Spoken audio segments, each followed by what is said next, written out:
Hey everyone. Well, I guess not quite everyone yet. Let me turn on Twitch and I guess kick, fine. I guess. I gotta admit my interest in streaming on there hasn't been very high.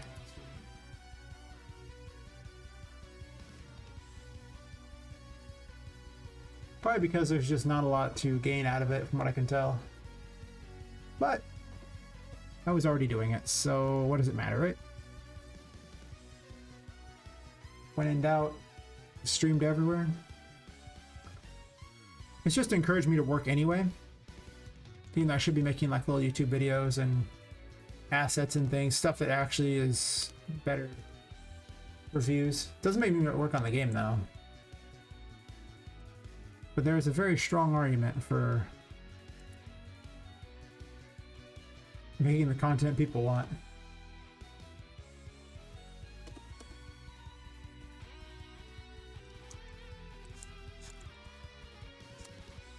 So the Discord.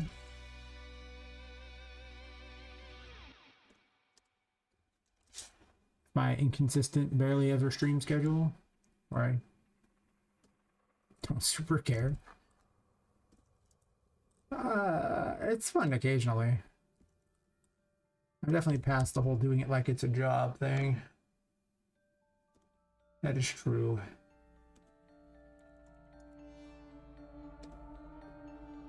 Too much work. I already have a job. I don't need another job. I already have a job. I don't need another job.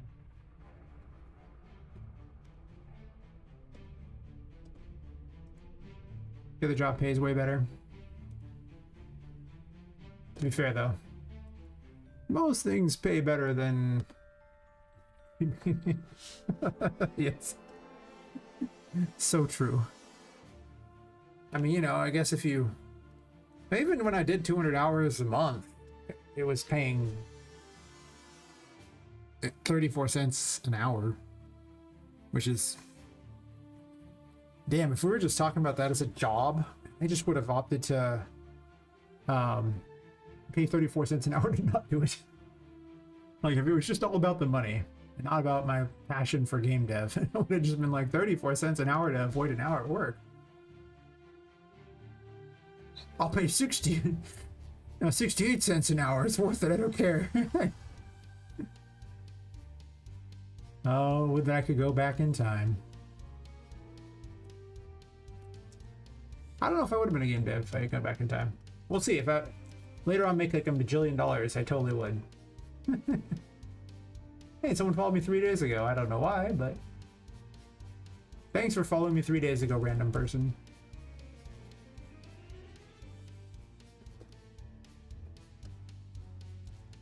Oh. Hey, Golden Clear. How's it going? Or is it just, you know, just saying to mute the stream? Both are fine. Who even knows anymore? Kick's such a place that's lucky I bother to stream there. It's about sums up Kick.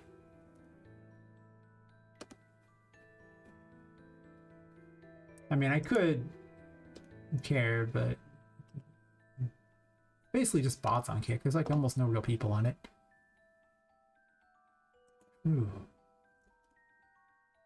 I'm just setting up all the background crap. Don't mind me. Thumbs up my video because that's something that YouTube wants you to do.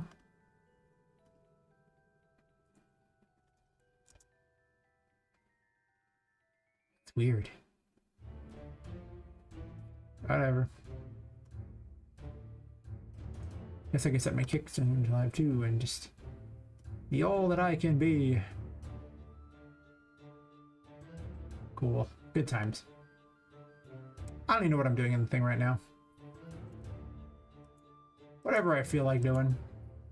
Pretty much about it. Just whatever I feel like it.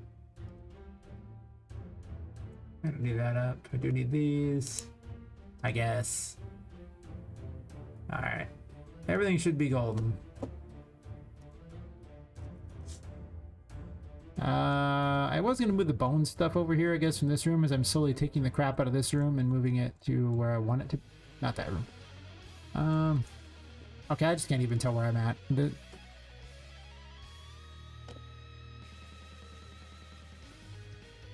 I'm here somewhere.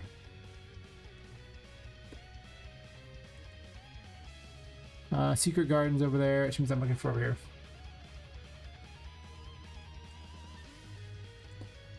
Yeah, I'm just thinking this bone crap should just be like, I'm just doing what I can to move it over to the other place.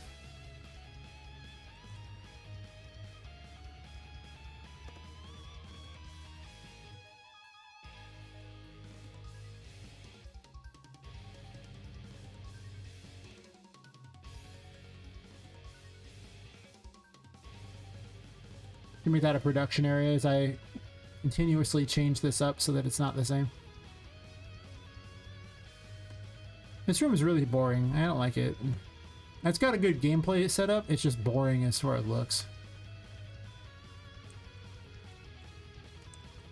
That's way too high up. I forgot how tall that room is. It's just like the tallest room ever.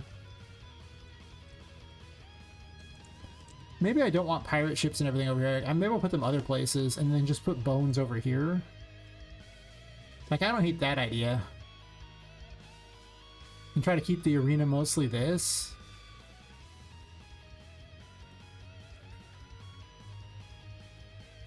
I kind of fill this area with so many rocks that I don't know. And this giant pathway, which I united it all together, so now I'd have to redo it all otherwise. I removed almost 200 actors by simply uniting together the rocks. Most of the rocks. These pathways and the rocks over here. And then the gold over here. There's so many actors to make that crap up, and it's like highly unnecessary, especially when they're using the same material for like all of it. It's like, these are just different shapes. That's one draw call versus 200 draw calls. You want to see where it makes a difference with graphics? Draw calls. That's the video you really need to make. That how do you optimize your game for graphics? Everyone and their grandmother's like, oh, you bring up this little thing and it shows how bad your code is. It's not your code in Unreal Engine that's screwing you over. It's the graphics. Trust me. Unless your code is the worst thing you've ever seen in your life, it ain't your code. It's really not. Trust me. It's really not. You're casting to the player every single time. Okay, fine. Probably your code, but I'm gonna assume you're not terrible like that. Maybe you are. You are? Well, stop being terrible like that?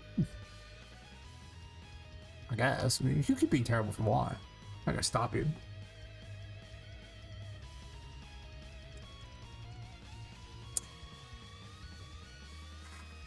I had this little boat for her.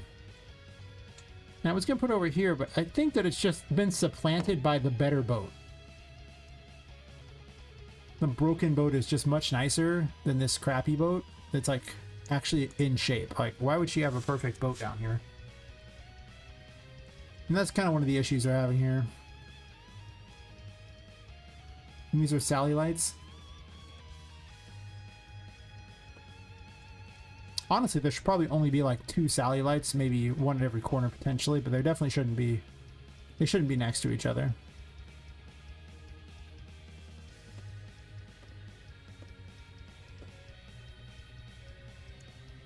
I'm not sure what I'm going to do about these areas here, but for now I just want to clean this other room out because I need this room for a different purpose. So these skeletons might just need to get the axe.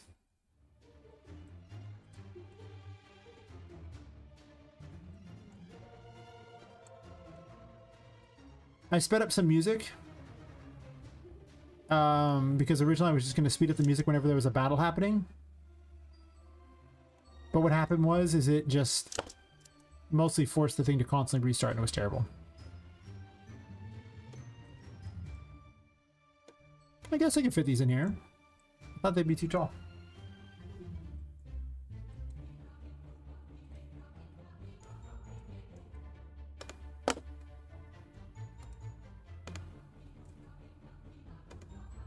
It's the same one over and over, so what am I doing here?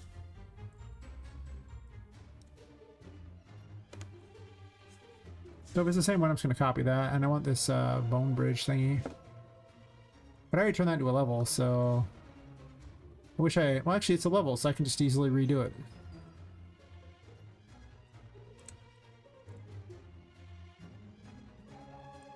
I keep forgetting how tall that room is. Sign up on the first chapter and then go, hey, wait a minute.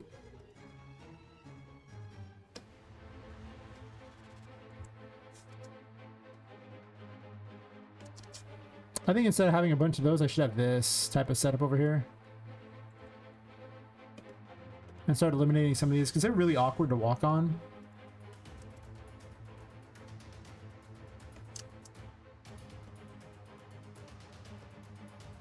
And a little creativity. I mean, I went to all the trouble to make this dumb thing. The least I could do is make use of it, right?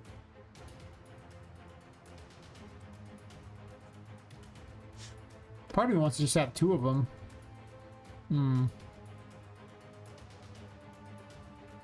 Like I said, it's awkward to walk on, so I don't want that. Also, that makes it look like teeth or something. How bad is it to walk through, though?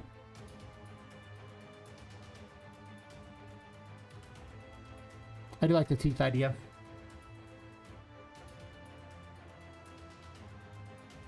I don't get out much, so, you know, don't hate. Or do. You can hate if you want. It's probably deserved.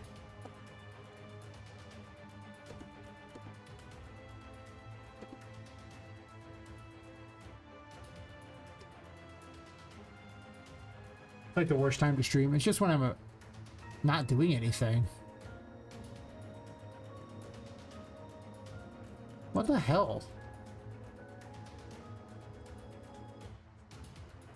What is causing this? I mean, it's her camera. I made some changes for a jump scare thingy. Oh, I don't want the game mode. I want Poppet.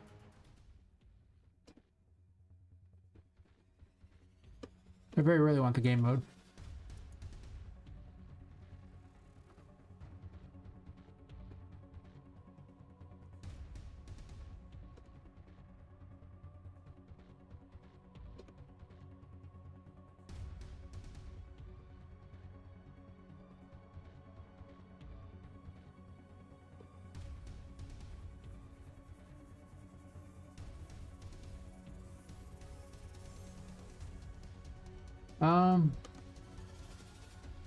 Well, it's on her death graph, but the thing is, they didn't change anywhere else besides her death graph. So I thought.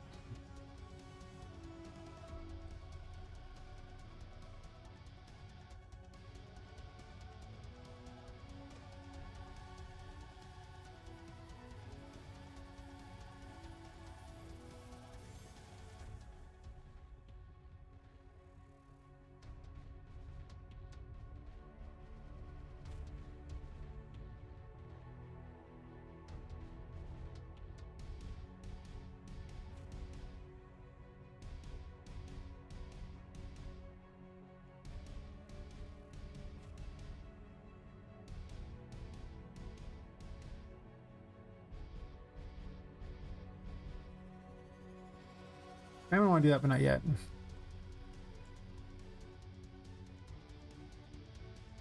Right here. This set view target with blends, it almost seems like it's messing me up.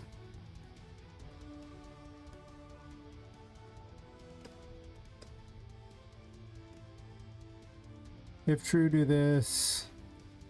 And then if false, do this. I need to get the tag over there too.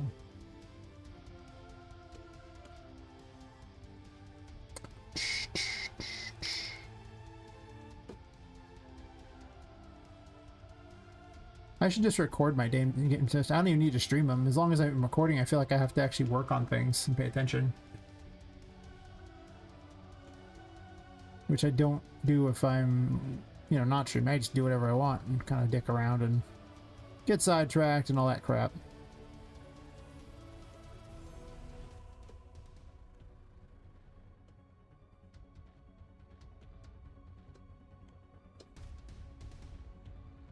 This is the code I think that was causing the problem. There aren't many things that screw around with the camera. There's basically the 2 points. One of them's on Charlotte and one of them's here. Charlotte's not spawning, and well, it only happens when she actually grabs you too, so it's not even like a thing. She doesn't even, the grabber doesn't even spawn here. What is going on? Now the camera's just stuck. And like first person stuck in, well, in her crotch, apparently.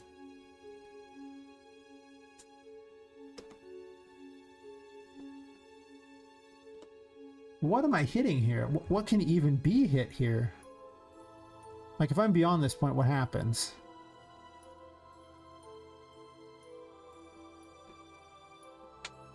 Maybe it's from a different room.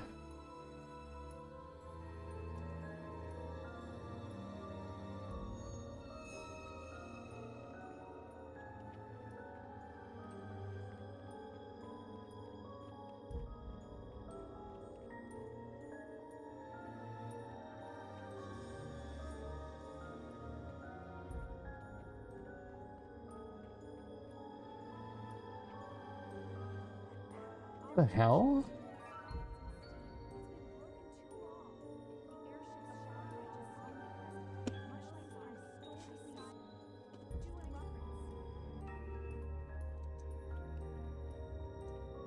It did it again right here.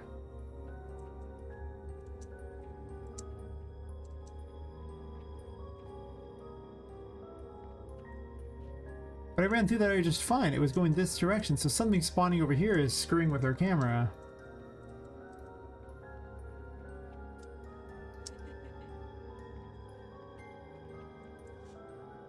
Okay.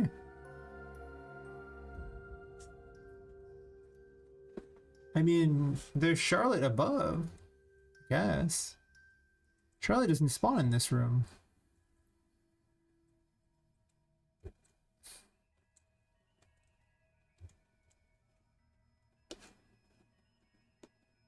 This is such a weird error.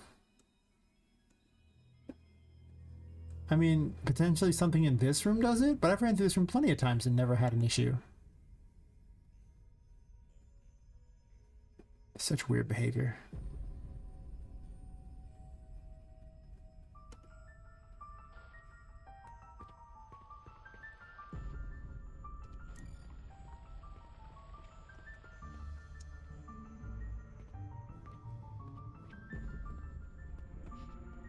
I've seen this behavior in one other room too, but I don't know what's causing it.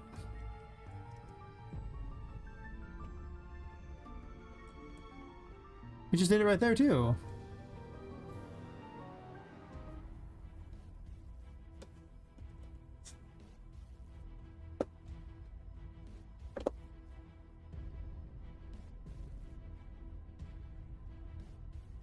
Huh.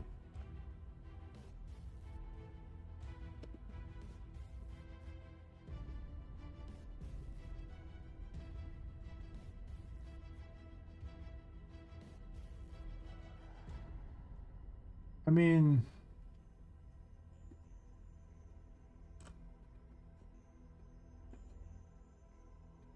this only happens on the jump scare thingy, the set view target with blend.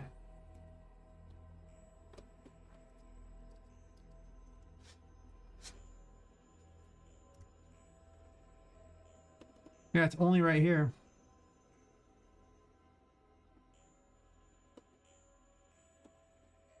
Are you somehow running this?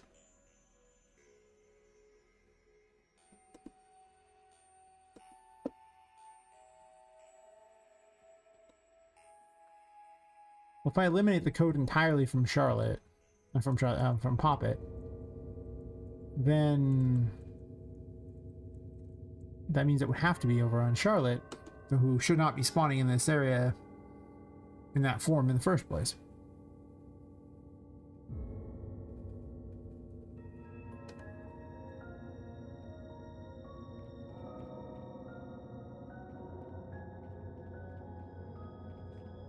Okay.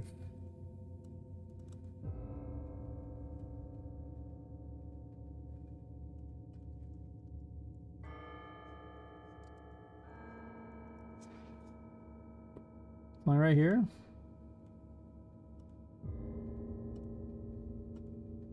I mean, not many things actually affect the view target, so awkward for certain.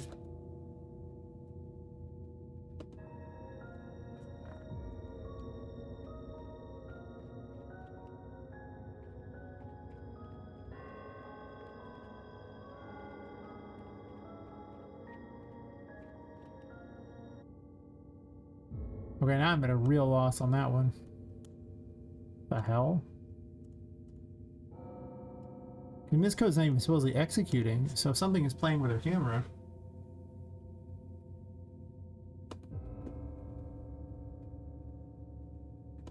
I mean, there's an option to move her spring arm in and out with the mouse wheel.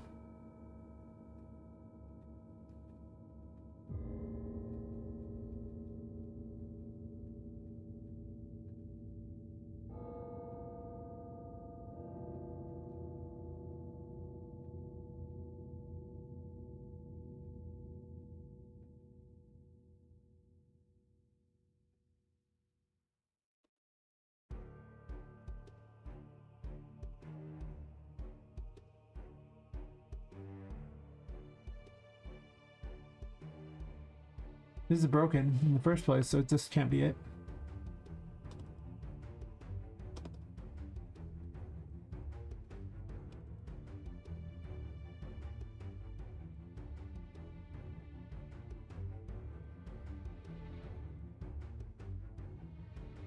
Can the spring arm even go in that far? Actually, I think it would. Why is it randomly happening in only certain areas?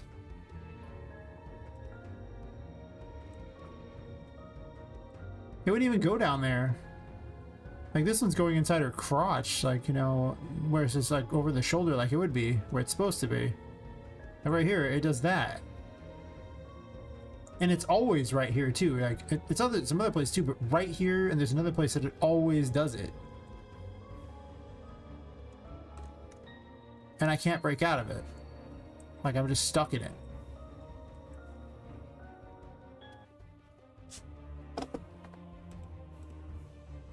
Something setting camera position?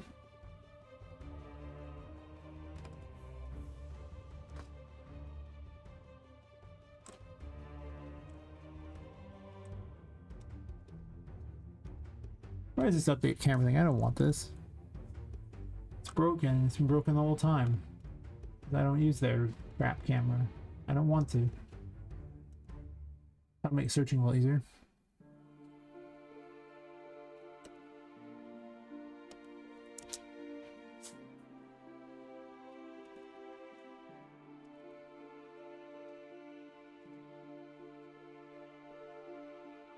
It's just getting the camera. It's not actually...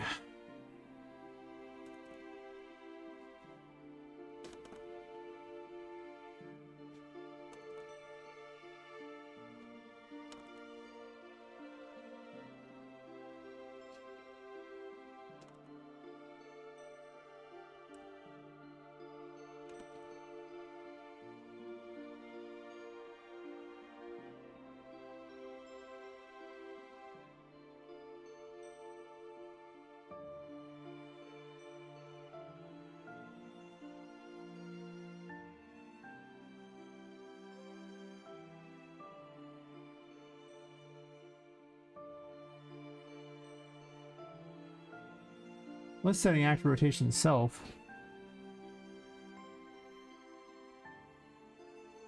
So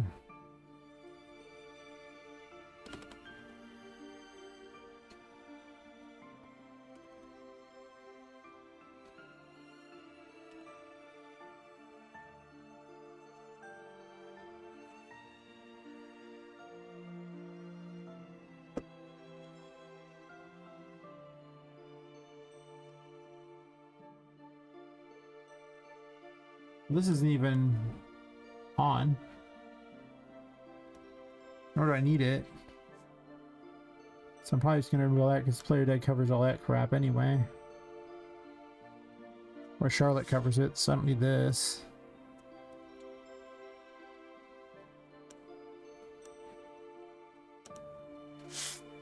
In fact, I could just have player dead.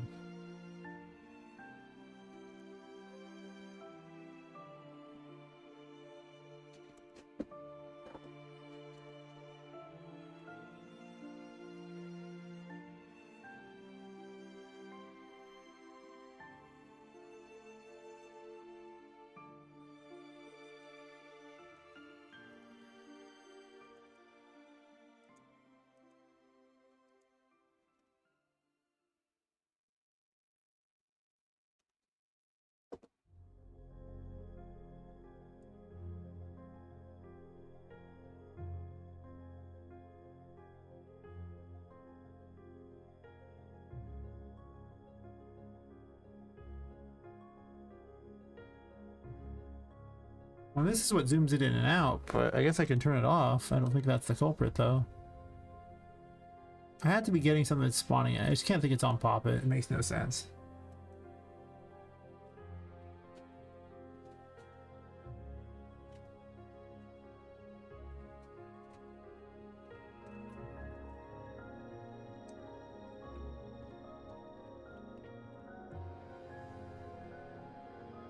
Yeah, right here. Nowhere else. Just right here, and then there's another room that does exactly that. And then when I ran through the pipes to get into this room, it did the same thing, but only in one direction, not the other direction.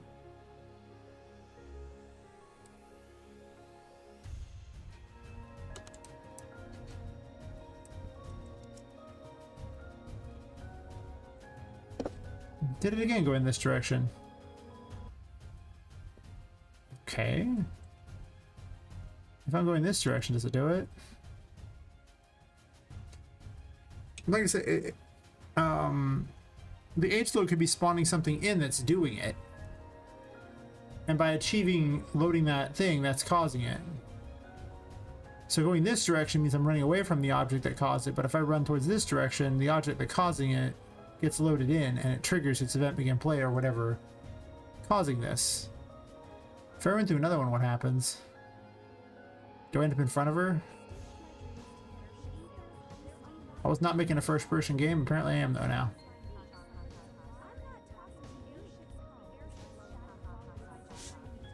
Nice. Well, in case you want to see your underwear. I got you, I guess. So, what did I grab? That's screwed up. Nice, I just united that together and it's botched. Fantastic. Thought I got every one of those. Nope. Bam.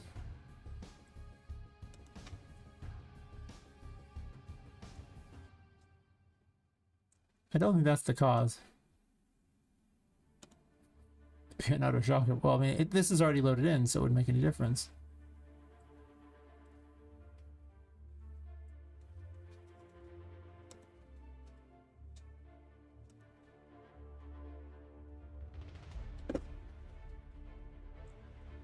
So, what loads in that direction?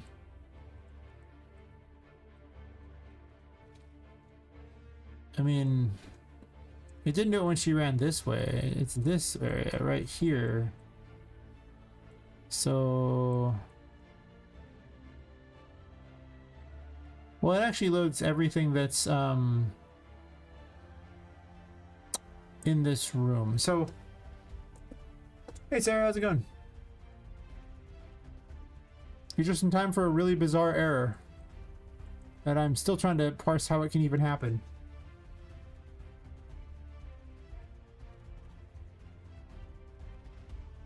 If it ever loads. Whenever I run to certain points going only in this direction, the camera will do this, right about here. There's nothing on Poppet telling it to move the camera at all. And I can never get the camera to unlock from that an area.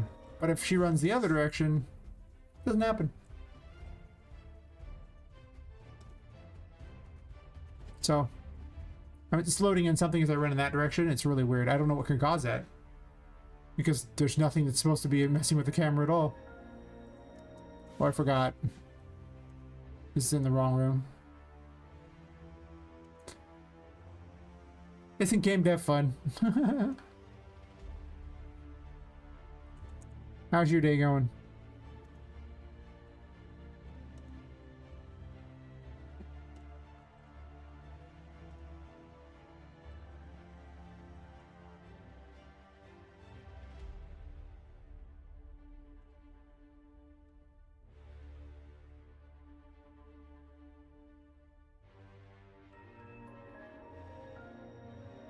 Tempted to backpedal to a couple versions back and just copy paste the stuff that I did different. Yeah, look at that. See, no problem.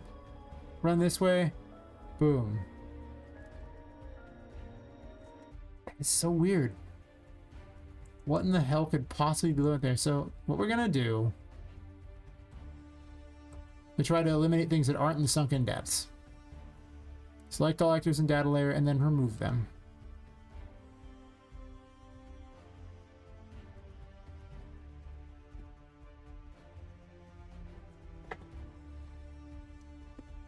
My desk is kind of lower than I like.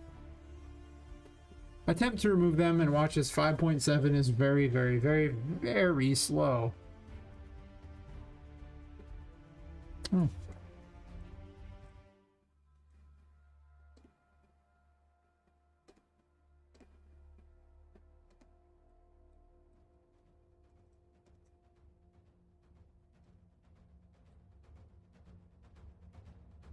I guess I have to load all this just to get the stuff to appear here. No. In the hidden grotto.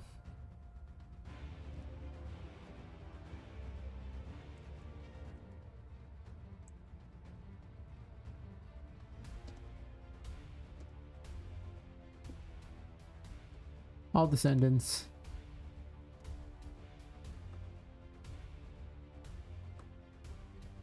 I made a terrible error with this place. I put all these windows, and now people have to see everything loaded in all these rooms, which is so dumb. Like, I just made my life so much harder by adding in these windows here.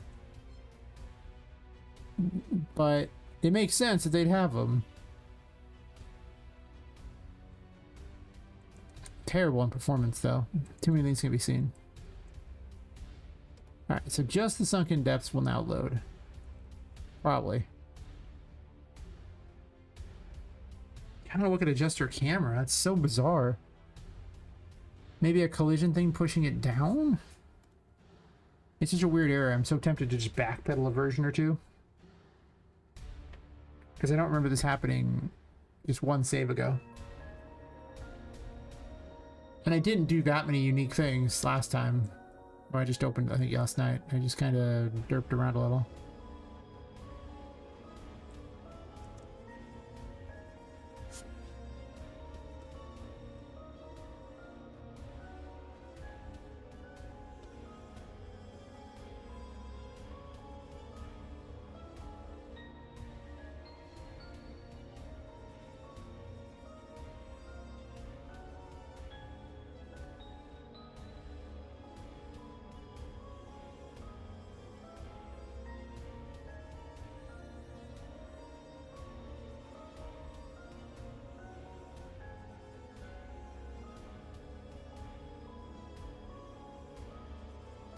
I doubt it's the city.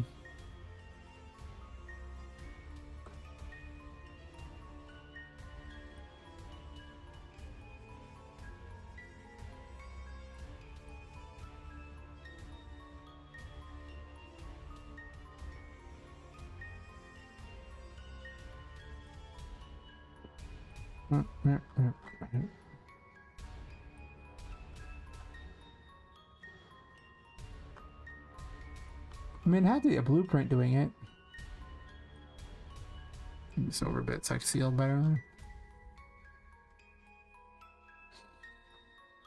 I'd be in shock if a room info is doing it. Goodness knows it would happen all over the place if that's the case.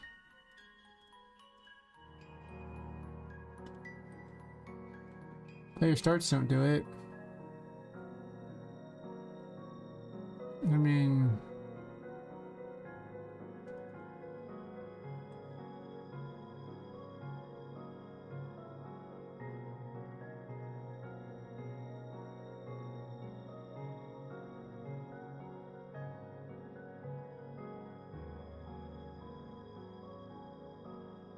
Is it something in the previous H load?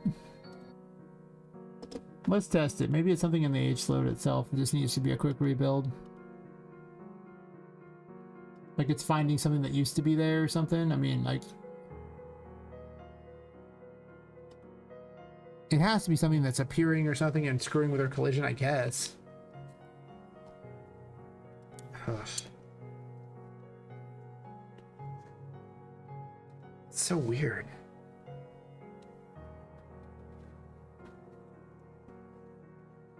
It's always near the boss trigger thingy. That's interesting to note too. It happens near a boss trigger. It happened when I went from one of the pipes directly or towards the boss trigger. It also happened when I was walking in the direction of the boss trigger, but not really. I was walking like parallel with it. So I guess it could be in that. Seems weird. Never done that before. Half of these things I wonder if it's 5.7 because, you know, a lot of code got changed, or a lot of effects got changed rather than worked, but not because I made any changes. 5.7. Don't upgrade to 5.7. It's terrible. Skip 5.7. Wait for 5.8.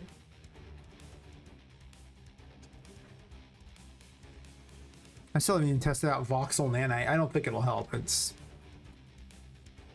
typically not very useful. Well, so far nanite costs me about 10 FPS just to enable it. Well, DirectX 12 does. Nanite's just an unfortunate add-on. Nice. Okay. I was like, wow, build the H-load, this happens. Fantastic. Okay, well, let's see if something was stuck in the H-load causing it. It's so weird. I mean, like, setting a camera position, like, you know, looks like a set view with blend, but there's only two places that's happening, and neither of them are triggering because I disabled both, and it still does it. Okay. You. Are you causing it? Maybe.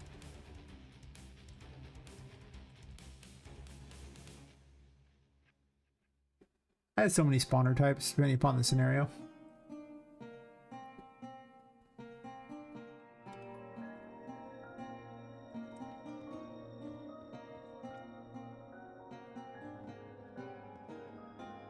It's not that.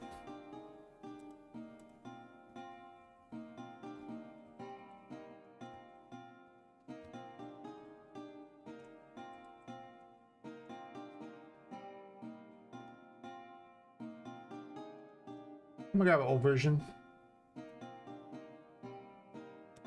I can always copy paste over if I have to. 220? Sure.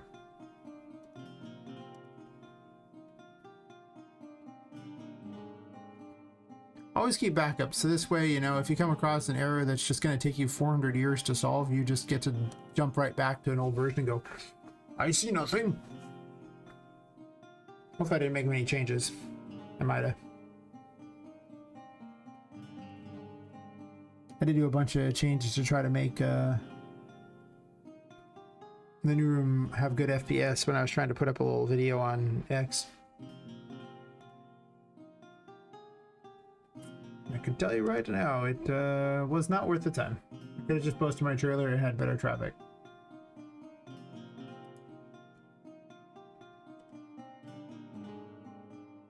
That's true a lot though.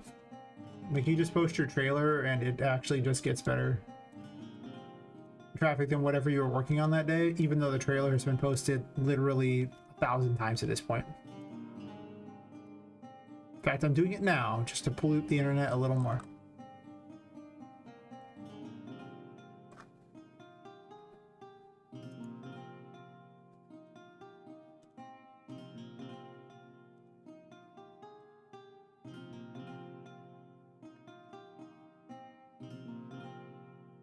Getting 2 copies of Unreal Engine load, what could go wrong?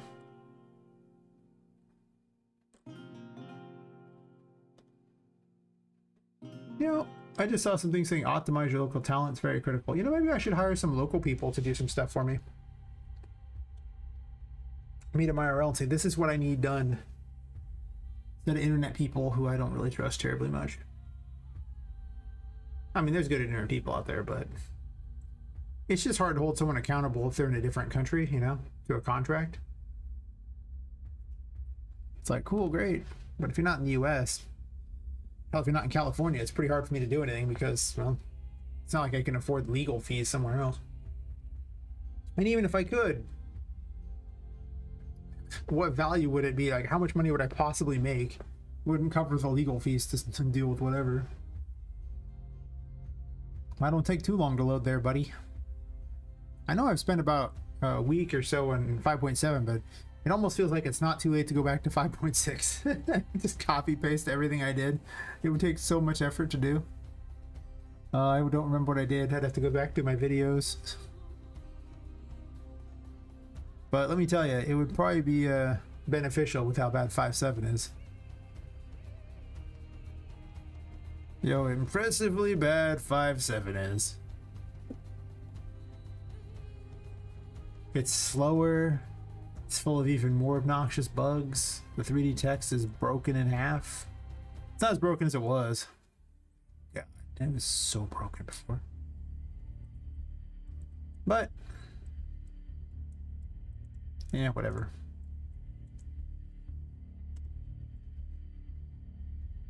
I mean, I'm gonna backpedal to this version if the other bug is gone. Like, whatever could possibly be causing that is, I don't know. It's weird.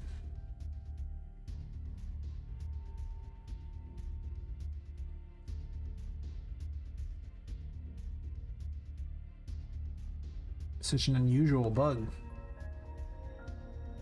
It doesn't appear to be the result of any code that I can see. Hopefully not. Yeah. Yeah, I don't know what's up with that other version, but I think I just ditched it because I didn't do a lot. The main things I did were I moved some stuff over from the pirate area. And that actually I redesigned a bunch of walls. So I had to redo all that. But copy pasting it over isn't as hard.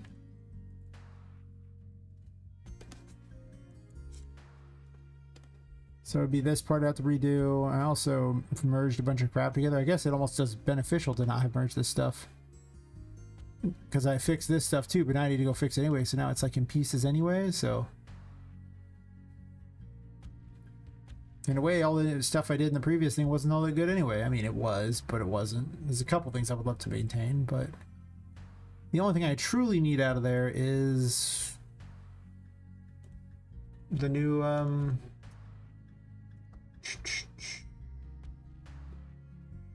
the brushes. Oh, I think I went through and did all the brushes on this. Oh, man.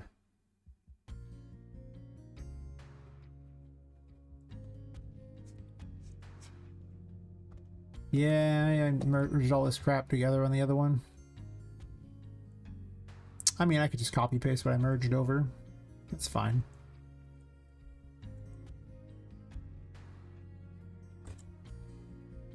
Executive decision. I think that other bug is harder to solve than copying a bunch of crap over is. In fact, I'm 100% certain that is true.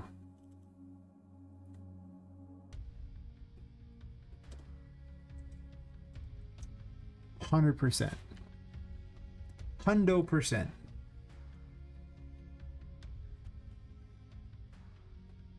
But what I should probably do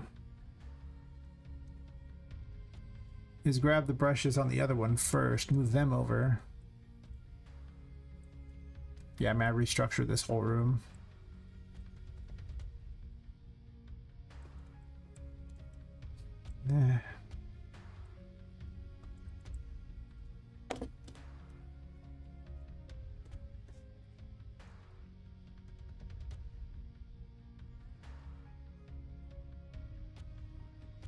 I keep 3 different backups of each thing, so. But tonight I didn't bother to back up it. I only backed it up once because I hadn't really tested it much, so I have 2 backups that are identical.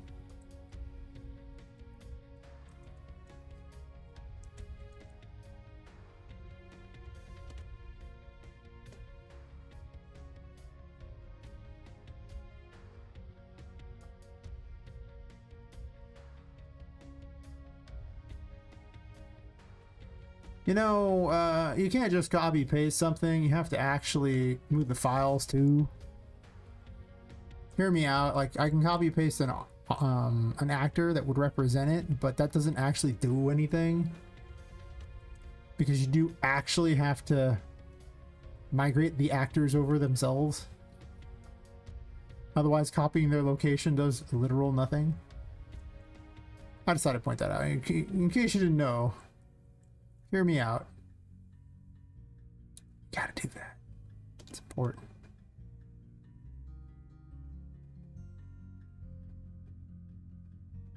You can't migrate from there, can you?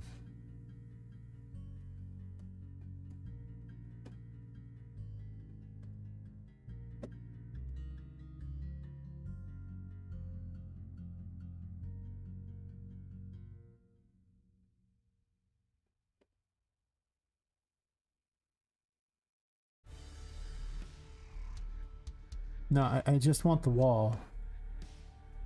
No, I don't want Ultra Down. I want the wall. It's just a wall.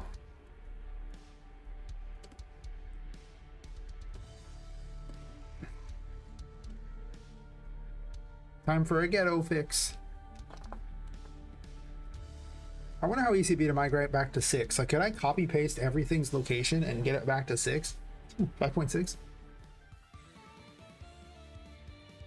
God, the amount of I'm tempted to Wagons East that is crazy.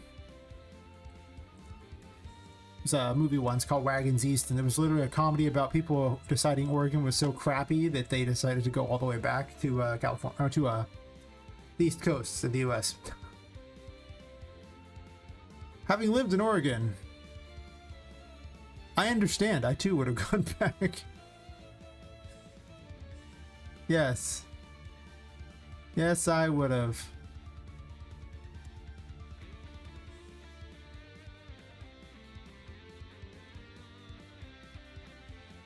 Sure, save selected if it makes you happy. I just want to migrate one thing. It's like, you want to save everything? I'm like, not really. And they're like, but I think you do. And I'm like, I really don't. And they're like, but save everything? And I'm like, still no. And they're like, oh, please. I'm like, really? Really? This is the life we lead here? Oh my god. Why does this not even connect? I have questions. Actually, the questions really are solved by I didn't load this, but that's fine.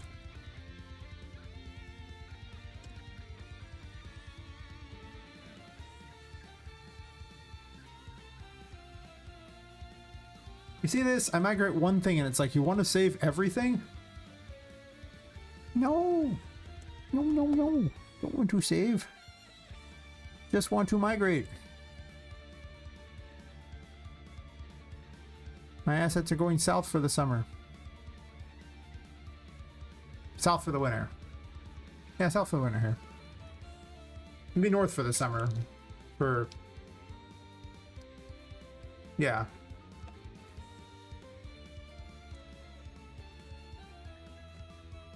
As typically speaking, when we get winter, the southern hemisphere has summer, so it makes sense for them to migrate south during the winter.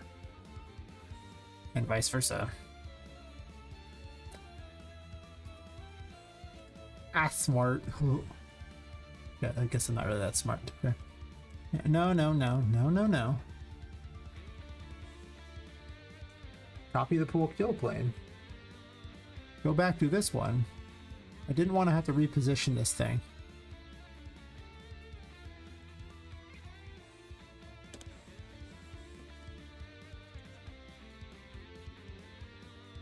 Actually, no.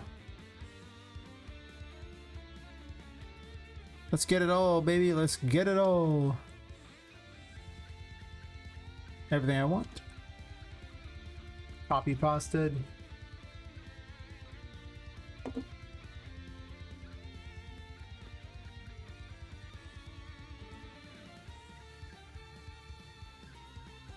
Sure.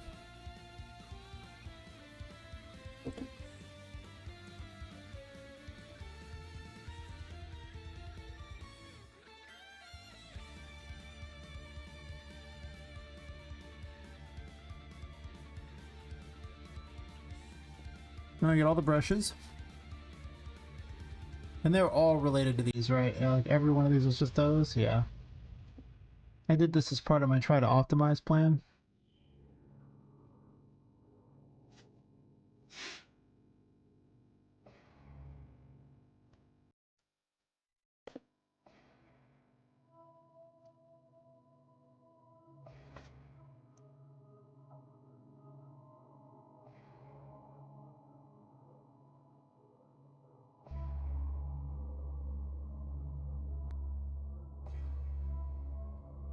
Begone, foul navigation. You do not belong in my world.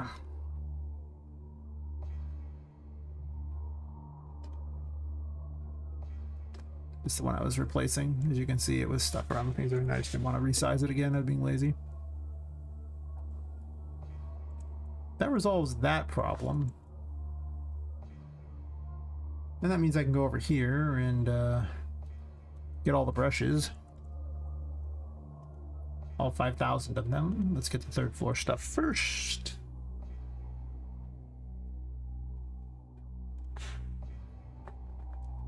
I'd be so sad if it causes these errors anyway. Alright, so just paste them. Doesn't really matter where I paste because I'm gonna do this paste. I used to wonder about why that paste existed. I no longer wonder why that particular paste exists. Yes.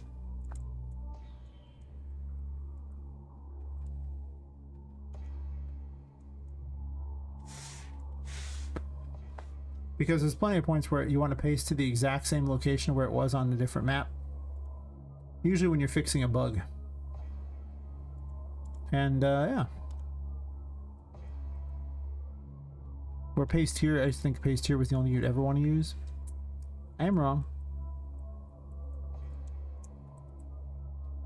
I did these changes on the other one too, but I don't feel like copy pasting over locations on a couple of these gold things seems like a lot of effort.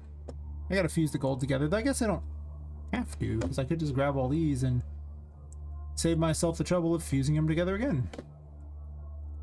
But what we're gonna do first, before all that, is I'm gonna see if the problem keeps persisting, because I'm not gonna go into more trouble to fix this version back to what the new one is if it's not gonna resolve this obnoxious issue.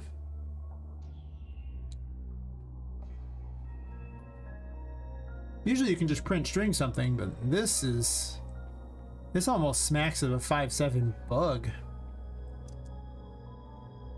Because there's no logical reason why it would do this without something commanding the camera, or well, it's something commanding the camera. So if nothing commands the camera, I mean, a collision could potentially temporarily do it.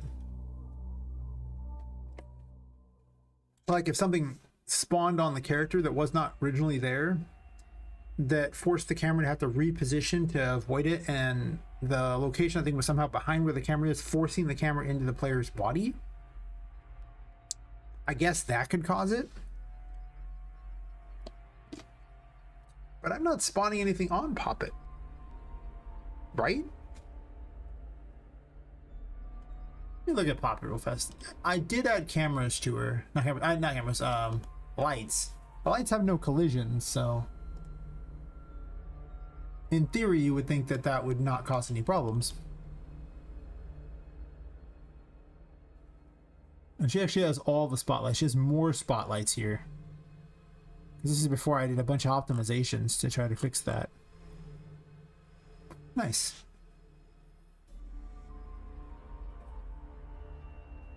Nice. Whatever. I will resolve the issue the most logical way possible by skipping the middleman and just going right to the end like a champion. Like a goddamn champion. Well, I'm gonna grab these. I'm not stupid.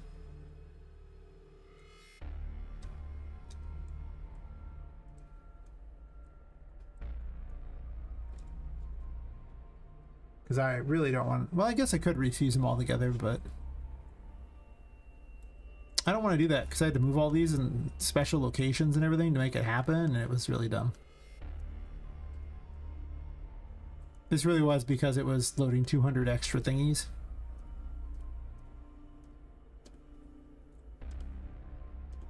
And basically, the best advice I can ever give anyone is when you see a bunch of stuff using the exact same material, merge it all together.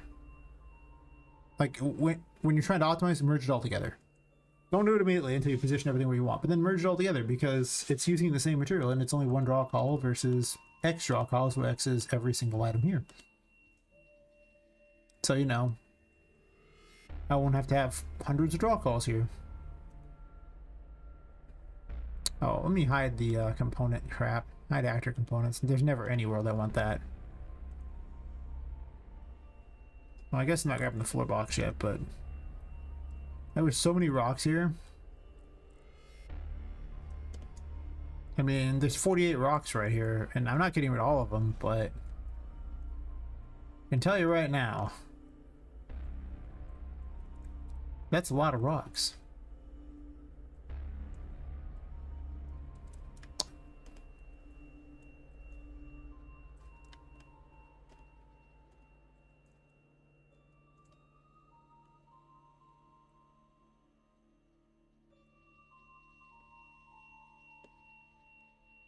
That's how in games where, you know, they'll have like Poppy Playtime had a room full of stuffed animals. And there was like literally thousands of them piled up. It's because they merged it all together and there was only like, you know, a handful of I think there was like 5 different materials in the whole thing. Which then makes it really easy to do. I think that's all of them. Now I can just paste. Spam? Oh. Okay, well, let me tell you a little secret here. Yes, you can copy paste these things, but if you plan to copy paste these things, you probably want to move them over so that the actual models are there. I know. Weird, huh? But it turns out copy paste does not work quite the way I want it to there. You do actually have to copy the files. Why you need to save everything again, I'll never know. Everything was already saved, but yeah.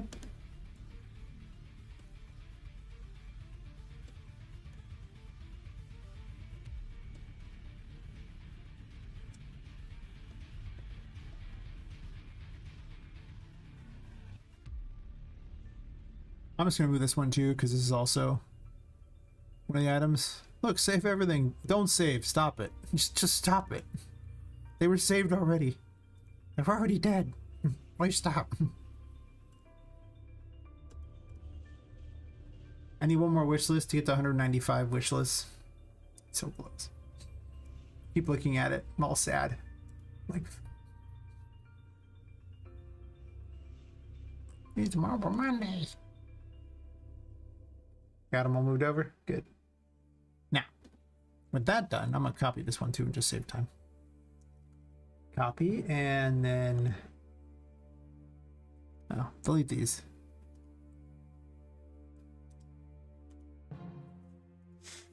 And these. This was the real win right here. Do you know how many columns are here? Apparently they're somewhere else. Where are these columns? I don't know. Sure. There's so many columns here. I mean, there's 35 more of them right here. And then you just go, bam, and then everything is apparently off kilter. Well, whatever.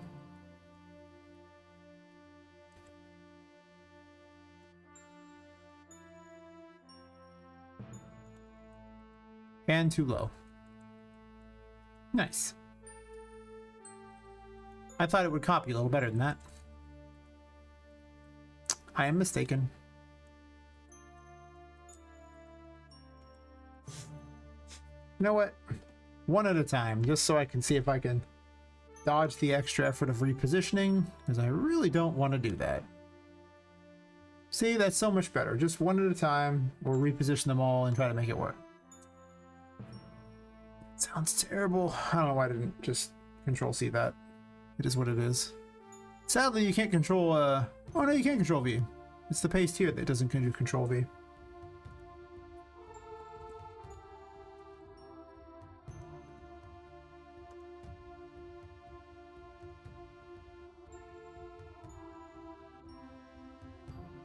This is called Children Battle. This track.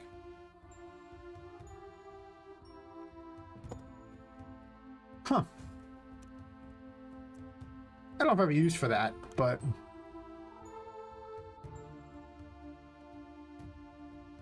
oh, why did I do paste 2? I'm dumb.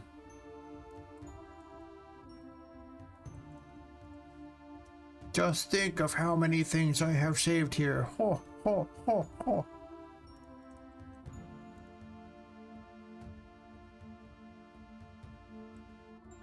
Oh, they actually kept all the things they were loaded into. The exact behavior of data layers when copying from one project to another, well, from a project backup to another, or from the current project to the backup, I guess, is not 100% known to me yet. So I experiment a little and see how it goes. But yes, I really don't want to do these again. I actually did go through it all the trouble to merge 200 plus objects. And there's just never any world that I want to ever do that again. I will. Sure. Oh, I did a bunch. I merged all these pathways together too. And yeah, I don't want to do it again. I just don't. Yeah. Just nah. Just nah. Anyway. I gotta migrate.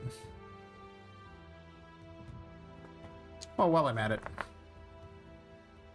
There's a gold pile too.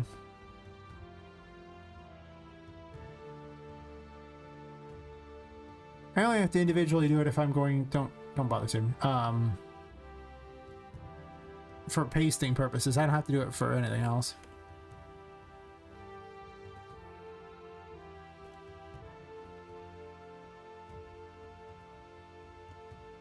All quiet on the Western Front tonight.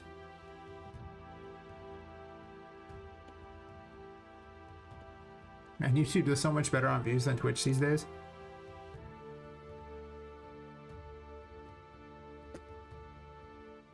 Is this the same track?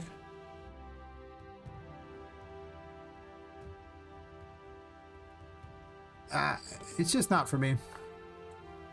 I should probably find some person who can do creepy children's music or something like that with a bit of, I guess, macabre children's music. I don't know.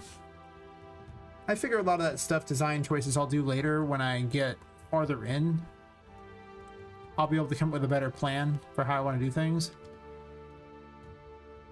It just, I don't have a good idea right now. I would hate to spend a bunch of money on something and then not need it. With my shoestring budget. That wouldn't go over well. Oh, I can just control V, that's right, because I'm placing it exactly at the same location that it was in the other map.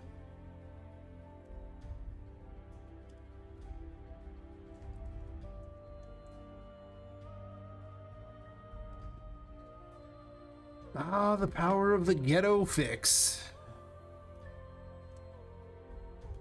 I think that's like 90% right there. Oh. Don't grab the walls. I'm just gonna individually click this crap.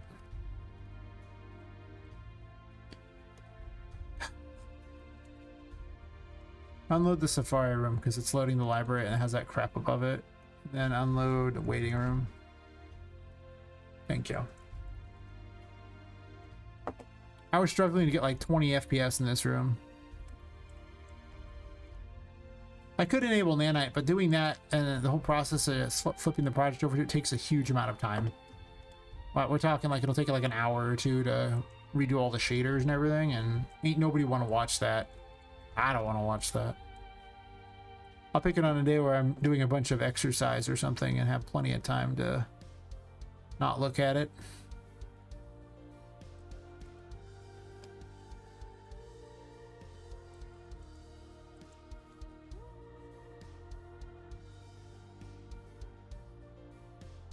Yeah, I merged all this.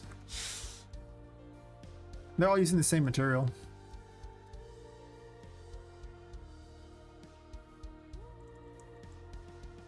I also repositioned them all a bunch, but again, I don't want to redo all that, so we're just gonna cheat.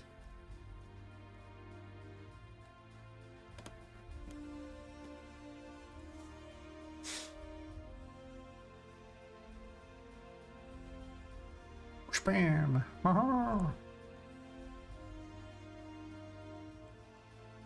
I just need the gold from down there. Not this gold. This gold's not there. This gold's stuck in this thing. I remember that now.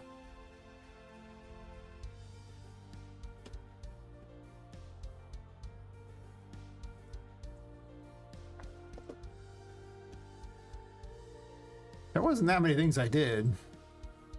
Some small tweaks to this room for sure, but it wasn't that much.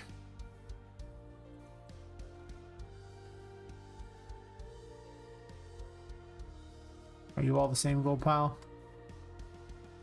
Not really. Whatever, I'll just delete them this way.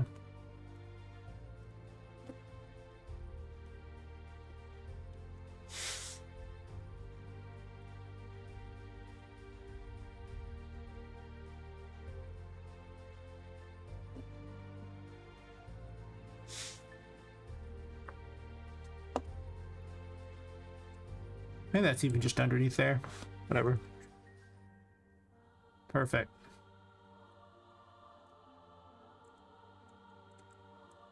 I've already copied over the brushes, so the only other brushes need to be copied over are going to be...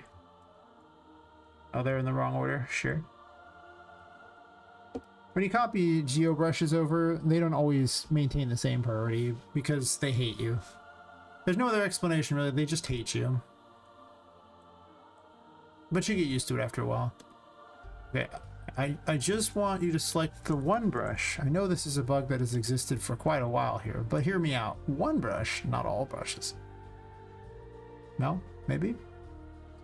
Duplicate 105?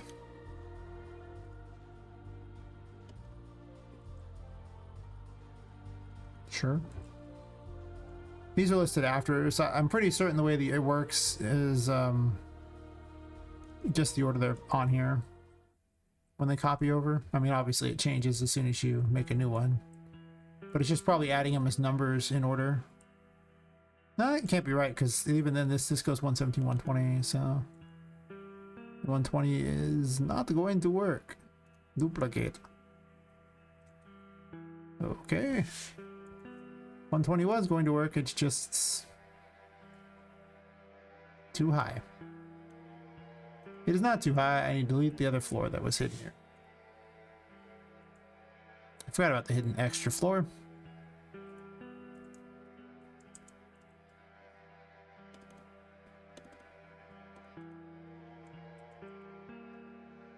Things do be looking golden. Or I guess they'd be looking K-pop demon hunters. And their overwhelmingly popular golden song. Like popular in real life. That's wild to me, by the way. Just absolutely wild. Good on them. I have a waterfall here and I don't have a way to make the coins fly up. Not a physics-based waterfall. Could I make that happen? Sure. Am I going to? No, I'm not. No. Just no. Too much work for too little reward. Whoosh bam! Got him. This room is going to need to be reworked completely. Whatever. Worth it to solve that obnoxious bug.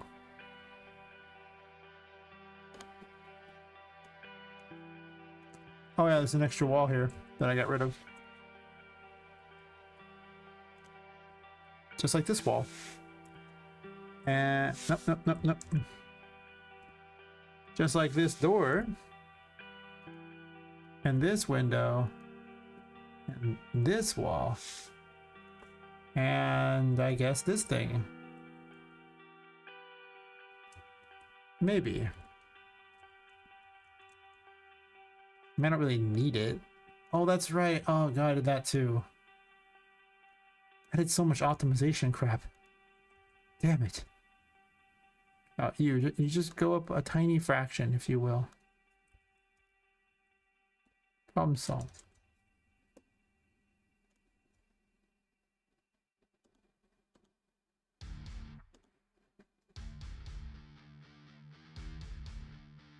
Five viewers on Kick, 1 viewer on Twitch, and 8 on YouTube. Huh. Okay. I didn't redo this wall. What's this cylinder brush for? Oh, right here. That's right. Sure.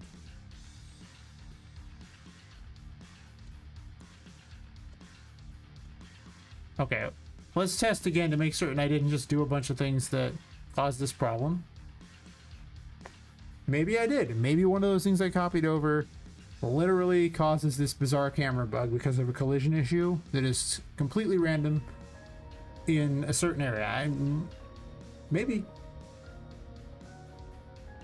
I was actually hoping it was, because I would just go delete those few things I copied over from the other map and call it square. You know? And not have to worry about making any changes over again.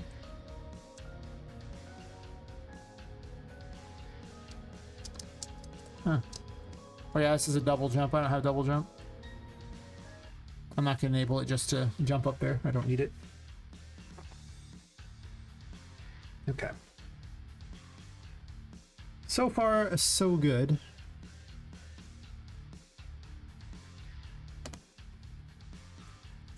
Oh wait, oh, sorry. Sunken depth, stat layer. Alright, graveyard. I was moving crap over. Like I say, I'm gonna keep the broken ship here. I think that it's just funnier to have, you know, the pirate doll like this, like, you know, sunken ship area that's in the aquarium. I just thought it was great. I don't get out much, okay? It's fine. Don't worry about it. It's totally fine. I don't get out, I just don't do it.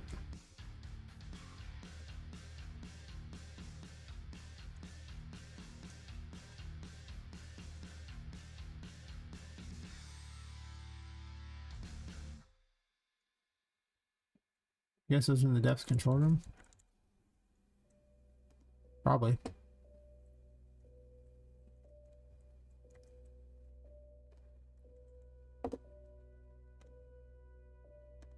I did a lot of optimization.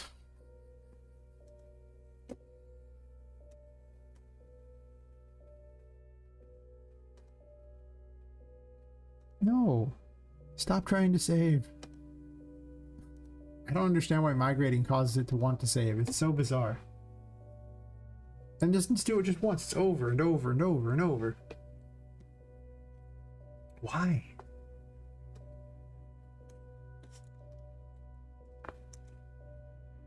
I do have to migrate that over there because I replaced these pipes. Because they were splines. And splines are terrible for performance. They're just the worst thing you've ever seen in your life for performance. So you should never leave them as splines, since the space between every point on there is a draw call. So it's a draw call here, draw call here, draw call here, so on down the line. It's a lot of draw calls. Want that. Really don't. That reminds me though. I have moved this one over too. This is one solid thing, except for the grates. The little grates are not solid there. But I realized I did not wish to load this in. Isn't optimization fun? You smell no, stop saving. I spent a lot of time optimizing.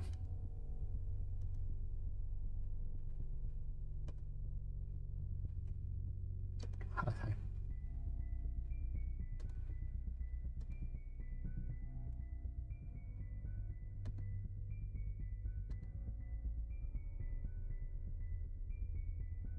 Oh, I adjust my stream over on there for 190. Lots wish lists. I wanted people just watch me over on Kick instead of Twitch. A few people from the Discord. I mean, I would. Twitch's viewing experience is trash.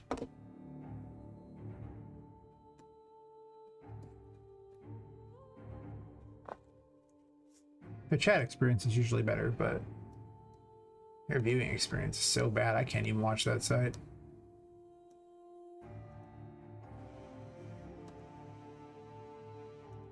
Okay. All my homies hate that site when it comes to watching stuff. Okay, well, I don't want all those pipes. I actually just wanted these pipes, which is probably the early ones in the list, I guess. That's just not even a true statement I made. I'm just gonna click them.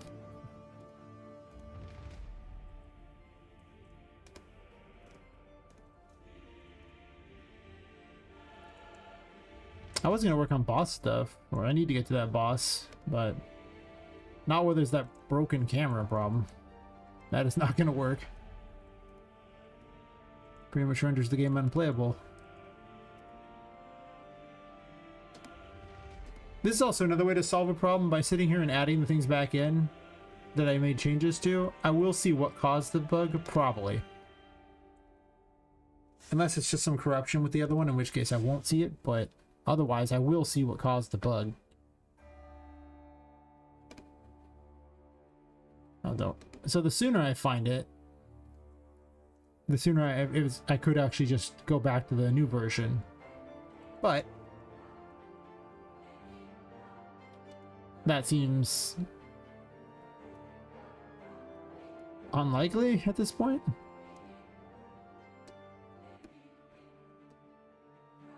I mean, lots of tiny optimizations. So I'm not looking forward to redoing all of it. Oh, it was a couple hours of work.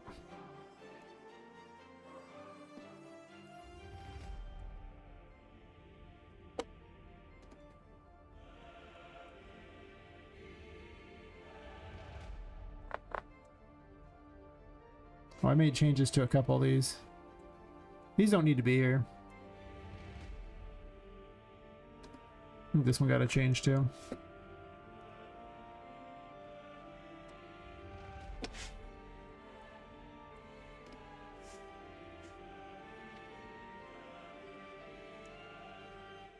I changed the size. That's why I changed it. These I don't need these. These just, they don't go anywhere.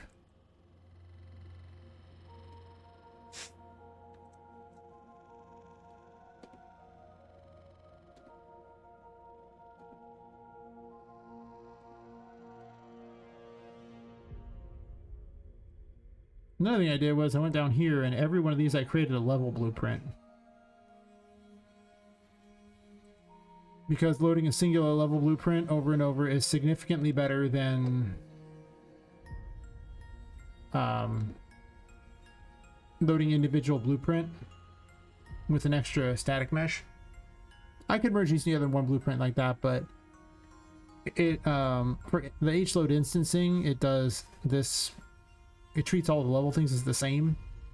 What it doesn't do is treat each blueprint as the same, so it ends up loading a bunch of instances of it. It's a big pain.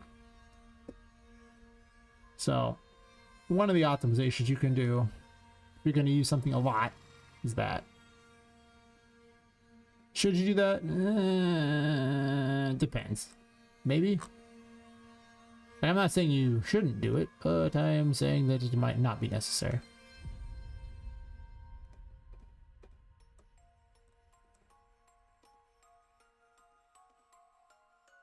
All I wanted was this. I get that it has to have the reference stuff, and normally you would want the reference stuff, but since it's just copying from an old project, or from the new project, the old one, kind of don't. Okay, we're gonna grab all these Gothic wall lights here, because I had to position them all, and then I'm gonna go through and delete all the old ones in the project.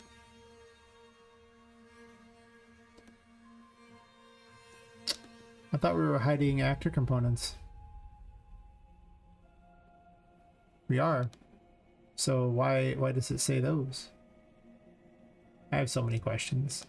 Mostly just why is it doing that, but whatever. Sure. Now hooks.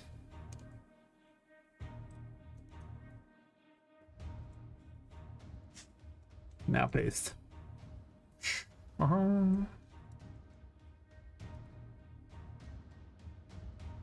Wish I could optimize this fog. I would kill for a fog spline.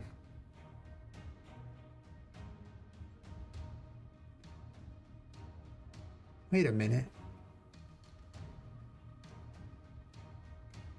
You know, at one point I got this asset pack that had spline particles in it. I wonder if you could merge those and have it still work. I don't think so. I don't think that's how it works. It'd be interesting if you could, though, because the big problem I have with those is you put a spline in the world and then Unreal hates you for that. I guess it doesn't. It hates it if you H-load a spline, because it'll try to load part of the spline and then get really upset when it can't load all of it because it's outside of the H-load. A bug I have learned is quite tedious. Yeah, I usually put everything in level instances over time, so even these will eventually be... Well, they're already leveled, that's right. Also, then you can make changes to one and then changes every single one in the level. It would do the same if you had a blueprint as well, but again, it treats blueprints very differently for optimization, so... I can't say as I recommend it.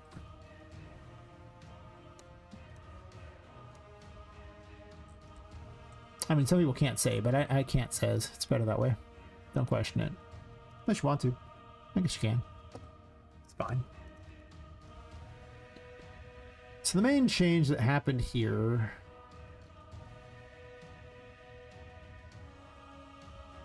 Oh, I gave her the Poppet socket too. Ugh.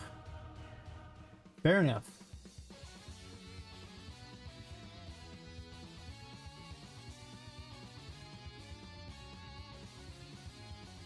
I realize I'm leaning off the camera a bit.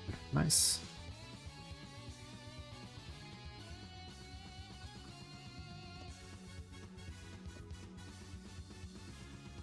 This was such a pain. This caused so many crashes trying to position this stupid thing. Let me tell you, it was unpleasant. For certain. But it did work. Eventually.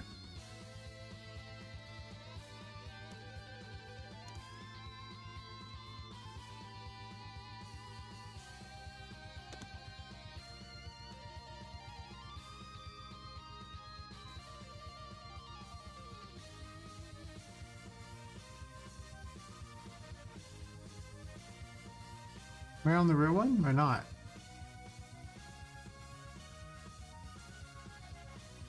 Oh, I already did this. Oh.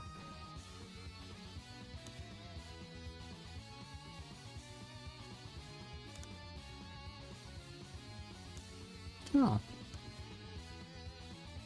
Huh. Well, that's nice.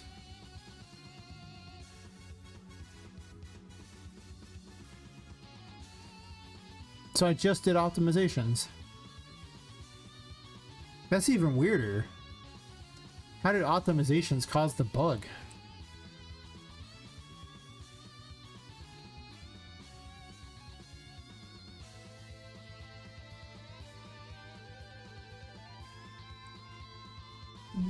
I'm not optimizing this room yet. But I probably should by all rights. I'm pretty certain 99% of the optimizations happened in here.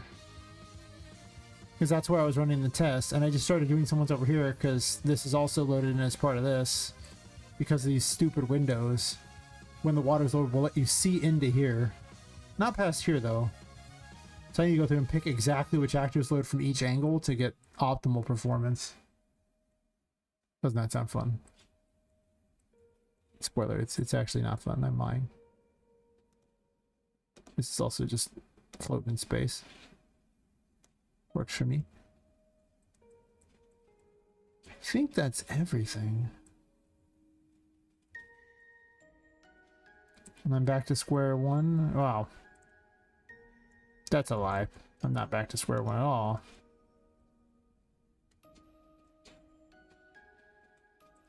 Close.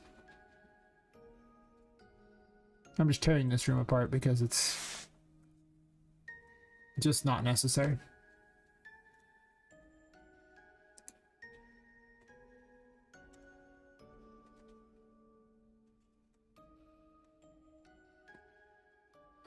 One of the changes I made is up in the Forbidden Toys room.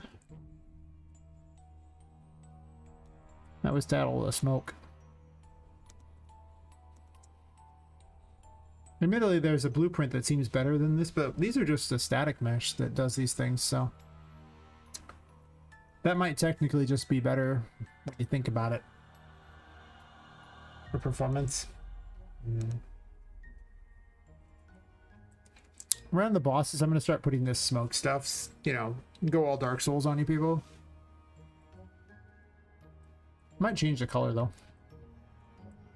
Pink's a little weird. It looks good in the dark.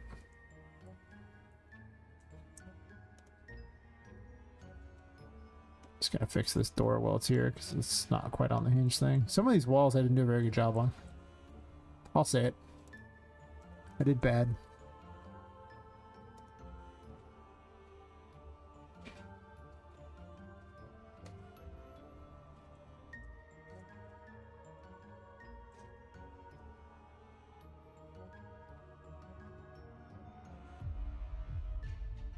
I love when pacing between projects, it actually just does, you know, puts it in everything where it's supposed to be exactly where it was. See, it just gives it more of a weird ethereal type of thing there. Though it could actually be a different color and it'd probably be better. I do like all the heads in the smoke though. Though I do feel like there should be at least 2 of these, if not more. But maybe not the same one.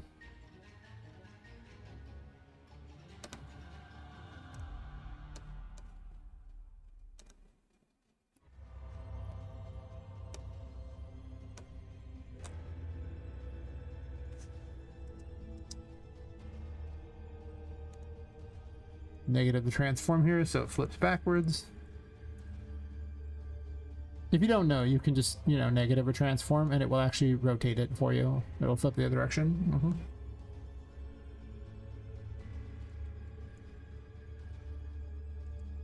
Yeah, the ethereal smoke's pretty good. My only regret now is this pentagram thing. I realize it's here for a reason, because it looks more menacing, but and you have that rotating pentagram mechanic. But from a visuals perspective, it'd be a lot cooler if there was just these weird faces up here watching you as you were doing your thing. But Vu's not really designed to fight by jumping up on these and dealing. No.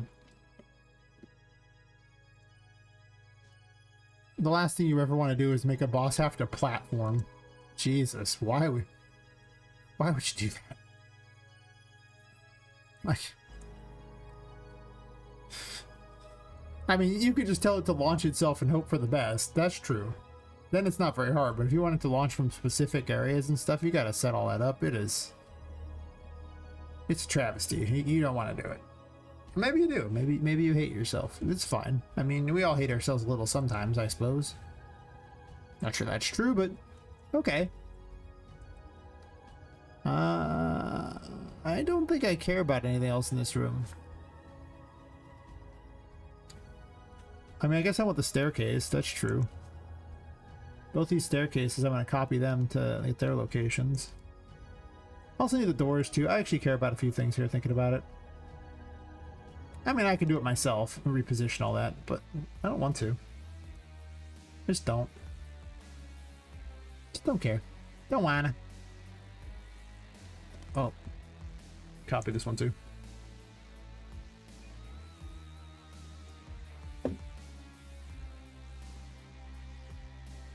It actually doesn't matter where I do that from. Just can paste it. Yep. Actually easier to find the room now. As you can see, this room was very much not set up for what I just did, but will be soon. It really just came down to her battle mechanics are much better if you don't have the Emperor yet. And I really decided to dial back the pirate stuff. Because I don't have a lot of pirate stuff, and the game wasn't supposed to have this big pirate theme. It was just supposed to be one area was supposed to have this weird pirate theme. But since I cut down the size of the game and started adding more content in areas, this area ended up being twice the size of everywhere else, and it didn't need to be, and it wasn't supposed to be, and it wasn't important enough to merit that. So it's getting a dial back. And I'm investing more in the third chapter. Of course, now when you go to the third chapter, you'll start the third chapter by entering the entrance. So you should enter the security office, and then the entrance to the place will be over here. Which, I mean, it's just in concept form, of course, but, you know, I think that's a little more fitting for the beginning of the third chapter. A little more exciting. That still leaves chapter 4 being kind of ho-hum, the worst one of the lot, but for how it starts. But the chapters are arbitrary anyway. Like, I don't even need to include this as a chapter so much. It's just after you beat a boss, or after you beat the boss of the area. So far, each area has 2 bosses and a fight against Charlotte. Unfortunately, there was only supposed to be like 5 victims, but unfortunately that gives me 7 bosses. There's nothing wrong with that, though. I mean, I'll probably up the boss count. I mean, there's bosses after that, too, but like these are like, you know, 7 regular bosses, and then there's 3 fights against Charlotte, and if you get the good ending, then there is another fight against Charlotte and 2 to 3 more bosses. It's probably just going to be 2 plus another Charlotte fight. It's not that I don't want to put a lot of bosses in here, it's that there's just not space in the building. That's really what it comes down to. Like, I lack in space. I think this is everything I wanted to move. I could copy the bone stuff over, because if I do it this way, then it'll be in all the right locations.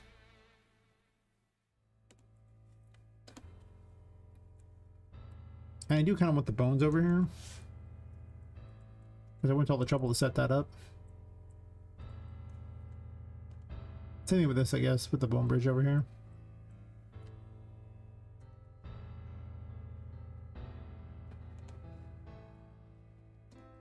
Or it doesn't matter where I paste from.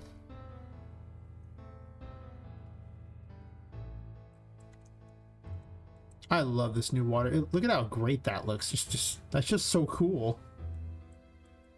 Now the real question is, where is the red coming from? Well, you see, for some bizarre reason, the moon still shows through things. Don't worry about it. It looks cool. Who cares? No explanation is required. I know I just gave you one. Whatever. Don't hate. Or do. You can hate if you want. I mean, it's probably deserved. Is there anything else I need? I think that's everything. I only made changes to that. And almost every change was to this room. I put a button over here for testing, but I don't care about the button over here. It was just for testing.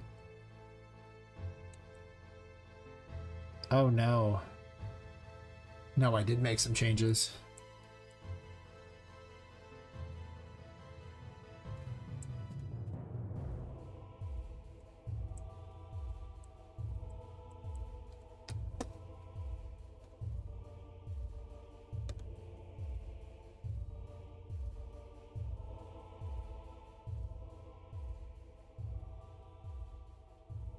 I can't decide if I like or hate this track. I was like 50-50 on liking it and hating it.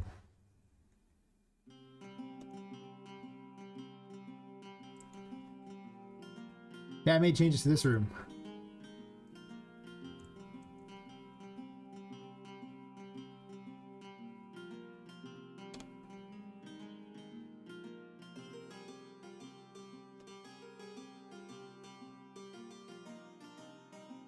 Am I just copy pasting everything just to save time? I guess. I started realizing that I don't like the magician room, and I'm probably going to change the magician room around a lot.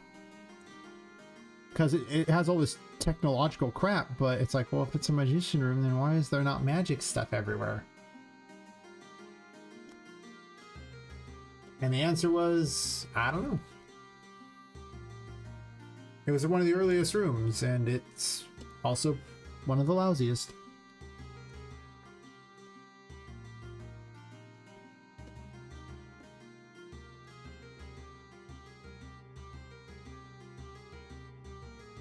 Maybe one of the assets I was testing in there messed it up.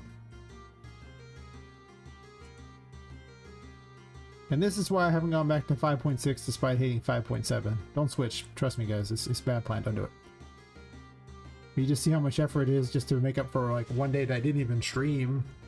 I just dicked around with stuff. Based. Whoosh-bam.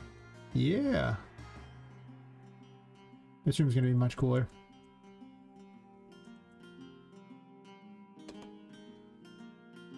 I'm gonna hand out Judgment here. I made Judgment a little Tesla coil. It wasn't gonna be like a little horn thing, but I don't want some weird sound weapon.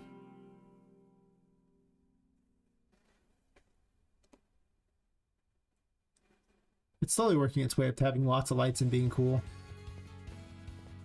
I also found out I needed cords places too, because unless something has its own built-in little steam engine, they had to move the power around, so they actually used cords. They weren't very good cords, you understand, but they did use cords, so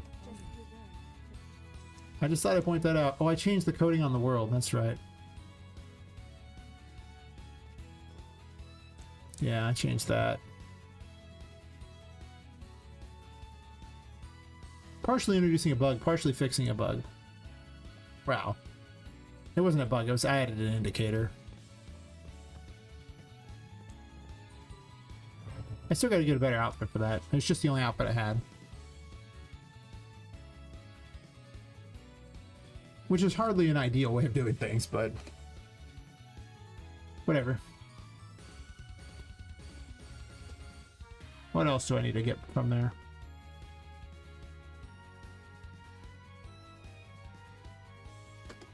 Yeah, that bug was just the weirdest bug ever. Oh, this is not on her. What might be.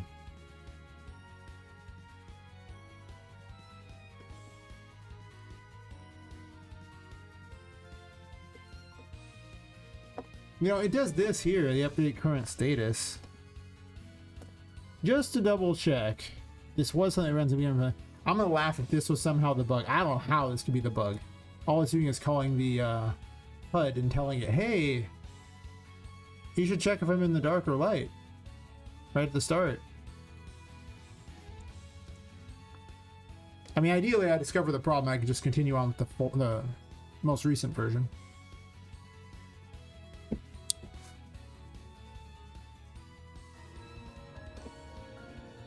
This is just the most bizarre bug. Yeah, I have no idea what's causing this bug.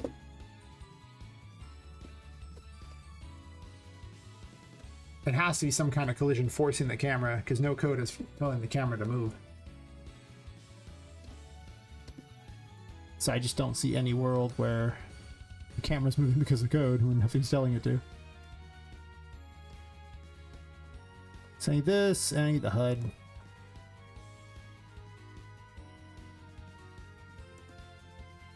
I think after this I've done enough things that I can just say okay, whatever, and just play the ball as it lies, you know? Just go, okay. It's close enough. I don't remember what else I changed. I'm sure I changed something. But... oh wait, why'd I open Poppet again? I need the HUD. I was going to use this track in my other game as part of the intro cutscene. Well... they were like a little bit of gameplay, and then this music played, and then it ended up doing the title thing. So it's part of that cutscene. So it's kind of a... it was beginning of the game, but not quite literal beginning. I'm still going to make that game. I'm going to take all the lessons I learned from this game and use it to make that game. So fitting, because all the lessons I, you know, learned from futzing around with that game went on to make the game jam game for this game. So it piggybacked off my other work to be much faster about, you know, happening. And yeah. Only fitting that it backpedals the other way, huh? I don't remember which code I did here that's different, so I'm just going to copy it all. But yeah, that's my plan.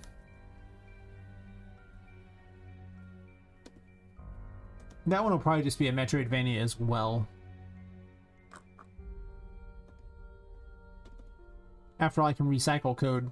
And whenever you can recycle code, like, you know, you'll put different content on it, but you just recycle the code for, you know, like your damage system and like enemy AI, how to move things around. You know, the simple stuff, you just do that and it's a good plan usually. Oh, I changed that on the HUD too. I made more changes than I thought. Where did I copy this off of?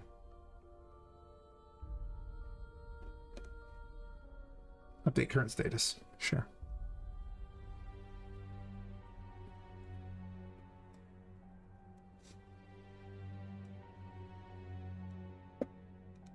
Yeah, it was this one. Sure. Oops.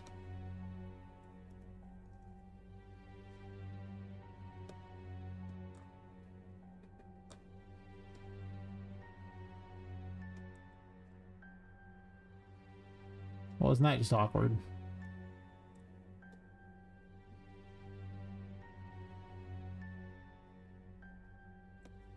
I could have done that better. In fact, it would have been smart to almost delete it all, add it back in after I deleted that. But I didn't do that. So, yeah. Never question, just accept.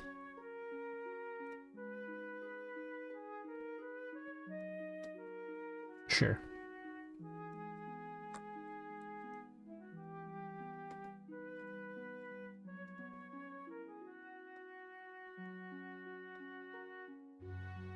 Yeah, so this got changed.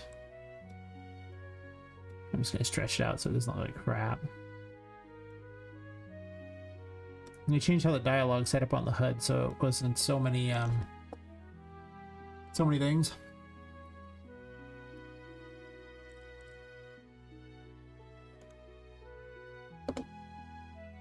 Oh, thanks for the donos, Zara. Thank you, thank you. Let me update the credit here.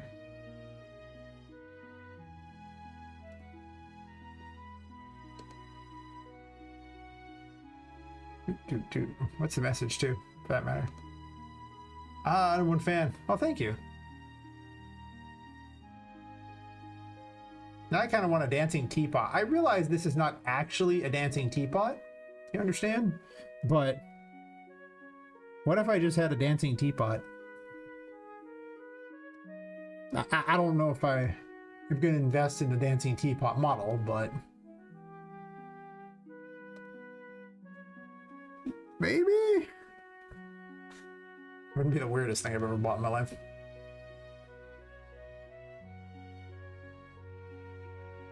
Where are you at?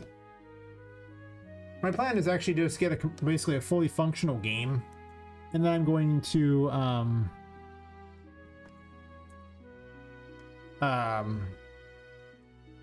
show that version to Epic, like one that I could basically release as an early access and say, hey, this is what I've spent and this is what I would like to do better. And since I've only dropped like maybe $1,500 on, I'll probably ask him for like 25K or something and just see if I can get that. Maybe 50 if I think I can get it, but I think the plan is that. But yeah, thank you. You are in fact, well, still #1 on the YouTube one for certain. Soon. Eventually I got to update my credits for the game. Before I release it for playtesting, the credits will be updated. I made an error on this here. This is this one. I closed the other like an idiot. I did not close the other. I think I only made one little change here. I just cleared the children on this. I had it where it had up to 3 different boxes that would show up here. And they would stack. But the problem with that is they just started kind of overlapping the screen more than I wanted. Yeah, like it just...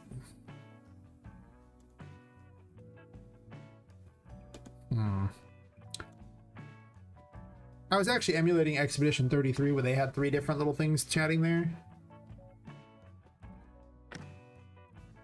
But somehow it didn't look like too much stuff on their screen. Mine did not do so hot. No. So it's just clear children there, and I'm just deleting out the other crap and not adding in this, yeah. Sure.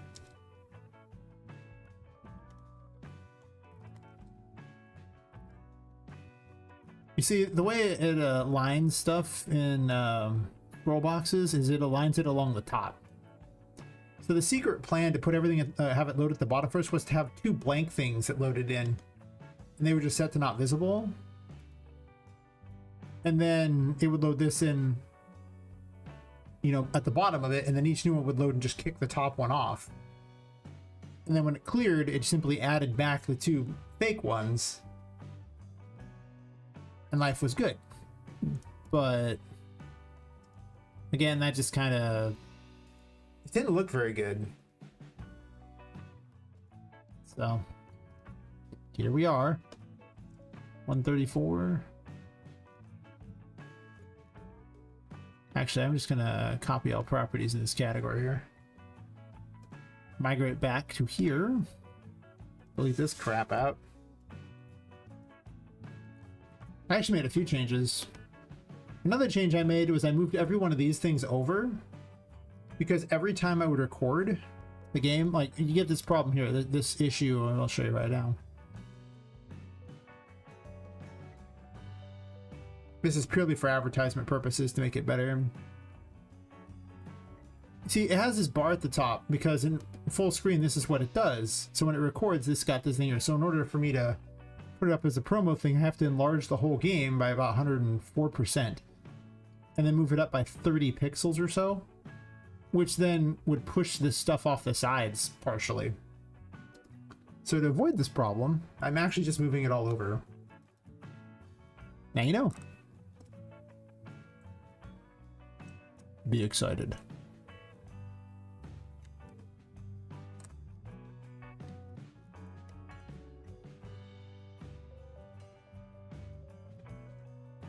Are these locked?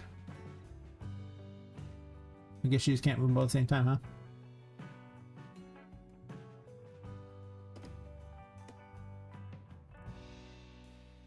I just don't want it to, you know, cut the end off there. So this should probably be acceptable there. It probably looks a little less good, but it doesn't look that much less good, I think. And maybe it actually looks fine. I can't tell.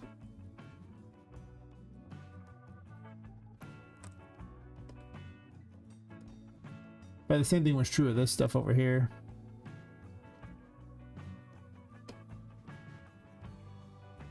So to avoid this problem, we're going to move it all a bit.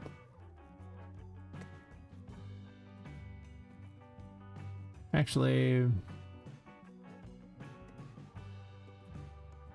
no, the position's not going to match out the same.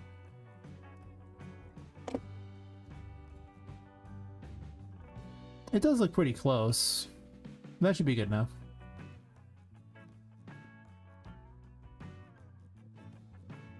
And then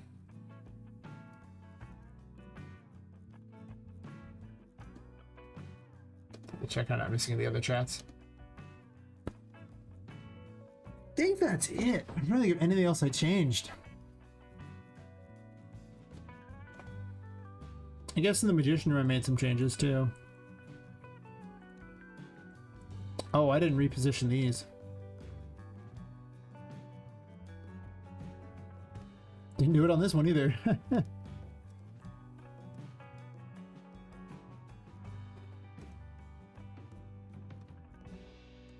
Okay, yeah, I did.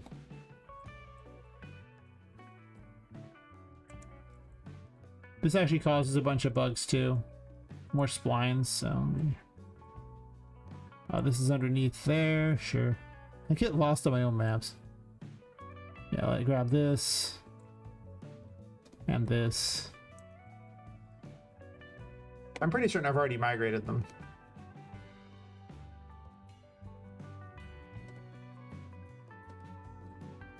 We had him selected? Yeah, okay. Sometimes I'll hold down shift and, actually I'll hold down control. After, well, something's already selected and then it'll end up being all over the place. Like I'll end up, moving one thing I wasn't supposed to. It happens all the time. I just forget about it. It took quite a while to sit there and position all these things, so the fact I can just cheat and do all that does save a bunch of time. Hours, even. Not that it's taking 0 time here, but...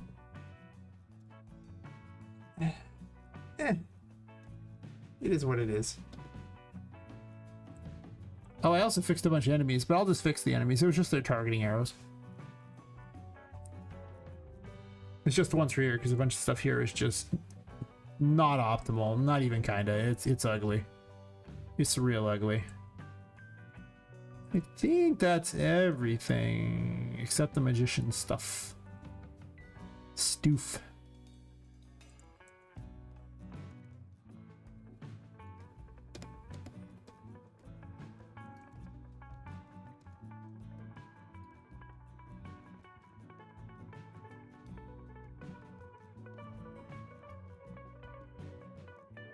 So some of the stuff I was looking at messing with, higher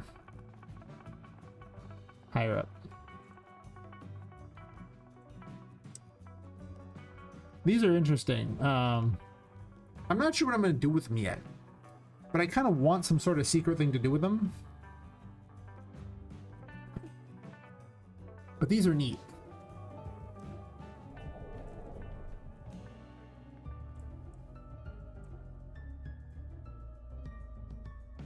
See, they go whoop, and they go. They look neater in the dark, sure, but get an idea. Also found a cauldron. Ooh, which I should make it where you can die by jumping into it because it's still water. Also, there's a board that does this too, which I actually like the board better than I like the other. And then there's a weird painting thing, which I don't. So you can look at the paintings. I don't know how much I care about that. But I like those items. They're not really positioned anywhere interesting. Mostly to remind myself that I need them. Though I do like the little pot here. So I want a bunch of magical crap in here, and I want to move this machine out of here and put the magician somewhere else in the room. I'll keep the pipes. I'll keep like a little area over here that's full of this setup here. I don't mind this setup. I just don't like this. It's not magician like. Also, these things over here are kind of dull too. So you know, I could do better on this room. That's kind of how I view this room. Is I could do better. What I might do is put like a fake room over here and then have a wall that you walk through to get there. Because you know it's supposed to be to like amuse people. I don't have these walls anywhere though, but I could do that and just have giant secret walls places that people could, you know, run into. If I just... Can I remake this the same material? Or is it tied to the particle itself? I actually have no idea what they did for this. Oh, it's a parameter. Dissolve amount on the dynamic material, and the dynamic material is probably done the construction here. Am I a hidden door? It is a material. I'm a hidden door.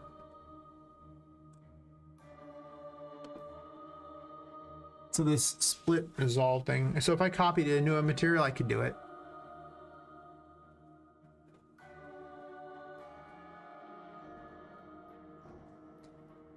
I do kind of like the idea of, well, I'm going to swap map. I'm going to swap to the other one. But I don't see any reason to screw with this one any longer than I have to, because it's obviously got issues. I do want... Could you be the problem? You mess with a camera.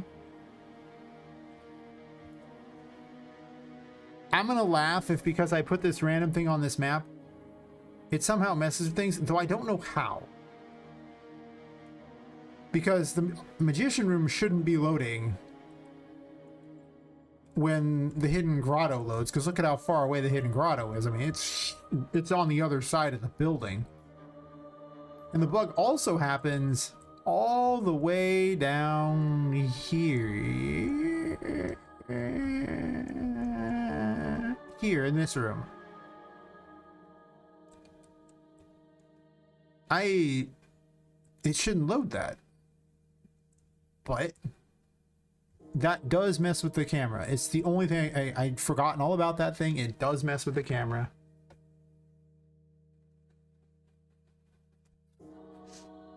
Like 2 hours of work wasted if for some reason that was the problem. I'm gonna laugh. Is that really the problem? Was that it? Oh my god, really? After I fixed basically every bug I could possibly think of, is that really the culprit? I'm obviously gonna keep running back and forth a couple times just to see. No, screw that. You know what I'm gonna do? I'm gonna put the thing right back.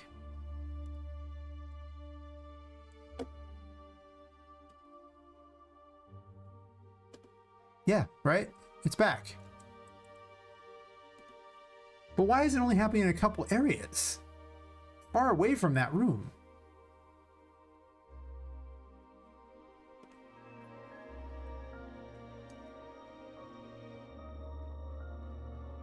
It's that.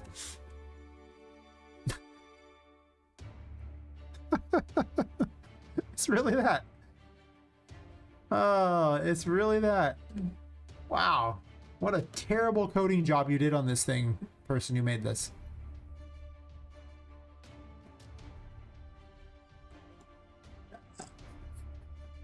I don't even know what you did. Oh. You're just bad at coding. Oh. Oh, I see. So, ladies, gentlemen, and everyone else watching, don't do this. What we have here is a collision against anything.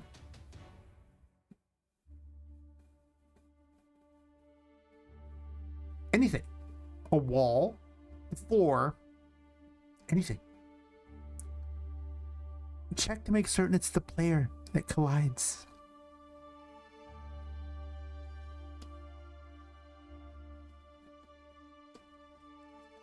In this case, you just get game. Well, make gameplay. I just actor as tag.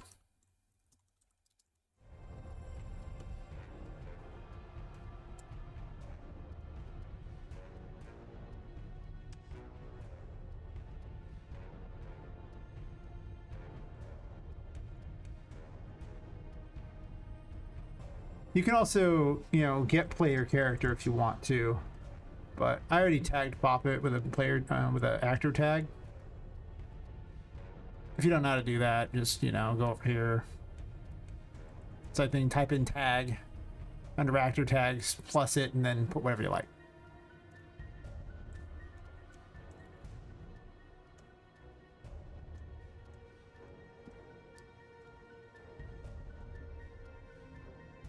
Yeah, this was because I was experimenting late at night and forgot all about this. I wasted 2 hours because I was being dumb. Let's see if that fixes it.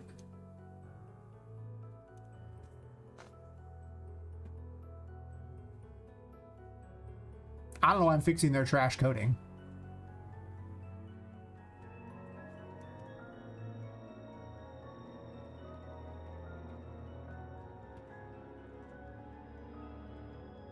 We can watch it. Sort of.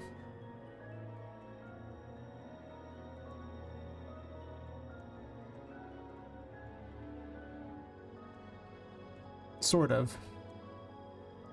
Kind of hard to do here. So, go ahead and load that up, whatever. Just do your thing. It's loading the other in there, sure. You see that? It was setting the camera back because it was ending the collision somehow on here. That's what we're seeing here.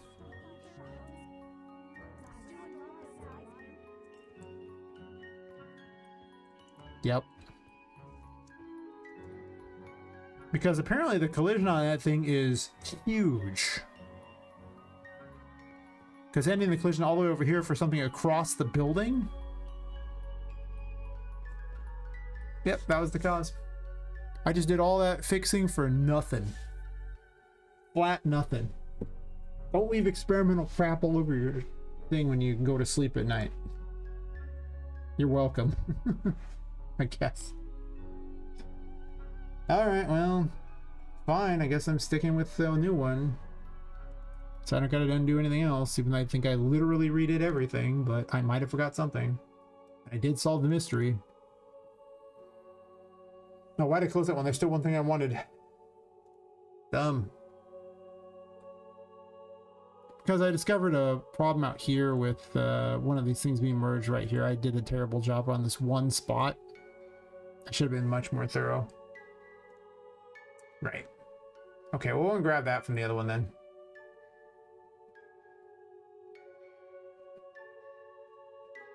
And then I'll keep that as the backup in case this one is just foobarred. Worse than for, I don't know, like I said, it's such a bizarre error. I don't typically account for other people's bad coding when I have my own bad coding to account for. It's kind of one or the other, like I'm, you know. But while that other one's launching, I'm going to investigate this crap because what the hell, man? It's not even that big of a box collision. How in the world are you like not? What is going on? Also, never do this.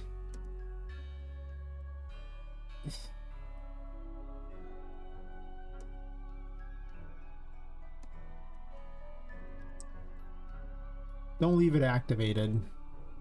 It's weird.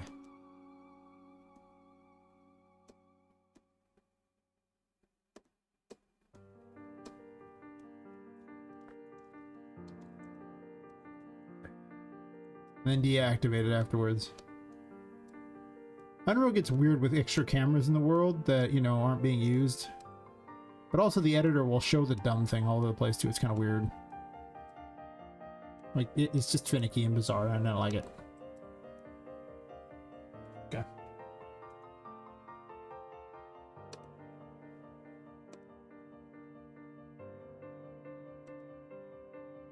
I'm just going to import the level outright.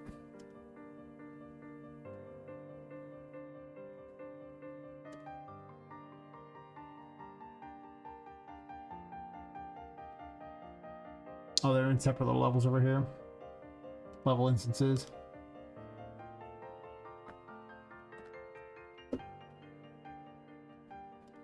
This took forever too. Okay, I want to migrate it.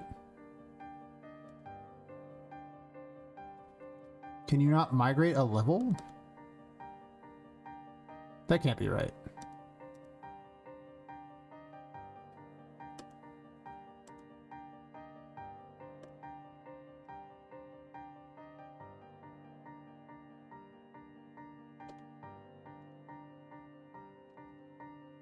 Okay, open it.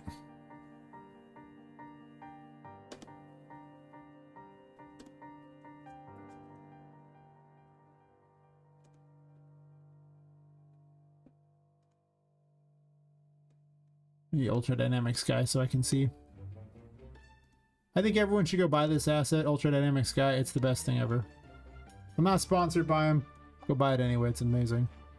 It's just literally a box, you know, like that has all the weather figured out and everything like that. Splashing on the ground, snow trails, time of day. You can change everything under the sun. It's crazy. It does space for God's sakes. I mean, it's just, it's the best.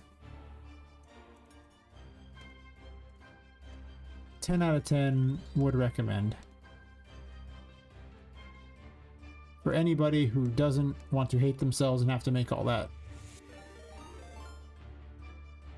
Oh wow! Hey Shawnee B, how's it going?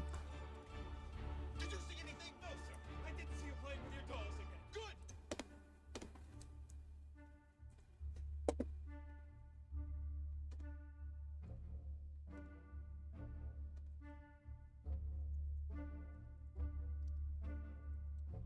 Shout you out. Not sure how useful that is, seeing as how most people were literally, I was during an ad break. There's literally an ad break in progress. Okay, well, for those who didn't hear me, Twitch just out to get me, I tell you. Pretty much. Stupid Twitch big out to get me, oh my god. Missing any of these? Hopefully.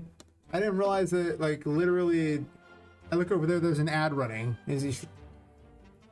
Like, it doesn't even say an ad was about to start, because usually it's like Twitch just waits in the wings, and they're like, oh, look, I guess some people show up quick. Them right at the start. I'm like...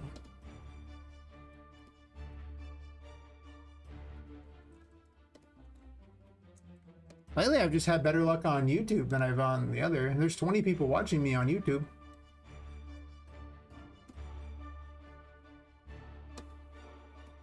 Which...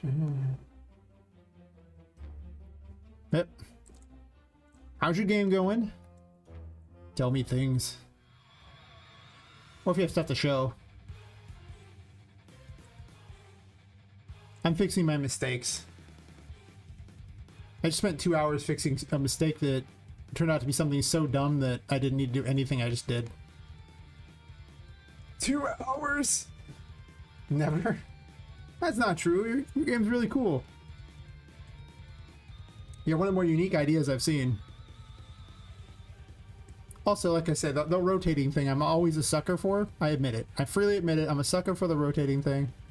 And of course the aesthetic of your game too. To the surprise of, I think, exactly no one. My game having a similar than that. The in-person playtest event yesterday. What's they saying? Like 15, 20 devs there? Feedback from that? Nice! I need to find some of those in my town. I'm too lazy to drive to San Francisco. I'm by too lazy, I don't want to drive 4 hours. Each way. I just don't want to do it. I should. I really should.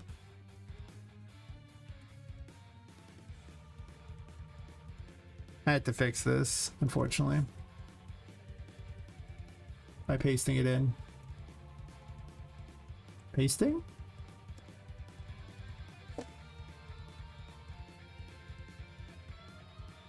Copy? Yeah, it's far. Like if it was for like hundreds of people, perhaps, but I wouldn't do that for like 15 to 20 people. It's just, I don't want to go to San Francisco in general. I've never liked San Francisco.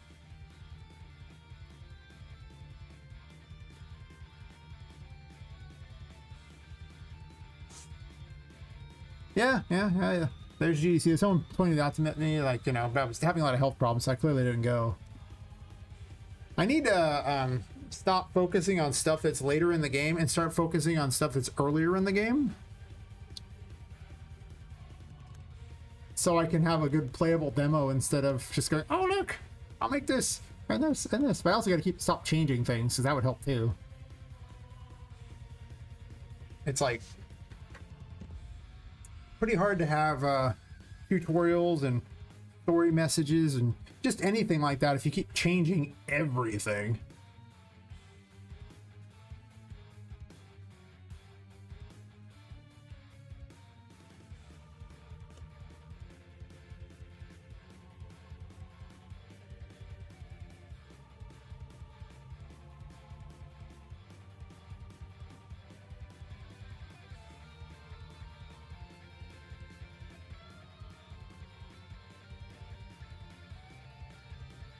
Okay.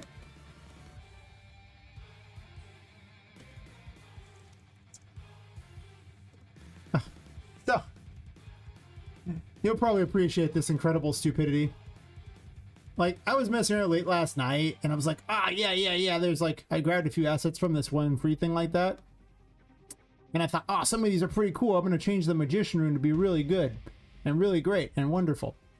And I was like, yeah, so cool. First, I'll turn the lights off, you know, because I'm going to turn that music off because I don't hear it. This was responsible for 2 hours of me copying stuff to an old version of the project, thinking that there was a problem with this one that was so weird I didn't have a good solution. only to arrive at the solution almost when everything was done. So I was like, ah, these are so cool. Look at these things here. You know, you run into this and it dissolves, and that's so neat, so cool. I just wanted some magician things. I was like, yeah, it's cool. I found another one over here that does a better dissolve. I like that one. That's awesome. Okay, cool. And a cool pot. Yay, cool pot. But, yeah, isn't that awesome? I also moved this stupid thing over here.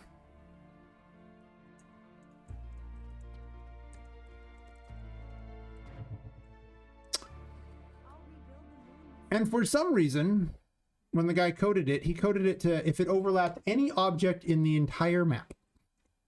So I was running along way down here, and I'd run to one at this spot right here, and it would suddenly zoom in on Poppet's backside and be stuck there.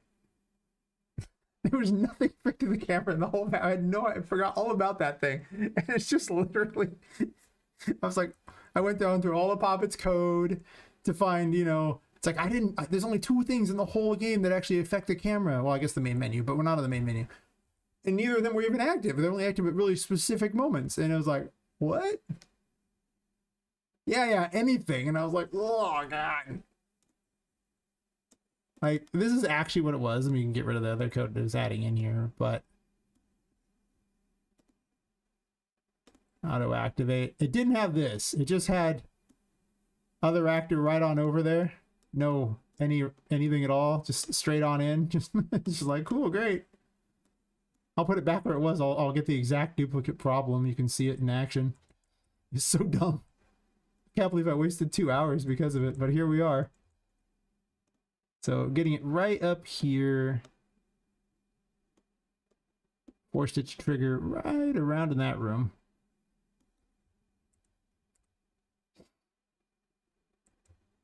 It wouldn't trigger everywhere. No. Because it's when it unloads. Like, I'm sorry, what we're talking about. It's when you end the overlap. But the overlap's not that big. Now it just zooms in on a picture. I just grabbed it from the thing and I forgot I put it there. So, see if I can get the arrow trigger again. I wish I had moved it. There we go. Right now, I found the water. First person game. But here was the other fun part. This boggled my mind. I had no idea. Like, I just didn't realize this person programmed so badly that this is what happened. It just never occurred to me that someone could program so badly. Should have. But yeah, if you go this way. Whee! No problem at all. None, not a zip.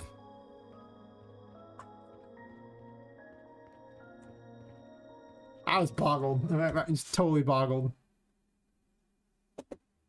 You know, when PlayStation thought that was allowing the player to push the camera all the way to the character? First person move? Why allow that? I actually do allow that. If you want a first person view, I allow it. But it doesn't go in on her backside. It's an over the shoulder camera. Why in the heck would I want to stare at her backside the whole time? You can't see the game. I mean, I'm sure it's fine and all. She's a doll, so maybe it's not that great, but well, you should be able to zoom in. Did I break that in the process of trying to figure that? I might have. I went through a lot of changes to test this out as I was trying to fix this problem. I also need to put this back on.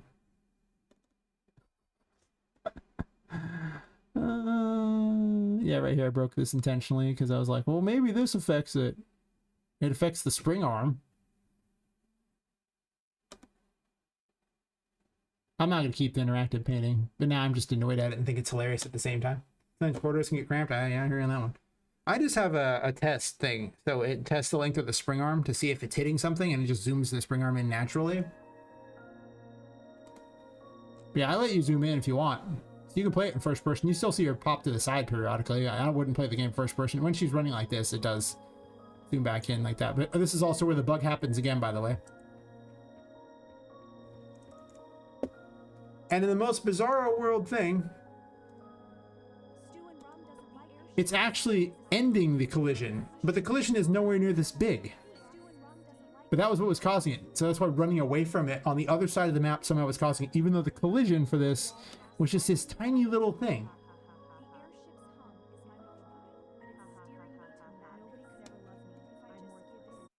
So, yeah. So I fixed the code, even though I don't care about the code, just because it annoyed me. And that's the most I'm going to do with it. Just going to delete it. I like these other things, though, so I'm probably going to use them. So dumb. I can't believe I wasted 2 hours updating the other projects. That was just such a loss. What could possibly be doing this? Only to have forgotten this dumb thing that this collision here, this little collision, somehow is being ended by going way over there. Just imagine a game where you stand on the shoulder of a giant in the first person, feeling the giant directly. I mean, I could see it. If Poppet stood on a human shoulder, that would be standing on a giant shoulder. Right? And that would be like, be perfect. That would be. But I think, I almost think you would lose the perspective if you didn't have at least like a giant head off to the side or something, right? Like if you just zoomed in so much that it just looked like you were flying up in the air, so it wouldn't be the same. So you'd probably want, like, you know, to show like the shoulder you're standing on and the head to the side or something, and maybe have the character walk back across the shoulder or something, be able to look down. Maybe that would probably get a better perspective, I guess, right? Not that I plan on standing on anyone's shoulders in the game, but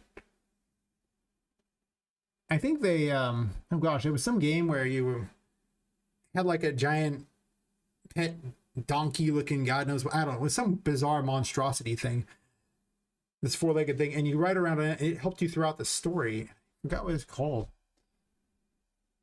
It's made by the same people who made Shadow of the Colossus.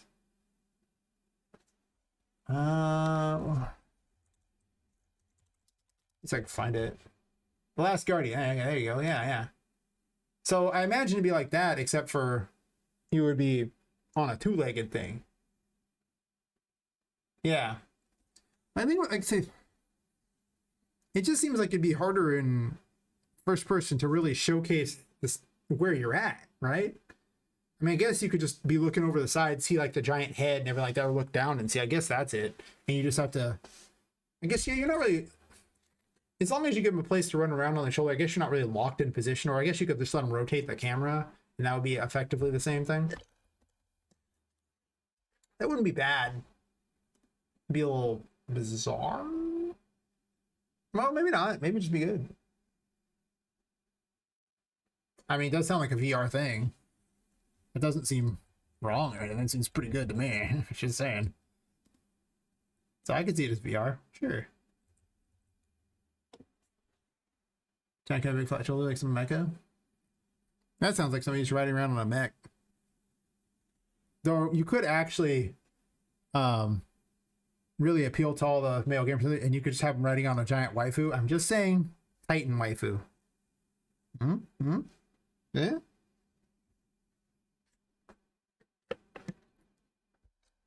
I guess some Attack on Titan game would be about the same. Yeah, exactly.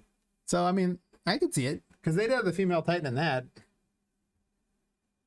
I think it'd just be funny if you had a giant-sized waifu and you just were commanding your waifu to, like, you know, destroy towns and everything like that around the countryside or whatever. It's such a weird game. Okay. I'm not opposed to this game I just described. Exactly. Well, I mean, like, using this game's inspiration, that whole Alice Madness return thing, one of the funnest parts is when you turn giant size and just start stepping on everything. You just get to step on stuff. Why wouldn't you want to do this? Especially because you've been chased all that time, so now you just get your revenge, and it's like, yeah, let me find it. Yeah, well, every time there's a Steam sale, it goes on sale for like 99 cents. It's super worth 99 cents. Like,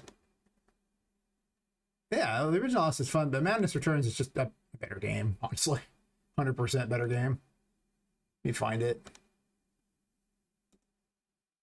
I thought playing it on a stream since it's an inspiration for the game.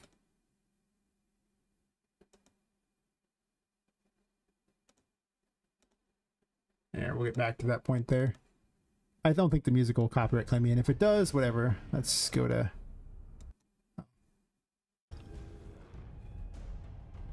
escaping, little thing like that, whatever. Get to the big grow seed. Yeah. Big grow seed? Maybe? No. You're gonna grow big.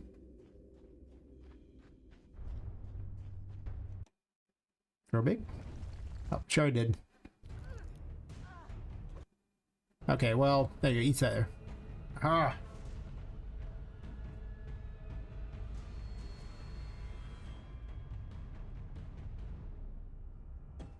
It's the best thing. Yes. Why wouldn't you want to do this? Of course, there's a different outfit in this because they didn't give her that, which is terrible. Also, they have some graphical glitches there, but you just get to run around and step on things and kick stuff. Yes. Stomp and pound. I thought about adding a giant mechanic for this too, but there's a problem with claw physics. It doesn't enlarge or shrink with the character's scale. So when I did it, Poppet would have really short hair and a tiny little skirt. Or she'd have, like, when I made her really tiny, she had this hair just down to her, like, her ankles, like, cause it. It was so funny. But I mean, why wouldn't you want to step on enemies? Doesn't that sound fun? I'd step on enemies. It's not the most complicated mechanics in the game, but I enjoyed it. There's never any world. You're not in any danger here. You just get to step on things. You seen the same Jank and Boom stream? What, like stomping on things? That doesn't sound like Jank. I like stomping on things. I even like the footprints. Those are great. When she stomps? Oh, no, it's just when she's walking. Just leaving the little things in the ground.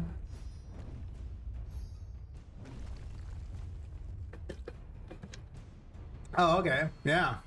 Now shrinking Moon's head and saying her. Head back. Yeah. It's kind of problematic. It would probably, from a performance perspective, it's probably a lot better to have bones in the hair than to use the cloth thing. The cloth thing is really heavy. It looks cool. But it's also hard to get the collision to not just go through the character. I've definitely found a problem with Pop. I mean, I have the advantage of it being in the dark, so I can get away with a lot of collision things. It just wouldn't have been, you know, okay. I'm also not that knowledgeable about like bones and things before like that. I mean, I kind of understand it, but I'm less knowledgeable about doing that in Unreal Engine and moving things. I just suck at animating things. Let's put it, I just suck at animating things. I'm not very skilled at it. It's fine. I did it. It's very much like, you know, I got a lot of skills, but I haven't spent that much time doing anime. I've done some, but I'm definitely not a master. Your groom, that's what I'm using. Fortunately, it's hair card, LED system. It's decent. Yeah. The strand hair is super sensitive. Yes. The Poppet's like strand things going on is, it ain't free, okay? Like, I've done so much optimization to make it happen. And I can tell you right now, it's just too cool though. People like it. That's the problem. Like, people like what I'm doing with it. It's just, it's heavy. It's really heavy. But sometimes you gotta sacrifice for better looking too, right? Because, you know, if you don't, then I think I found the music playing at this point when talking. Hey Lepus, how's it going? Yeah, when I was doing that, it was what's this thing? Yeah, no, people always comment that they like that Poppet's hair moves so much. Also redress too. So it's like, well, I mean, I could give it up, but you're gonna be staring at her, you know, a long time. Like, I mean, like, she doesn't really change her outfits very often. But one of the other problems I have, and this is showcased by having two different outfits. That's why I say, oh, nice, well, thanks for dropping, saying hello. Yeah, here's one of the problems I have with this, like, is if you look, what portion of Poppet's actually revealed, like with this outfit, you know, we got the upper back here, arms, things like that. Then this other outfit for her, which is not the outfit I want to use for this, but I don't have a better outfit yet. And you can see it's got like her whole back revealed and everything like that, and her abdomen like that. So it's like, wait, what hit there? I hit something.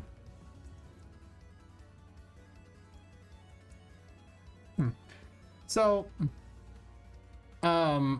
it's difficult to only have parts of her for each outfit. I basically just need the whole other model.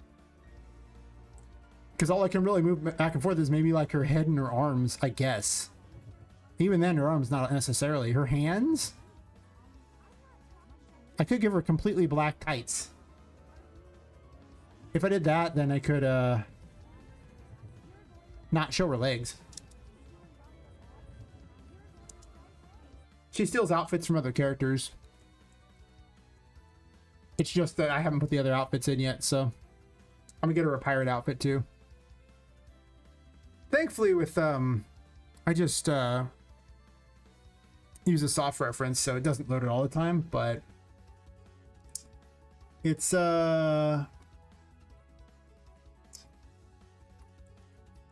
problematic. I wish I could actually just swap her outfits.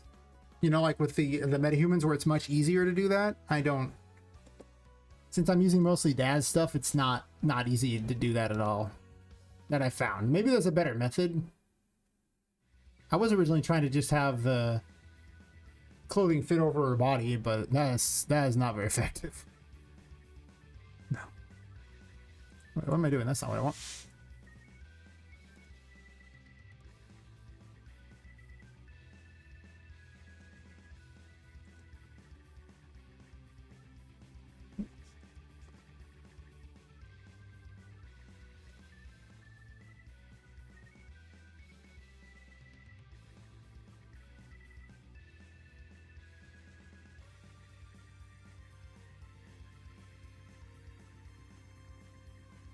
I'm making yet another room. I have a problem, you see. That's been definitely a problem I've been having, is just how to do an outfit system for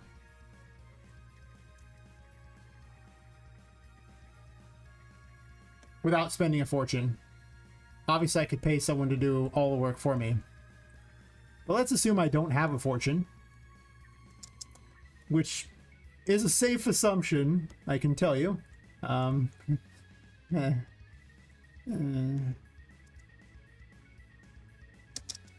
Yeah.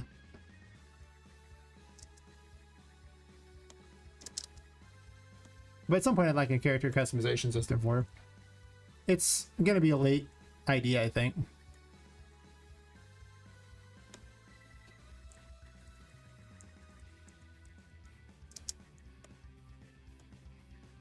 I also have the first I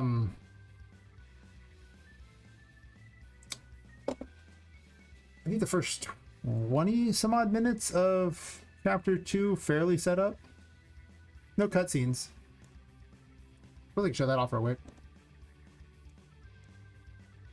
At least it's been gamified. It runs like hot garbage at the moment, but I did a bunch of optimizations. It still runs like hot garbage. I made a terrible mistake with my design.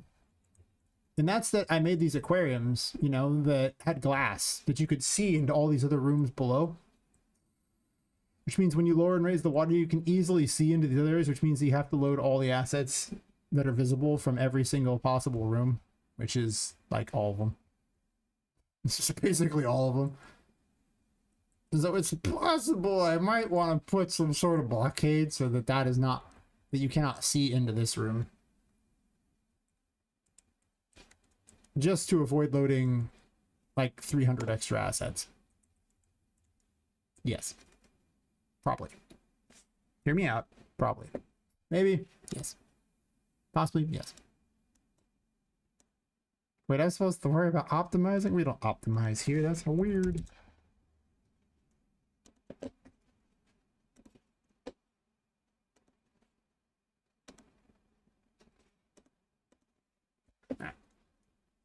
Oh, that beautiful collision there. Oh, yes. That'll work out great. Whatever. I don't care. Half the things in here fly anyway.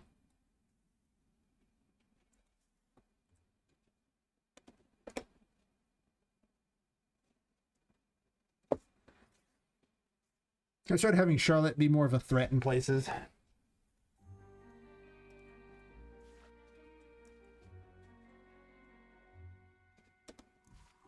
I need to have the chapter 2 not load double jump.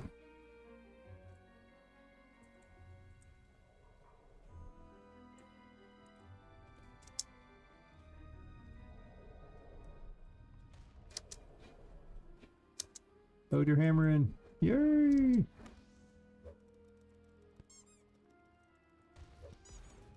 I think I made him too high a level. I'm changing all the collectibles to the tarot cards for like the minor arcana and just having them tell stories along the way, so you don't have to collect another like 80 some odd collectibles that honestly, I mean, there's already too many collectibles in this game as is. There's a limit on how many you can really fit in a game. And I think I hit it ages ago. Put in all the little secrets in this area here. Oh, this now gains sanity back when you activate it. At the cost of health.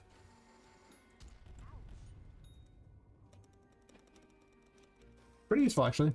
You load this thing in, buddy. First load's the worst load. Doesn't happen in the package game, but it happens in the engine.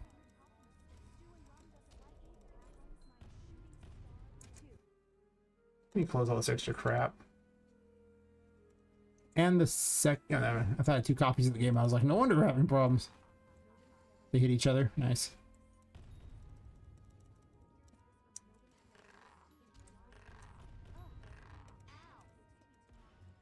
Wow. Okay, it's not only that bad. They're going crazy. Oh, good.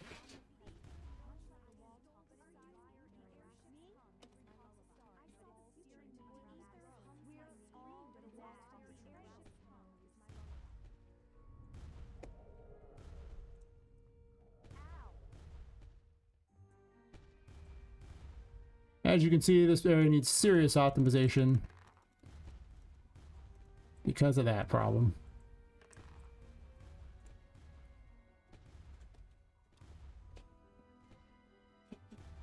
But that's okay. I was going to be doing that, and then I had that weird bug and couldn't figure it out for the longest time.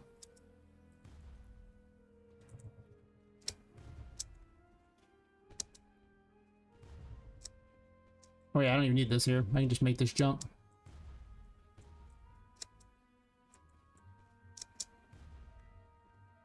Hit double jump.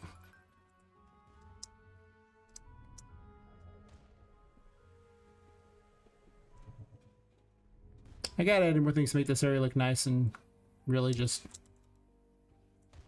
I don't know what the heck is wrong with this area, like other than the window down there making it too easy to see things.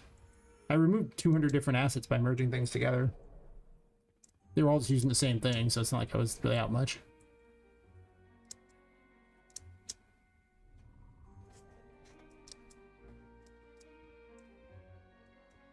I had a key up here. I didn't even close the door anyway. It doesn't really matter, but...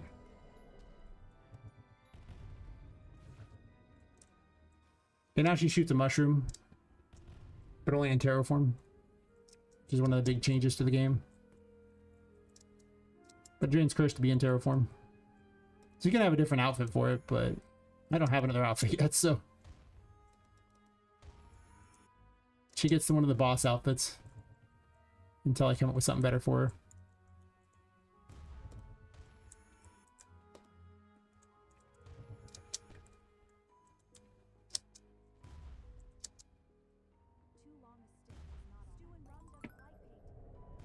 Yeah, the 4 cups is ridiculously annoyingly hard to find. Hope we were paying attention. I didn't get the secret up there.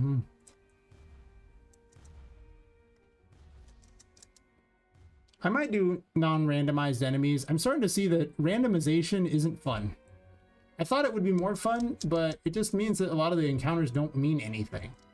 Like if I can put them in a place that means something, it tends to lead to more interesting results, I've been finding. So, but when I completely randomize them, it's just kind of like, okay, cool, this enemy I've seen is now here today. Okay, fine. Like, it just doesn't Doesn't seem to be quite as exciting. Maybe I'm just weird for thinking that. That's possible. It wouldn't surprise me.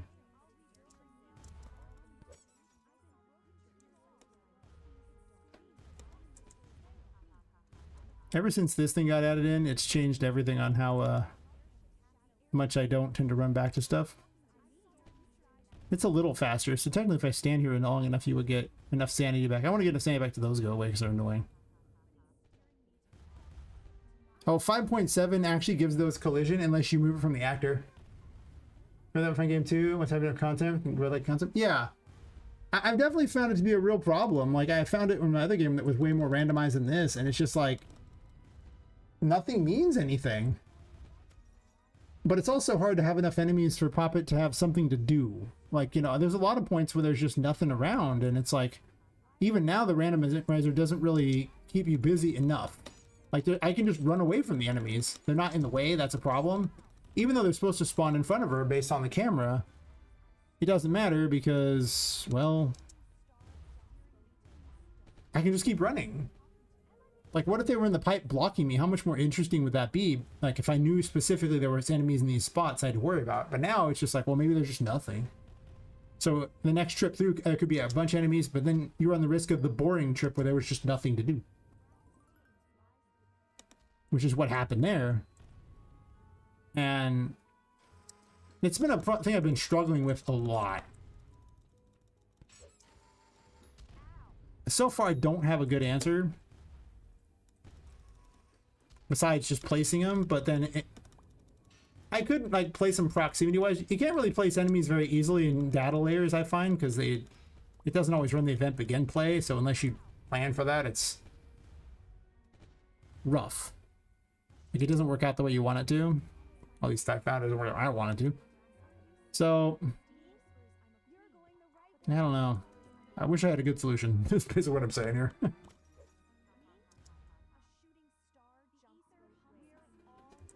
Go find a magic mushroom.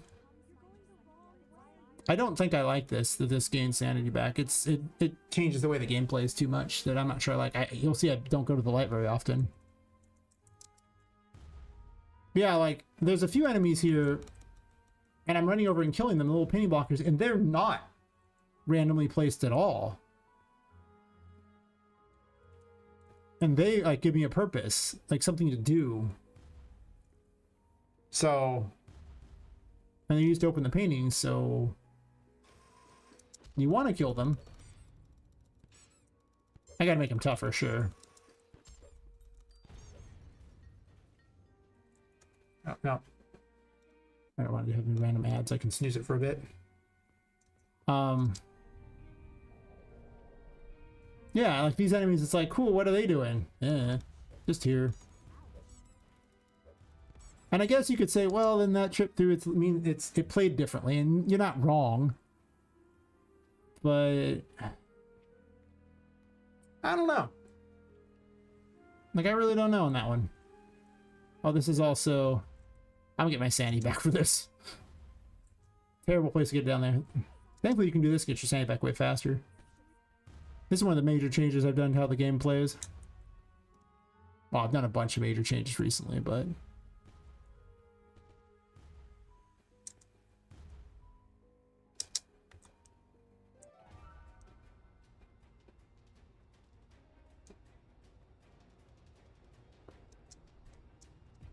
see, now Charlotte will show up and chase you in various areas because she can. But here she floats after you, and she no longer worries about being solid because she's a ghost, so she doesn't have to. But she's playing red light, green light with you, so if you happen to look at her, you this is just an area you pass through. It's not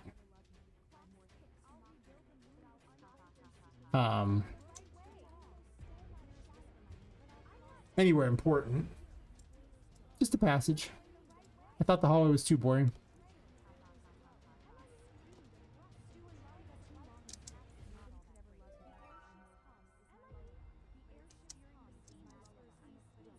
Oh, that's right, I have double jump. I keep forgetting I have it.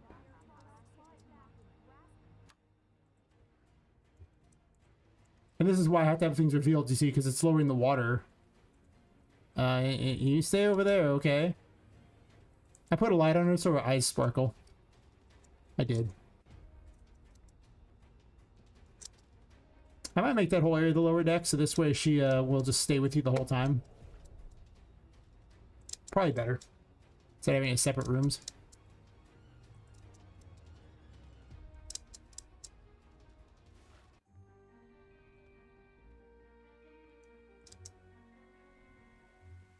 Get my nice little break. She won't follow you up here. You're safe.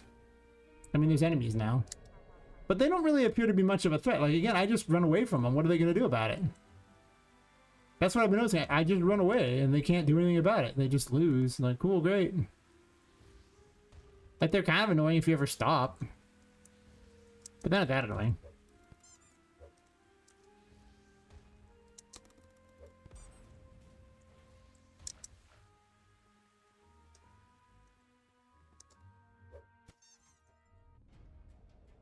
Oh yeah, the music's set to for this one little area you're passing through where it has that music.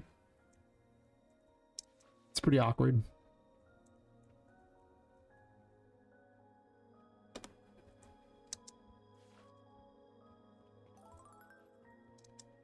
Don't fall in the pool.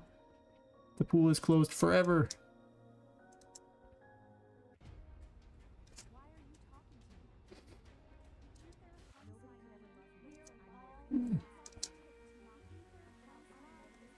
Usually the thing to do is run out of curse all the time. That's the there's no way to recover that other than standing in the dark. Though I did add a thing where you if you stand still for 10 seconds in the dark, you get 25% of it back. I need to put an indicator for that. I figure if you're willing to stand there, you deserve it. You know, like this minor amount back.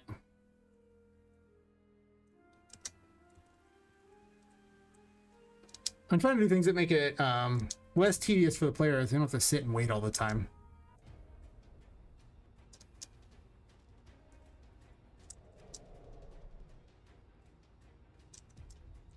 Hello. Yeah, it just rotates all the way around. I can't decide if I like it or what. I mean, I just left it that way because I think it's fun.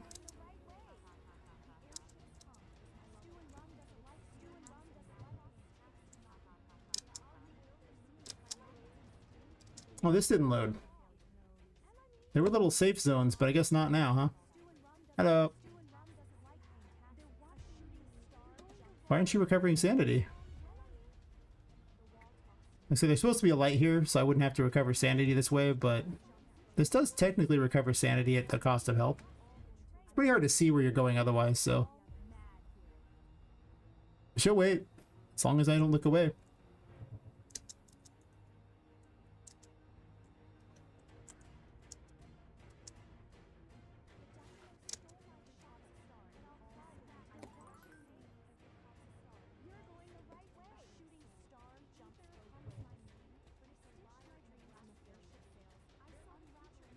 Where'd she go? That's more terrifying when I have no idea. Oh, hello. All the insanity mess with me. She almost didn't see her catch me. I gave the crawling one a grab. This one doesn't have the grab yet. I do want her to kind of zoom down and grab you though.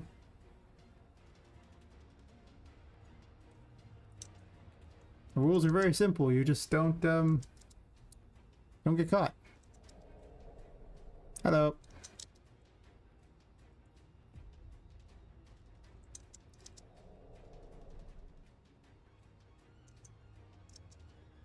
I still gotta add in more secrets and things too. Clearly the game's not where it's supposed to be yet. Yeah, there's multiple copies of cards here. Neat. I double 4 of swords. Hello. I'm gonna climb this, and I'm gonna do it backwards. What do you think of that? Right. I didn't think about this until now that I could just climb the stairs backwards. I used to climb the stairs forwards and it was the most terrifying thing ever because you just sneak up on you and you're just dead.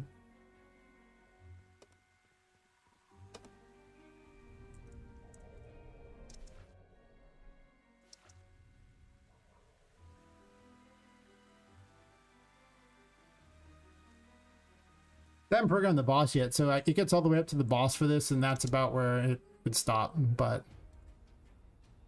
there's still the longest stretch to deal with her there, and I have to get the key from down here too.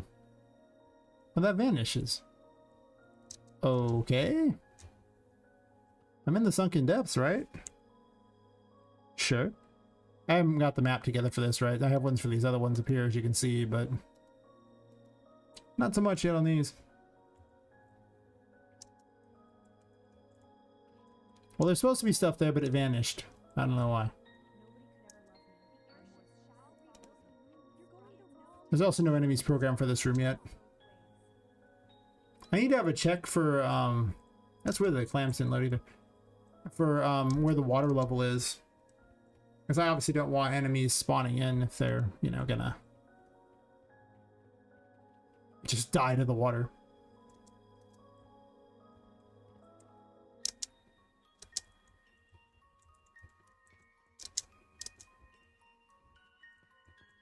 Can I even get out? Uh-oh. It's a problem.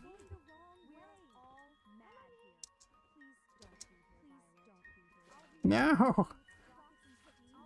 Loaded in that time.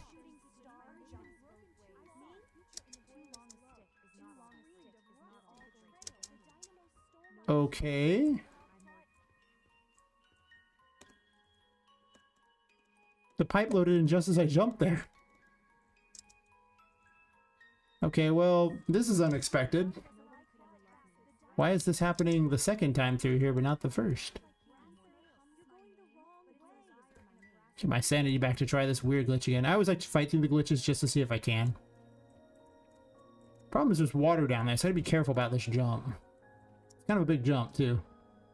Maybe? Oh, I got it. Haha! It loaded the pipe just the... It should be loading that pipe. It did it earlier. We all saw it. Right? Oh, I added a thing down here.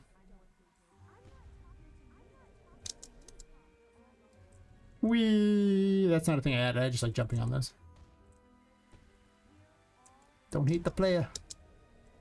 I don't know. I'm gonna hide over here. Meh. Those ones don't move, so they're not that interesting. To be fair, them walking on this seems pretty challenging in the first place. Me walking on this thing seems challenging.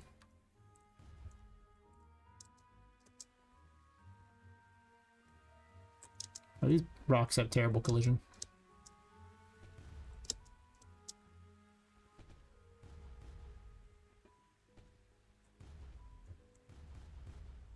Oh, I gotta lower the water one more time.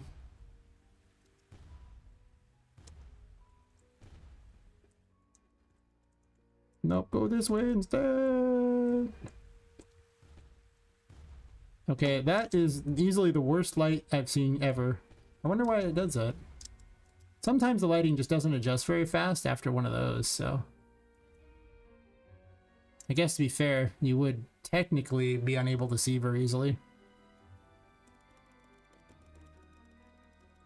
Get my health back for the battle here. Actually, I probably need sanity more than that.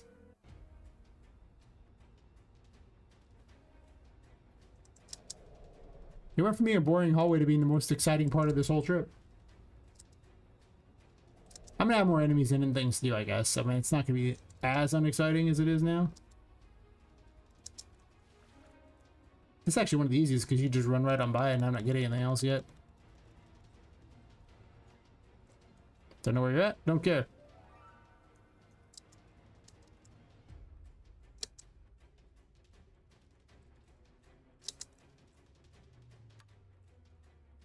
Oh, in the water over there too.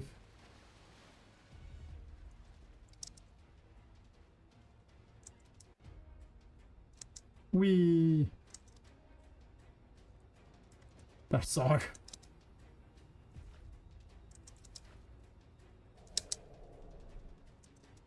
When adding more secrets and force you to stay here longer, it's going to be obviously more obnoxious. I'm also going to turn these into claw machines too. I put in there to remind myself. I didn't even see her on this trip. What you doing, lady? There you are. Kind of late to the party. Aha.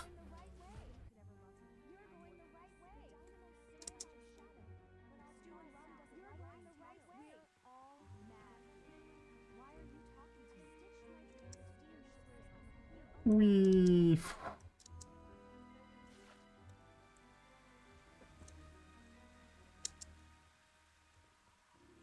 Yeah, see, the enemies just, they randomly spawn in, but I'm just gone. So the more I do it, the more they just seem like they need to be placed specifically. Like that one spawned in, but you know, okay, cool. I'm just gonna run by now. I already had the one from here. I just, you know, auto-equipped it, but still. I put one of the tarot cards down here. Wheel of Fortune, so it's hidden amongst all the gold, which I realize isn't technically what Wheel of Fortune means, but I think for the layperson, that's probably what they'll think it means, so close enough. I mean, it's not necessarily completely off. It's just not quite the... Whew. I guess it doesn't count as being in the water. Don't jump in the pool. The pool is not your friend. Yeah, like, it's just... They don't seem meaningful. So I need to definitely place things in areas that seem a little more... I don't know. I need to have specifically placed enemies. It's just random. It's just not fun. It's either too many enemies or I just run by them and ignore everything they do. I also feel like the sign should be an enemy.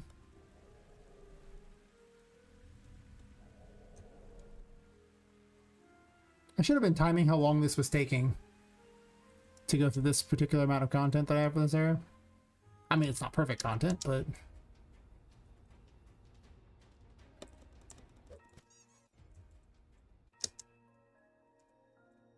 And now this stuff is loaded in. That's so weird. I wonder what triggered that. It just vanishes as I fall. I was like, nah! Flash.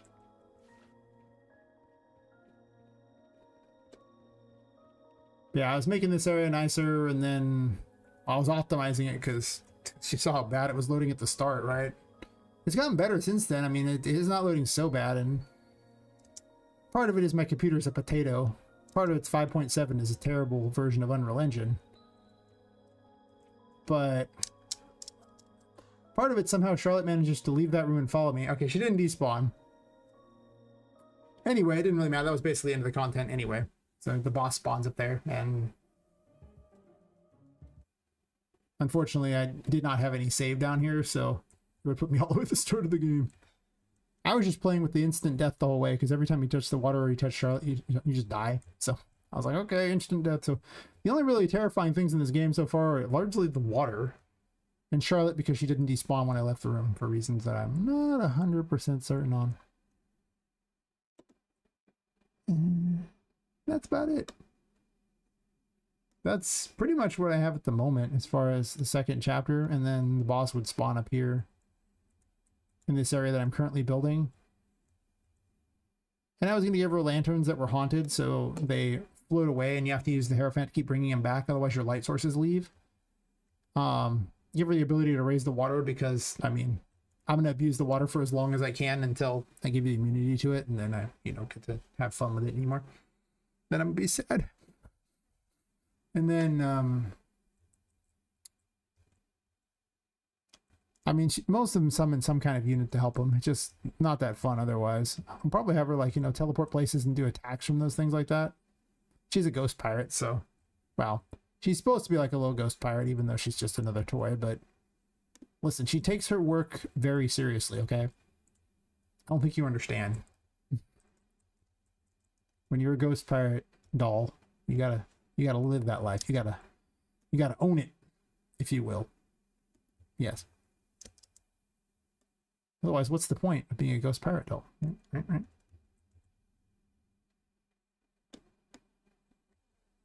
It's kind of a bit much, though. I'm not sure I want to go this far over. I could go underneath, I guess. Well, it's got to be high enough up that it doesn't hit the water. I'm probably going to remove the extra thingies below this, I think. I guess it doesn't matter if it goes into this room particularly.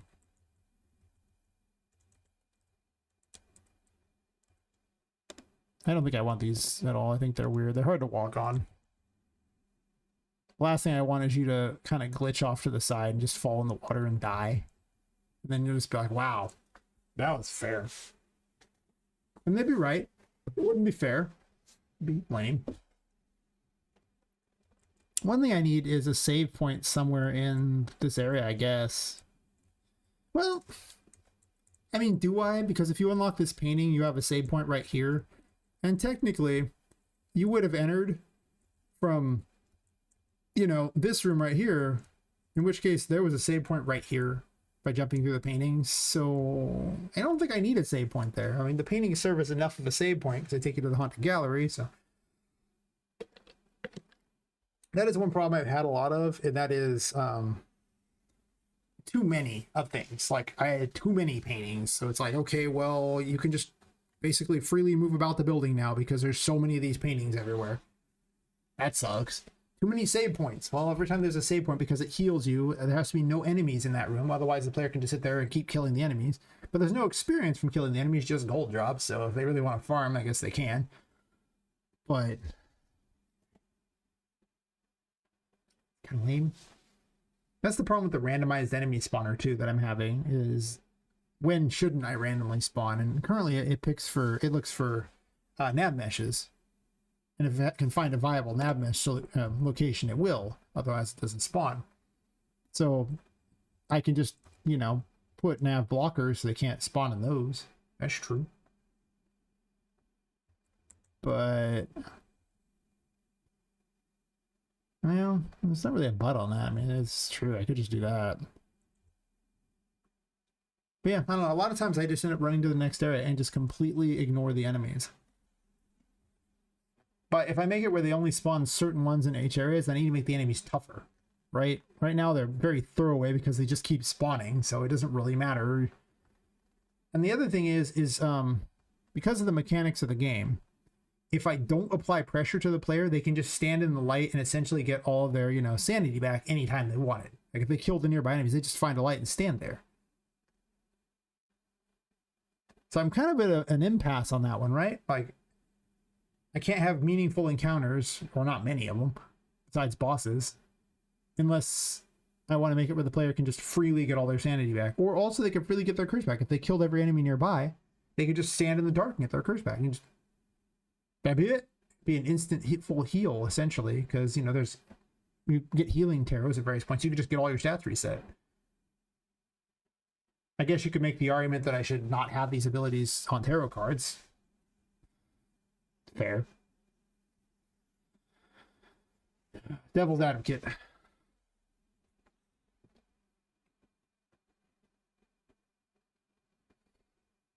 I almost want to force waves of spawning. Like there was a Metroidvania. I for the life of me cannot remember it, but you were exploring some cave system on some bizarre unknown planet, you know, ancient civilization things, whatever. The most memorable mechanic of the whole game was there'd be like a little timer that would slowly, you know, tick up. I forgot what the symbol for it was, but once it hit the danger zone, then a wave of enemies could come at any point, and the waves would be an incredible number of enemies that could easily just kill you. And you have to slog your way through it, and then you go back to exploring. And that was their plan. And it worked pretty effectively, because if you're in an area where the enemies were too high level, when that wave came, you were in trouble. Like, they could just literally physically block the path. There were so many. It's just like their master plan is, you know, to win by attrition. Like, just so many of them. But it worked. And maybe that's what I have to do, where you're allowed a certain amount of time before like a little indicator says that, you know, the danger is coming or something, as opposed to just them randomly haphazardly spawning. Because the haphazard spawn is, well, you see what's happening. I'm just running by. I'm ignoring it. Like, if I want to stop and fight, I can, but outside of like some coins for the levels you can buy, there's almost no reason. There's no reason to fight. None. But I also didn't want to experience anything, because otherwise I could just sit any one area near any kind of save box or whatever, and then just fight forever and get, I mean, I guess you could sit and level up that way. I mean, I guess technically any game will allow that. Basically, I hate grinding in games, and I didn't want to have to do it for my own game. That is a problem.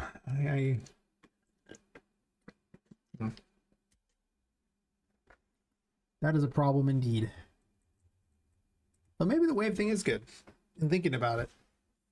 Like, instead of having a percentile chance to do it, I just say, hey, go and roll this many encounters on here. every X amount of time. Try it.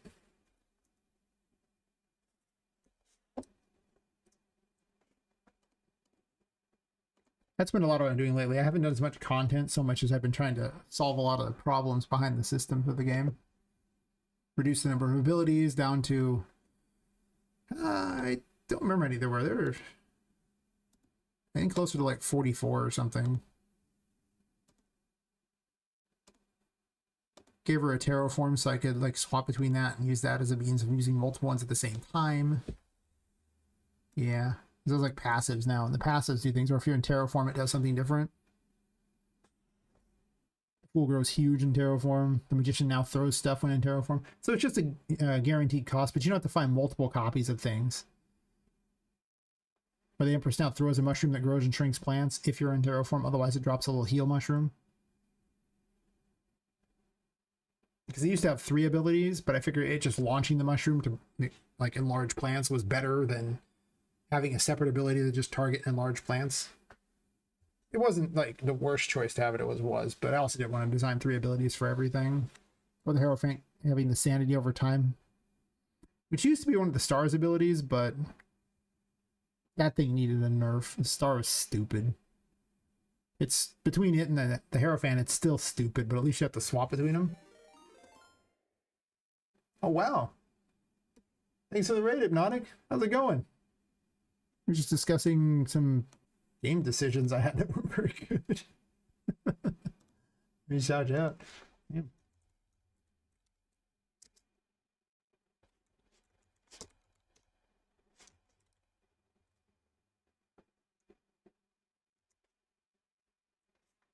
Next tomorrow, your demo's ready? Nice, man. I should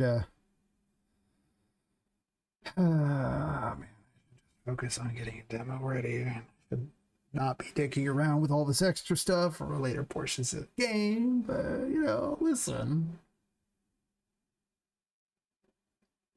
I should do these things. I'm not saying I'm going to, but I should do them. Troll's already starting to. How like you're getting like bad reviews or something? Or like, what do you mean the trolls are starting? What? There's a troll version of Next Fest? I don't even pay attention to Next Fest because probably because I never stopped game dev. Like ever. just perpetually work on my game. Oh? I see.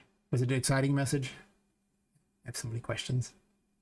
So many questions. Really? And it didn't ad break right then? 1 second. I'll be right back for that little ad break since I didn't catch it fast enough.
All right, little ad break ran out. Never mind, it's 3 seconds. All right, so should have catched the ad break faster. I was not paying attention. 20 FPS and then play tests have reported. Seats not provide specs. We'll see if they respond, provide specs. Just can play more. So listen, I got this like 1000 series card, and you know, it'll run fine on that, right? You know, max specs. Sometimes. That's my bottom test for this game. Like, I'm gonna give you 30 FPS on a 1000 series card. It's an Unreal 5 game. That's all you can hope for. Unreal 5 game. Okay, let me tell you. I have it in my room to test on the other crap computer that I took from my office because I moved my office to my house. With its 6 gigs of VRAM. Champ. I think it's such a wimp. No GPU. i5 at issue. Huh. Well, maybe that's the problem. Maybe they had like a 9th gen or something. CPU. I don't know. I think there's going to be some people where it's just like when you do customer support. When fixing people's computers, there's some people who just are too dumb to understand their computer and how to operate it, and they're going to blame you for it.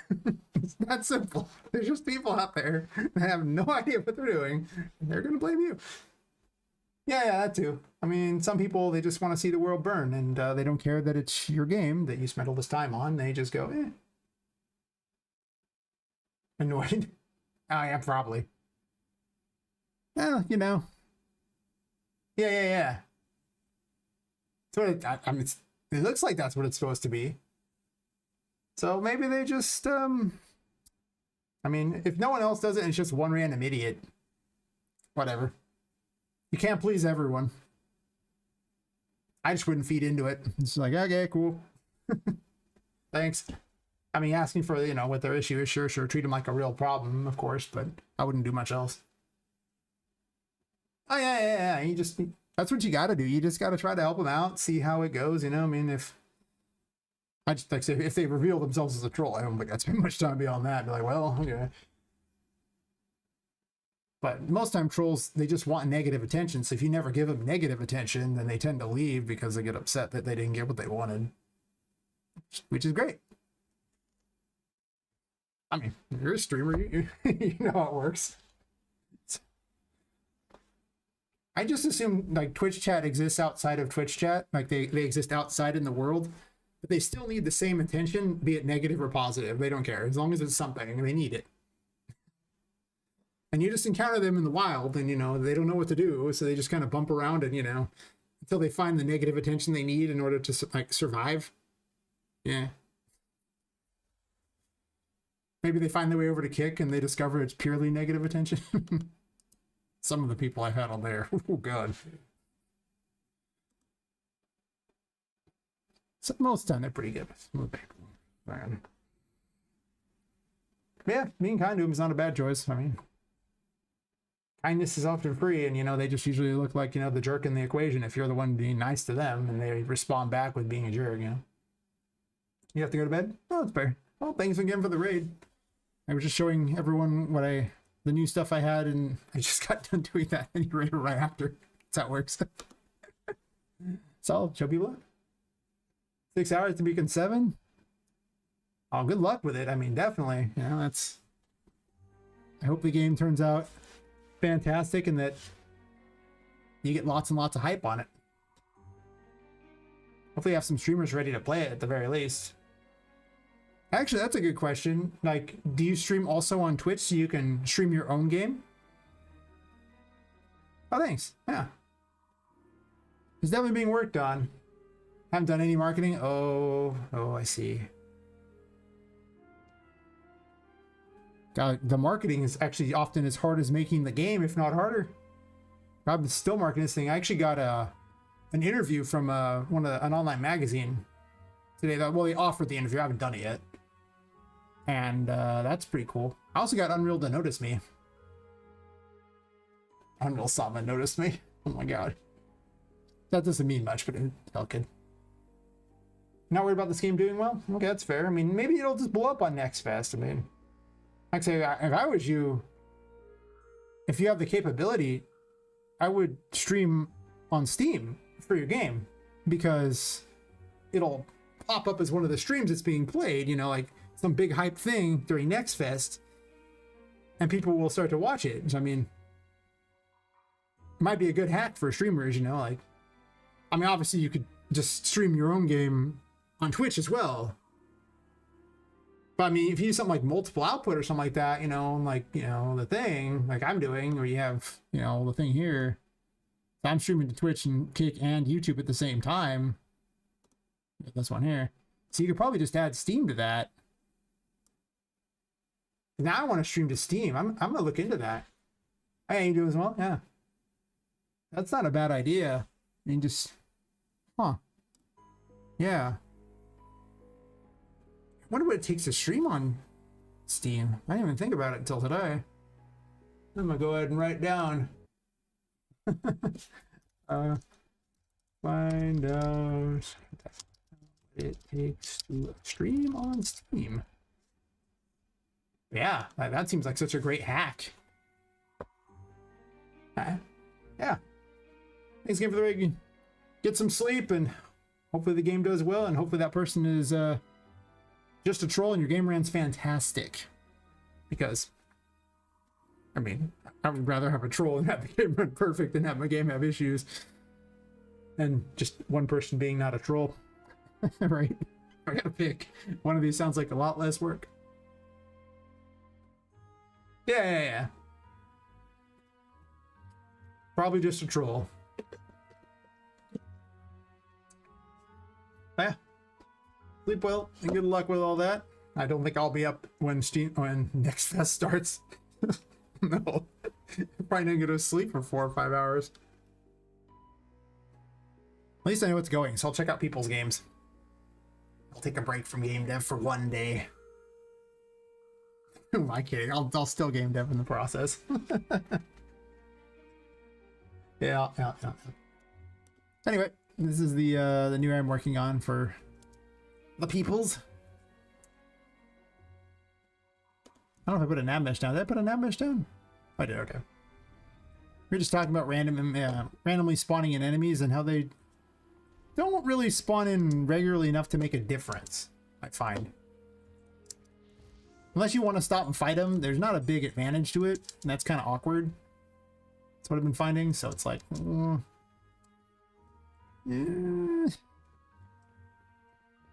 So this room is very multi-tiered in what has to happen on it. It needs more details up at the top for certain. Oh, I guess I can turn the light on. Actually, I don't even need that light there because there's lights on this. I put in all these little secrets everywhere, and yeah. Read a bunch of the abilities. Roll dice at him. Something about this spot usually causes massive lag, and I don't know why. It'd be nice if I didn't roll ones over and over. It's such a powerful weapon if you don't roll one. These enemies need a lot of work. Also, if you can actually hit the enemies with them, it's probably helps a lot too.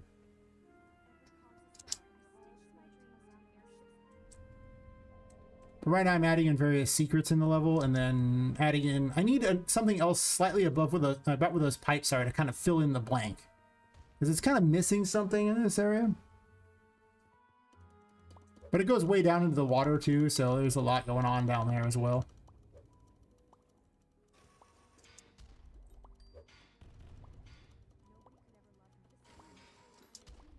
This needs more damage. It just does nothing.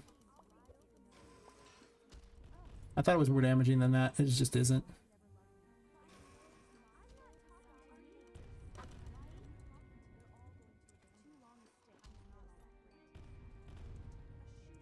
Getting my sanity back by cheating here. Well, it's not cheating. It's just using this to gain sanity back for health. I'll run back to a light. That thing isn't going anywhere.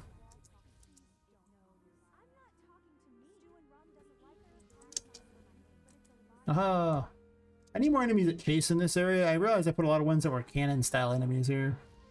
I need some mortars and other things too, just to kind of mix it up a little.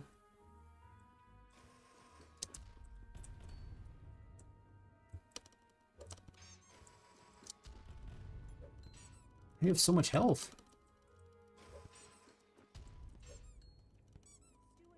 Damn.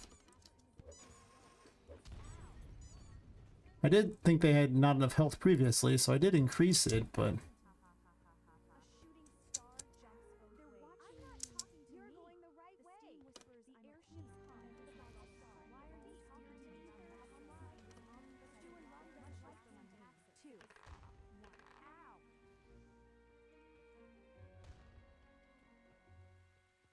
Might need up the damage on that thing because it doesn't seem like it's that effective unless it rolls 6. If it rolls 6, it just completely annihilates them. So it's like, well, it doesn't annihilate them so much as it just does a lot of damage. And it has a base damage, and then it's just its number, whatever number you roll, it multiplies that by its base damage. So it's kind of a lot when it rolls a 6, and kind of nothing when it rolls a 1. Maybe I want a greater spread, just so it feels rewarding.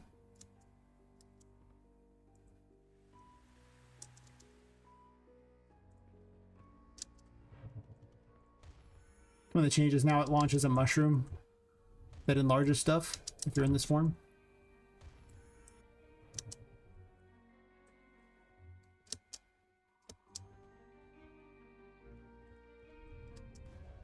We don't fight enemies here, we just run by like a speedrunner.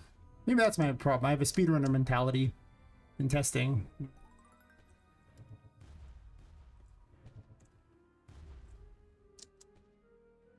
I get the super hard to get tarot card. Get my sanity back. I don't know, with the enemies here, this isn't so bad. I was worried this thing would be too good, but I think it's just going ham on me. Oh no, I don't know what I'm so bad about you. Wow. There's no save point here, so I'll just start the test from back over here then. There's a tarot card. You're supposed to jump your way to grow these things up and get all the way over here. Checking to start it from here and just use a thing where I have that.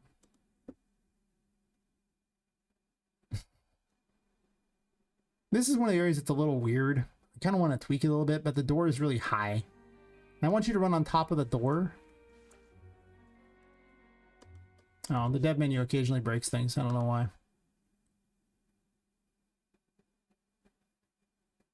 I get too fast with it. It just breaks something. And it's just how it is. You just accept it. All right. This will just give me double jump.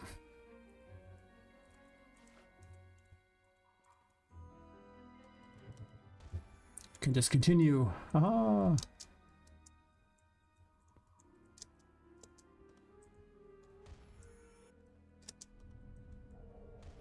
The best strategy is to jump at the thing and then enlarge it as you're flying over it. That's what I found.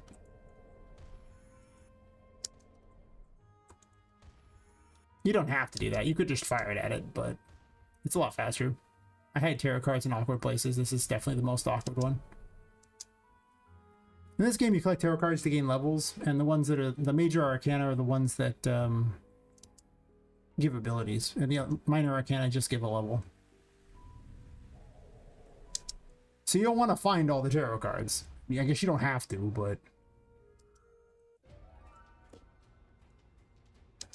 And down here, Charlotte, the ghost girl, will chase after you. This is just some hallway, too. This is just traversal, just messing with you a bit. She usually likes to enter from the water, from what I found.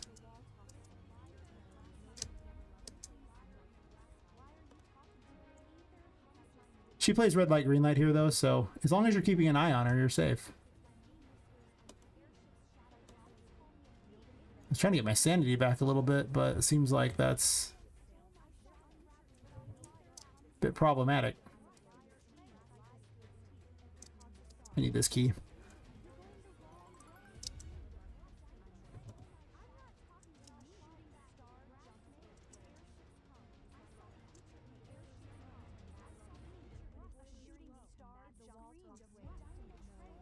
Dashing is very much not free, so I tend to be less likely to dash than I once was in the past.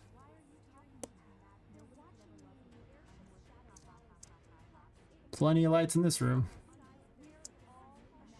You're trying to lower the water in this area.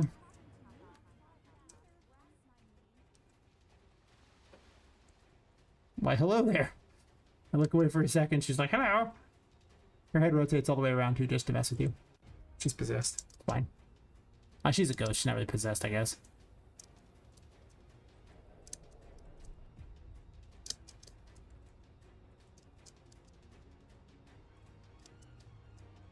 Getting out of here as quick as possible.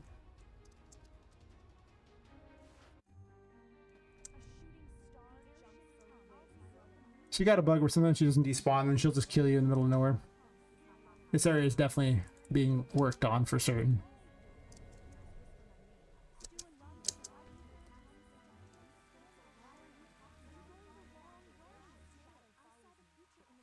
If you don't know, the main mechanic of the game is if you're in the darkness, you gain curse power, which is basically like MP for all intents and purposes, but you lose your sanity, and if your sanity is 0, the game is over. If you go into the darkness, you gain, actually, yeah, if you go to the light, you gain your sanity back, but you gain no curse power, so you gotta bounce between the two, and that's what I'm doing. Though some of the items will let you adjust things, such as the Hierophant will trade your health for sanity. Are we doing this again, where things despawn? But it's here. I'm standing on it. This is a bug that happened recently, and it's kind of annoying.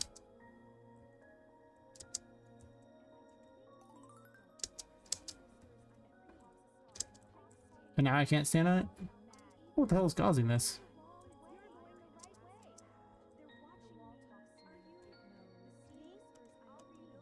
Oh, hello.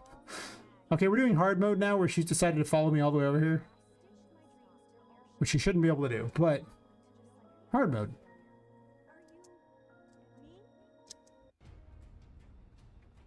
Yeah, I don't know what's causing that. That didn't used to be a bug at all, but it is now.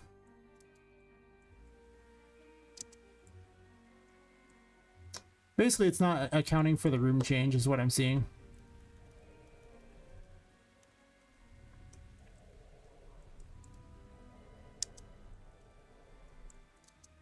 Also, some of these weapons don't seem particularly as effective as I want them to be. Like, it's hard to hit with the dice. Does a lot of damage if you hit, though. But if they're on a hill, it does not seem to be very effective. Whee!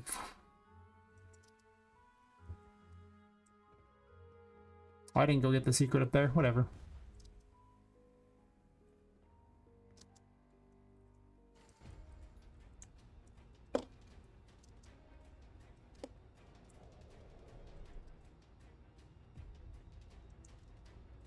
Hello.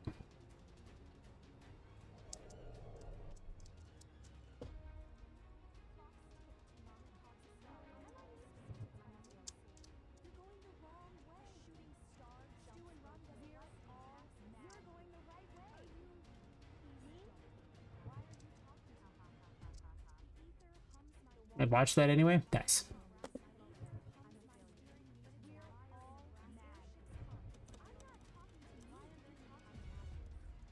Not the one I want.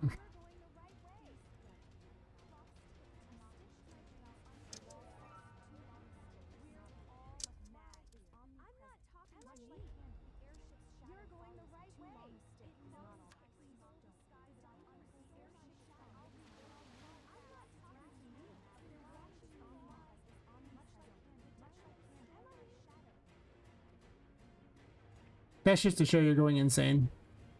And to be annoying. Oh, I forgot. I put a secret up here. Like I say, this area is all being built, so it's definitely not quite on the up and up yet. Like, I need lights up here, because obviously this is ridiculously hard to see.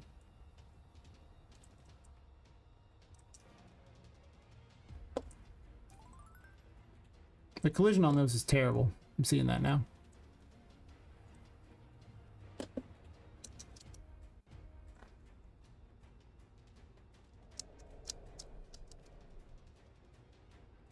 Hello. How are you? She's like, waiting for you to jump on this. Duh, really good.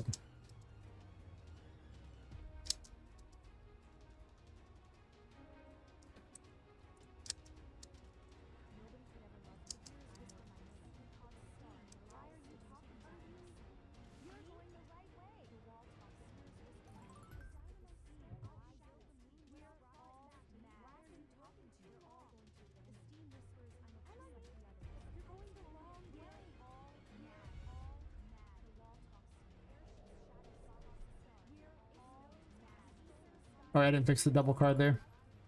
Yeah, there's a collision issue on there. This is causing me to get that all funny. Hello. One of the tricks I found is you can actually just go this backwards up here as long as you're watching her. You can go part way up. It does save potential danger of being, you know, killed by her, but yeah.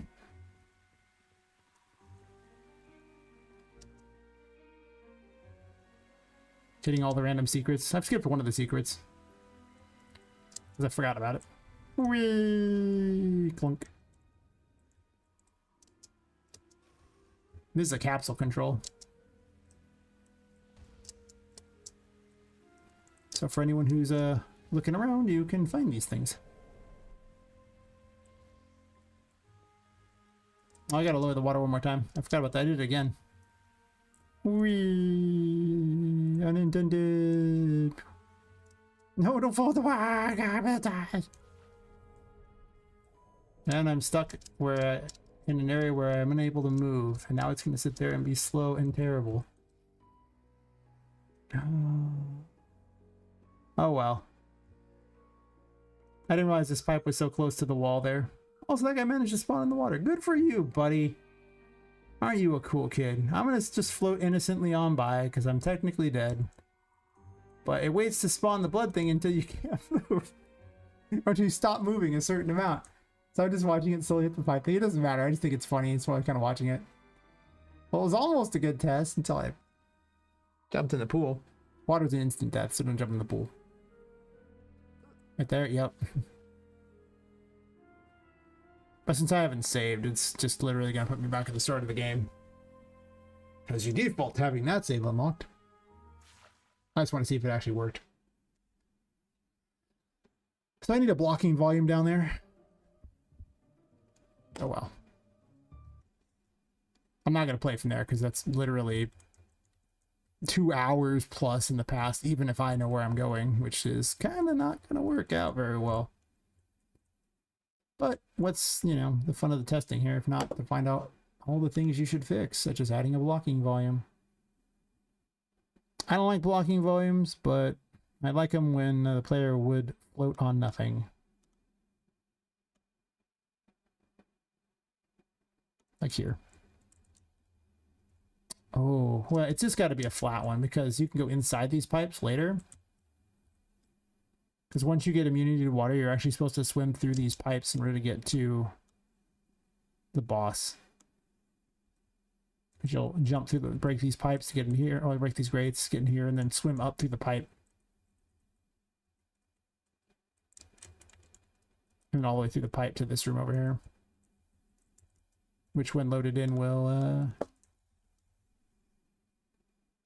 be impossible for me to see. Oh no, this is Grotto 1. Yeah, and you'll jump your way through the pipes here. And pop out into this room that I'm building. Yes. Oh well, I guess that test got ended a little earlier, but hopefully what people are seeing is at least somewhat interesting, and if not, well, I'll make it better. That's why I'm here. But let's stop this problem. Let's not quite do that much here. I was going to do change how the system worked to have more waves of enemies instead of just randomly spawning ones, because they're not enough of a threat unless you stop. Like if you're dumb enough to stop, I find they can be quite the threat. But if you just keep moving like a speedrunner, you can just kind of ignore them entirely, and that's not fun. That's not exciting at all.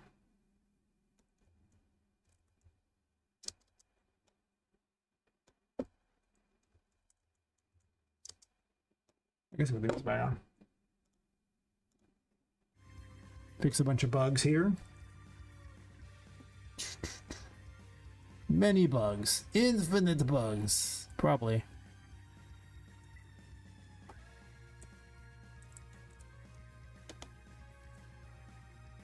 I'll enable water immunity and then jump on it and see if I have any issues or not, or if it looks okay.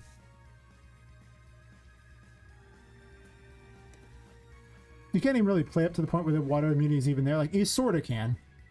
I'm just going to enable everything.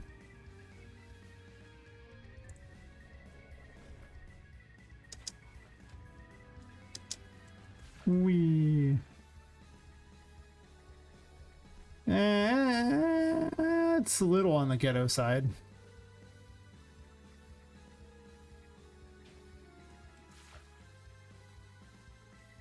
I thought it'd be farther out, but I guess it's not. Because up here, it's ridiculous. Okay, I can't even see very well in the dark. I try not to design in the dark because, well, the game's so dark as it's just hard to tell what's going on, and that's just not great. I'm pretty certain point 1 is enough. It just kind of... Actually, I guess it doesn't need to be this wide, because I don't really care about here. I only care about down here. So as long as I have a flat area down here, it's probably fine. I would assume. Music? What happened, buddy? Pal, friend? Some of these tracks aren't great. I go to Humble Bundle and I buy a bunch of music tracks, and then I figure out which ones I like by listening to them while I stream. I mean, they're all ones for purposes of game dev. This is probably fine. Well, the only problem I worry about is, can she get under that? There's one thing I've learned is that Poppet is very small.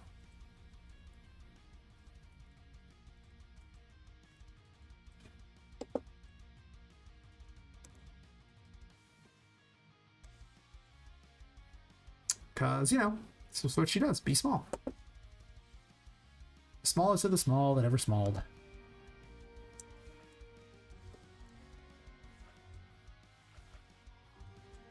But yeah, this is like the beginning of chapter 2, so...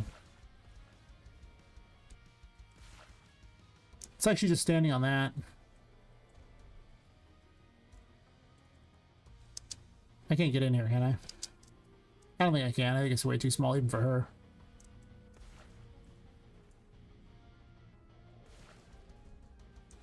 I'm myself gonna make some enemies that are immune to water that spawn here and treat this as almost like a separate room, I think is what's gonna have to happen.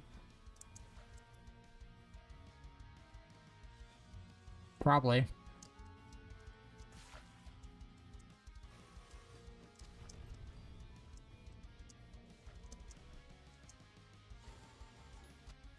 It'll do.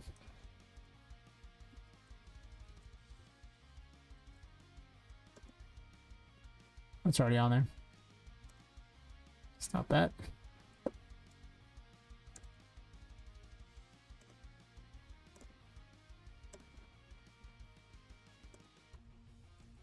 I have everything in data layers because there's no way this game could ever be ran all at the same time. Like, all the assets are... I mean, there's...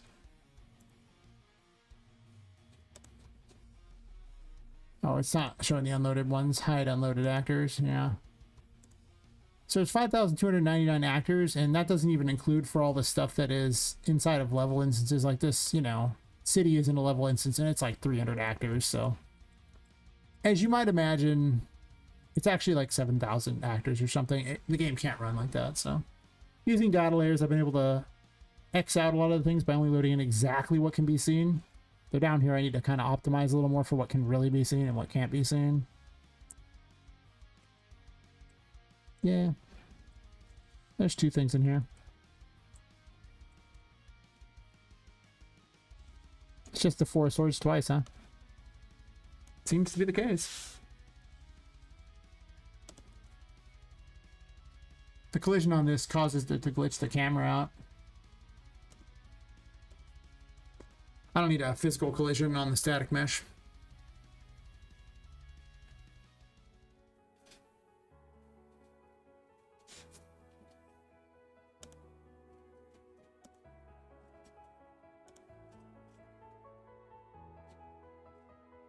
Oh, actually, custom's fine, because then I can do query only no physics collision. Which, technically, it's not really blocking collision anyway. I mean, I don't think the player collision thing actually does anything yet. I meant to do something with it, I never did. Oh. Oh. I know what's happening. This one's not my fault. This one's a Unreal 5.7 didn't get tested very well. We're at 5.7.3. Some genius decided to take these 3D text things and add collision to them, but no way to turn it off. So now there's collision everywhere I use it, and there's no way to stop that. Everything else has the ability to turn the collision off. You can turn the whole actor's collision off, but you can't turn off just these. Thanks, 5.7. It's okay. It was so much more broken in the first version of 5.7. I made a video to show Epic, kind of poking a little fun at them that it even got out the door for what they had. It was crazy how messed up it was. And he'd move it in a blueprint, it would just start spiraling and spinning. It was just like, it had no idea what it was doing. It was the most broken thing I've ever seen in Unreal Engine, and I've seen a lot of broken things. So there's no fix for this at the moment. I guess I just have to live without it for now. Because whatever text I put there is going to block, even though nothing else has collision. And I didn't think about that. I need to make my own custom tarot cards for all the minor arcana, which I haven't done yet. And maybe once I do that, I can actually just turn them into static meshes. Though I was kind of trying to avoid that and just having, I don't know, different text on each one. Because there are 56 cards in the minor tarot, and I don't really want to make 56 cards for it. But I guess to be fair, I'll be making 56 graphics anyway for them. So I guess it's not really much more effort to do that as well. I mean, I guess it would make sense. Okay, well, I can't fix that right now. Much to my annoyance, it cannot be fixed. What is going on over here, though? This is weird. I mean, it's just a few of these things vanishing, so I have to wonder what's up with them. Like, this vanished. I don't know if this did, but whatever. Move all these to sunken depths. And then, are you in the sunken depths? You supposedly are, but not all necessarily are. I should let Food Grout up too. I think in the next ad break, I'm going to go grab a drink real fast too, because I haven't ran out of water when the raid happened. I'm very sad. But it should also be pushed back some.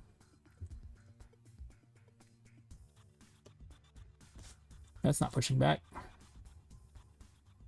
It's just floating.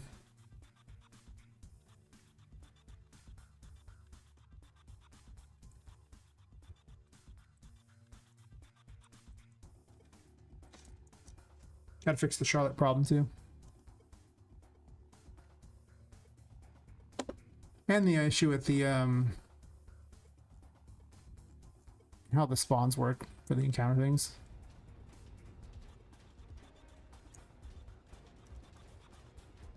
Don't know why I loaded the level 5. It doesn't really matter. Actually, I need double jump anyway.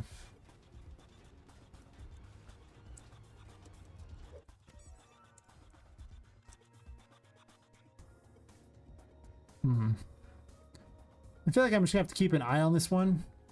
Yeah, I'll be right back.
All right.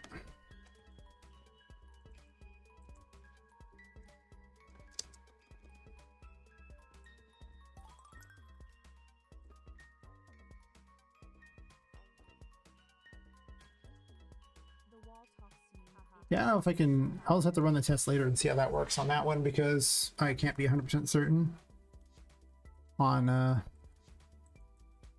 like it doesn't happen every time. I was hitting about here and unloading, which makes me think that it was only loaded into these and just I had forgotten to load it back into these when I did something. Not something being I have no idea. Kinda, yeah. I just have no idea. I'm not sure I want these little skeleton thingies anywhere, or maybe I do. Actually. Begone, foul Navmesh.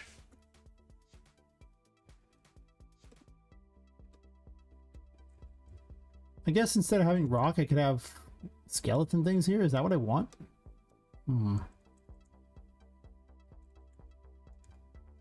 I want to change this out to some other thing besides a bunch of bone looking things because the bones don't look very good, obviously.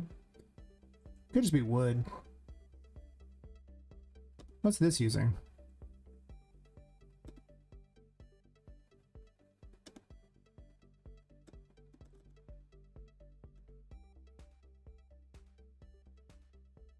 Maybe. Are you a tileable thingy? Not really, no.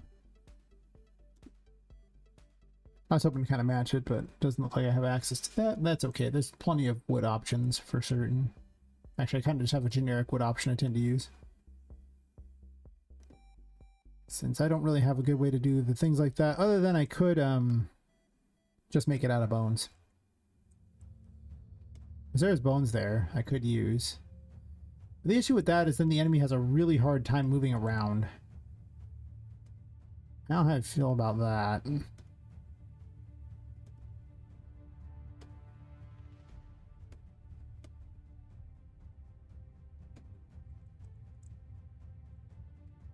Kind of wish I included a little more space here for this. But I'm trying to take the stuff from one other room and put it over here instead.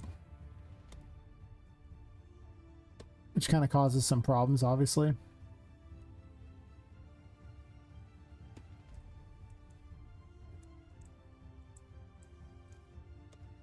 I also need to spawn cannons in at these locations and not use those cannons. Those cannons are nothing. I'm gonna have an enemy that's a little cannon enemy, so having them spawn and appear and shoot at you will probably be pretty cool. I imagine. Otherwise, I probably want the... Actually, I don't want to move that necessarily. I think I might want to move the bones in.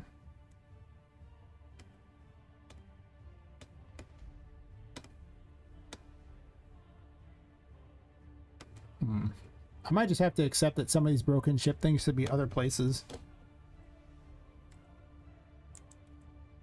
Like instead of having them over there, they can be over here instead.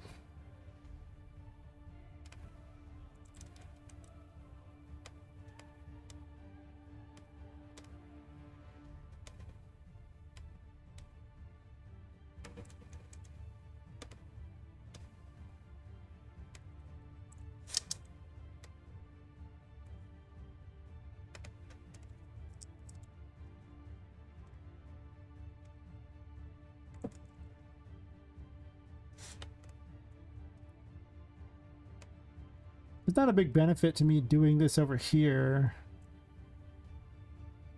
Other than I could put the clam on top of here to make it more interesting. I actually could put the clam up here too. Make you jump up to the clam. No, because the water is actually at this level, so... Actually, I guess that does give you a way to get there, doesn't it? Whatever, I need to clear this area out because, again, I don't want the boss jumping up and down on top of each of these things and having to deal with that. Like, it's an issue that...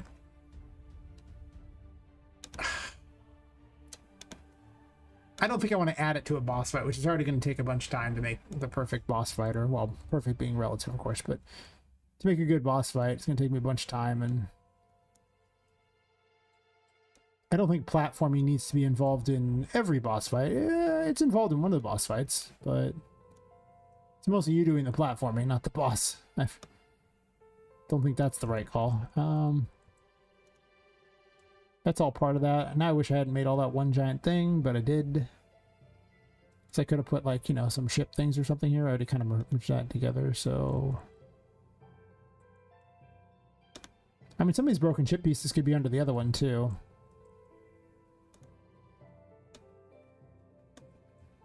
But basically I want ship stuff here where you can jump onto it and maybe do something. I'll leave the broken rocks. It looks like it wrecked on there or something like that. This can be over here, and this is fine because this is hidden after the boss fight, so I don't care about that. I'll probably find a better material for this board that you're standing on, of course, but it's really just, I think, this one that needs to be dealt with.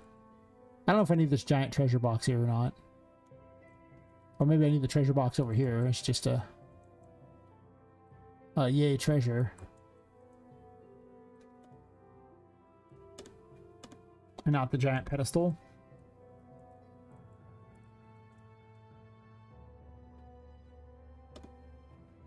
Doesn't really do anything though, so I don't have to do that, but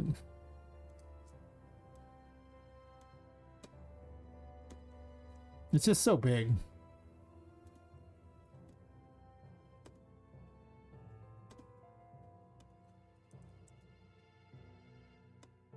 Honestly, these treasure boxes should might be smaller in general. If I want to get technical, they're kind of big.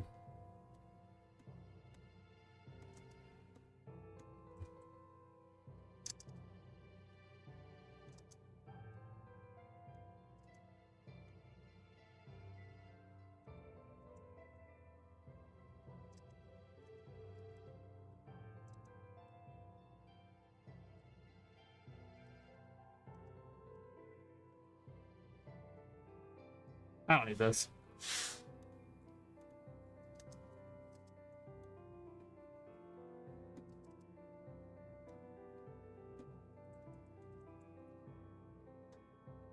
I'll probably put some sort of reward for beating her over here. An optional reward, you know. Because I'm always going to punish if you don't look around. That's just how I do things. That's how I roll.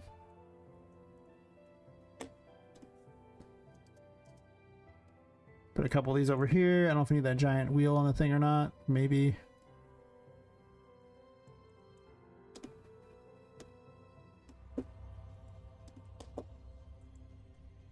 Huh. Why aren't we just awkward?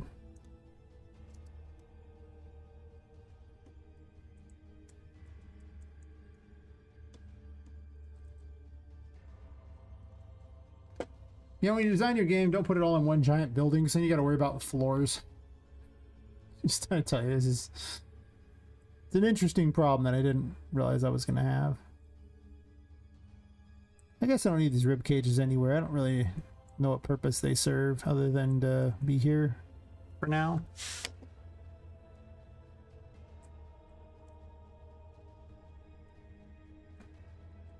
I'm probably just getting rid of this entirely. Seems unnecessary when I just want, you know, broken ship pieces around here.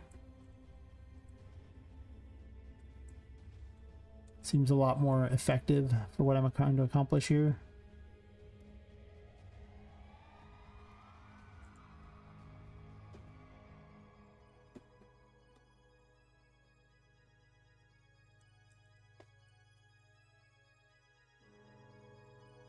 To work on a boss fight soon for this one here. She's got some mechanics already, but I've not gone back to her in like a couple months as I've fixed every other problem in the game.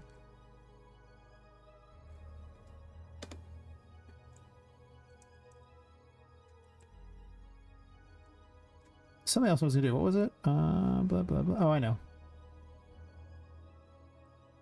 Taking everything out of this room where the boss originally was. Put a giant little flag over here for her.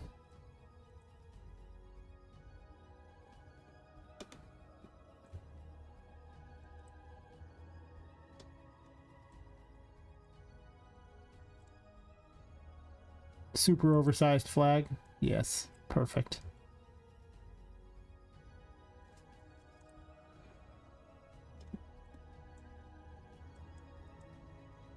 Put it in the right data layer since I just stole it out of another one.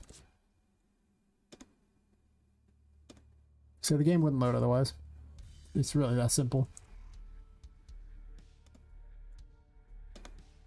It's already got enough problems. I made the worst design decision ever. I put windows like in each of these areas, so you can, when the water's low, you can see into these areas, and that means I just basically have to load every reactor, and that was not a good decision. That's gonna add some issues with the loading thing that I'm not sure what I'm gonna do about yet. You can see into every one of these rooms, so which means that technically from here you could see into that room over there straight across the way. Or from here you can see these things like that. Yeah, it's just like it's a real problem. Or over here you can see through here to this area here, so I may wish to restrict where some of these windows are, but these are supposed to be the control thingies that show the water things, like that control the water. So I want the player to see the water go up and down. Like it's not like an optional thing. The player needs to know what's happening. And the other areas are designed for, you know, customers to wander through and actually see into these giant aquariums. So I kind of need that, even though the water from the side is kind of hard to see through. I might fix that. Yeah. I don't know. I was going to clean these up. This is no longer going to be this room. I don't need those.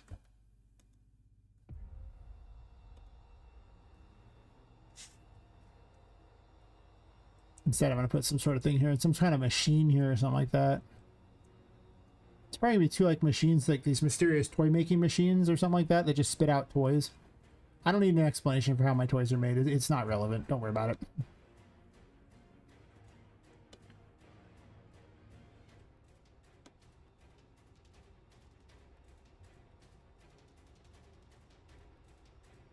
Well, at this point, you'll have immunity to water. So with immunity to water, then I can just make this as tall as I want.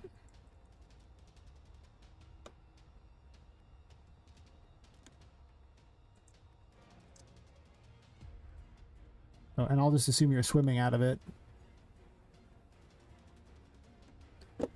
I didn't have any rewards for having immunity to water. Like there was like one use for it and then you never used it again. So I resolved to have rewards. And by rewards, I mean places you use it. That's kind of a reward, right? You get to use the ability you fought so hard for. In fact, you spent almost the entire chapter trying to get.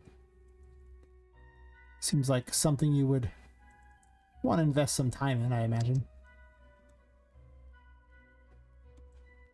This is probably fine. And then I could just put weird little mysterious make. Oh, not you.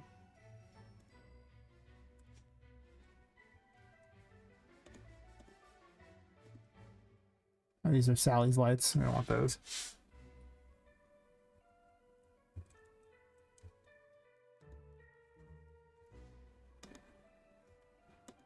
I might redo this wall here to have an additional side to it, so then I can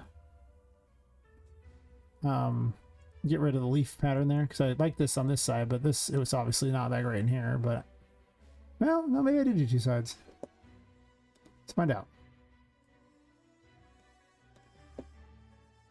Hopefully I did. That'd be nice. Which side did I do? Not that one. This side? Hell yeah. Oh, nope. Not hell yeah. Damn.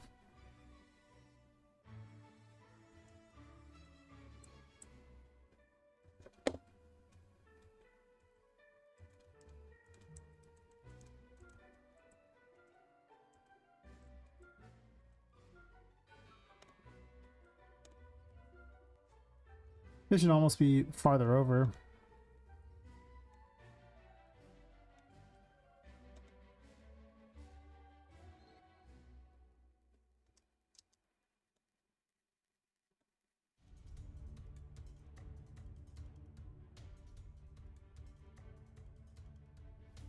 It's like that, probably. Really? Really, bro? Could just go directly over the top, too. Hey, TX, how's it going?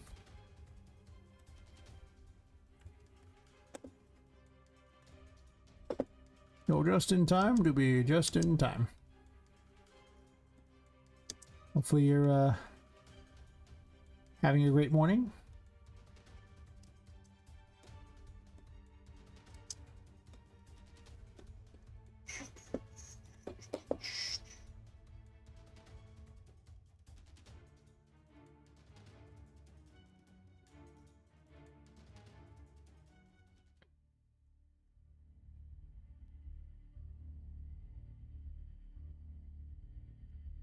In all reality, I probably should just make this one solid piece and just cut a hole out of it, and rather than make two separate pieces here. That would probably be smarter than what I am doing. Make a little cave down here to go through. Always fun.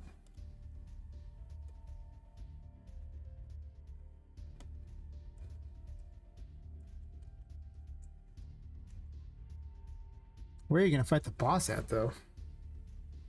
Good question.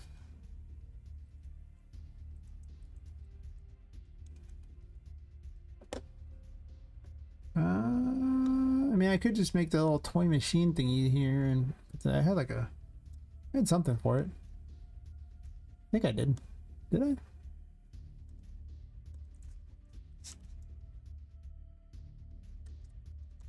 Oh, I called it.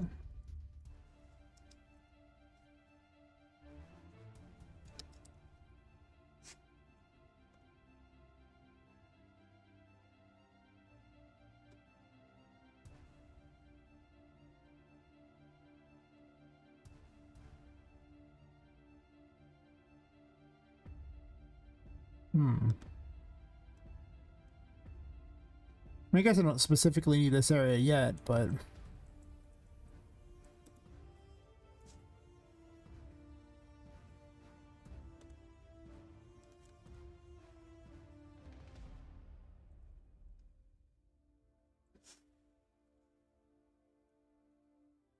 eliminating all the crap in here.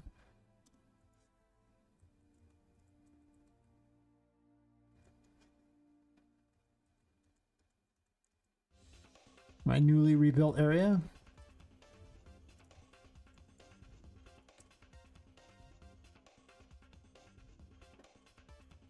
So now you have to get through this pipe in here and pop out in this area and then swim your way up, and the way out will be over here.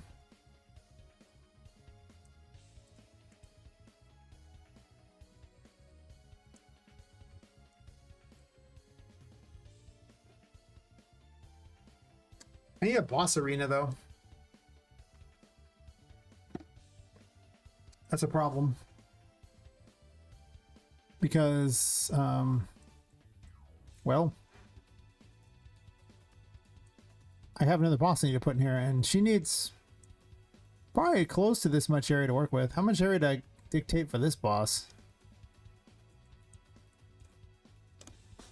We'll assume this being the size for the boss. Might be too big, honestly.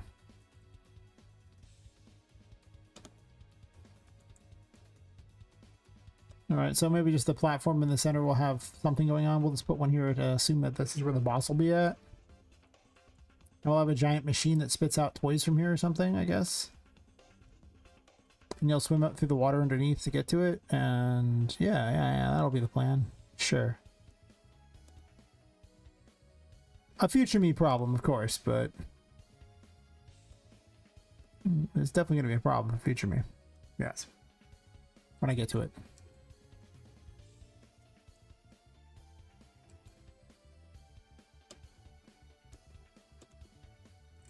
Put these strange pillars underneath here or something, I guess, to hold it up. I don't know.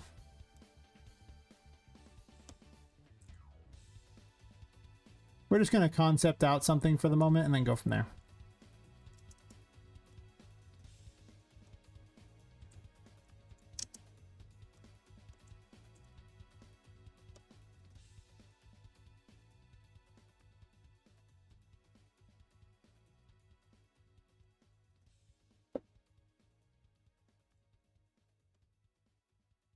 But the boss fight is fun on floating platforms to sink after you stood in them for too long? Maybe. It's not outside the one possibility.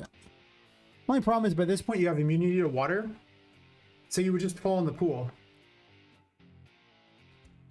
I was gonna have a more of a contraption boss, you know, some mechanical girl that you're fighting in this area.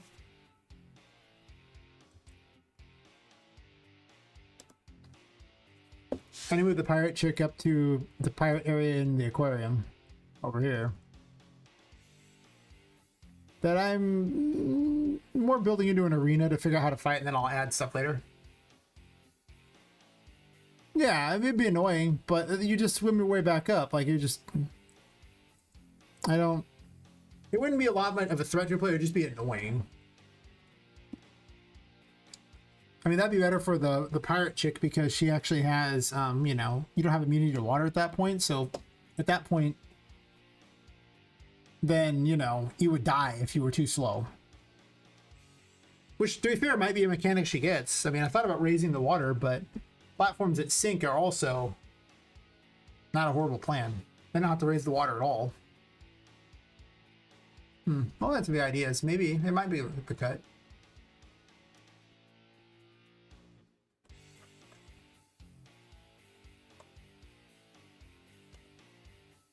Find my notes for that.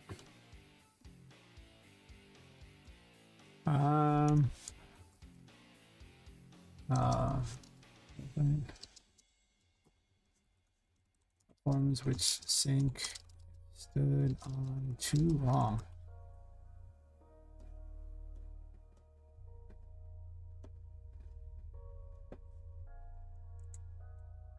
I had to restructure chapter 2 a bunch because it was so big and it didn't need to be because it was kind of not the most relevant chapter, and that's why the pirate girl got moved up a bunch and why this room now needs a purpose. So I'm building it into having a purpose, including leading to the security thing, which goes down into here and will pop you out into the center of the building. There's a bunch of things loaded from here, so you can kind of see it's kind of going to be a little better, I think. But then there's some useless area that I'm not sure what I'm going to do with yet, which is mostly, honestly, this stuff. Like, I'm not sure what I'm doing with this, really. But I do like that the security office leads to the brig. So, you know, that's kind of cool. I like that. So that'll be kind of interesting in the future whenever I bother to get to that point. But this is just my concept for maybe this will work. At the cost of performance. Yes. One of the things I wanted to do is change how the encounters go into more of a wave system instead of just randoming from a table over and over, because it just seems like they're not very relevant. Like if it just started attacking you in waves, you'd have a lot harder time dodging them. And then it just left you alone for a while so you could explore. It's probably better than the perpetual, them just coming at you like one at a time. Like maybe a few of them spawn if you stand still. But overall, it's not that relevant.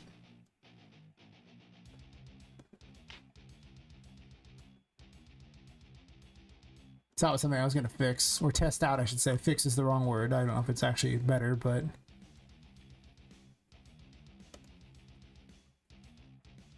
I'm at a real impasse because the random encounters mean that I can have enemies that perpetually attack you all over the place, so you can't just stand somewhere and gain all of a stat back. But it also means that they're kind of a meaningless swarm that doesn't really do much unless you stop. Then they're annoying, but if you don't ever stop, like I tend to play, I just keep running, and they get really annoying if you stop though.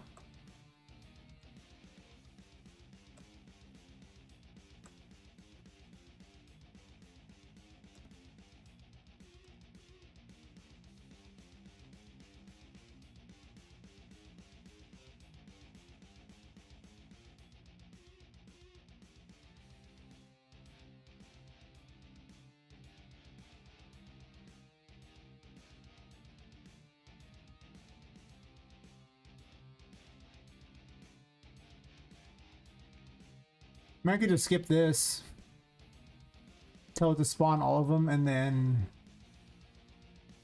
it'll go through all of them, and then it'll just wait a bit.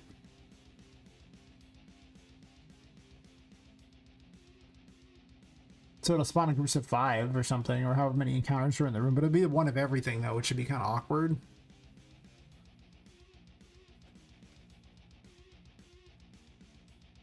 I don't want to change this. Don't know what you're doing there besides nothing. You're connected to anything.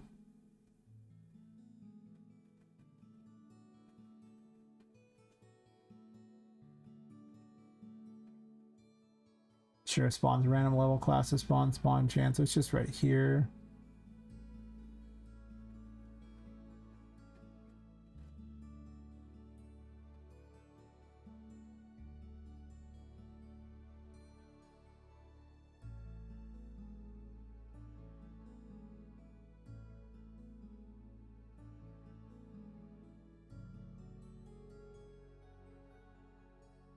I can just do a random int and range, right? So I just get length, the length.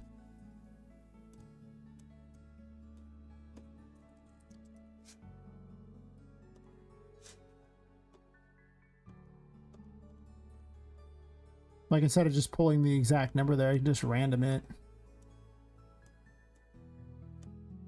And then once it's got the max number of encounters for the room, it'll stop anyway because it's already built to stop. And I just eliminate the random chance from this by just eliminating. I just eliminate right here, honestly. I don't need the rest of it.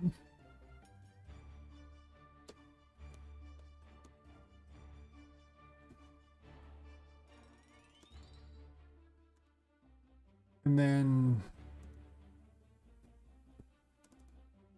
the various delays I have set up to try to make it more interesting.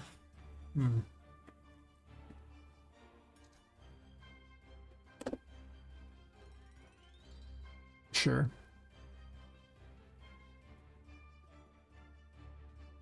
Let's see how this plays as is, and then I'll worry about instituting timers and extra things to nerf it. Right?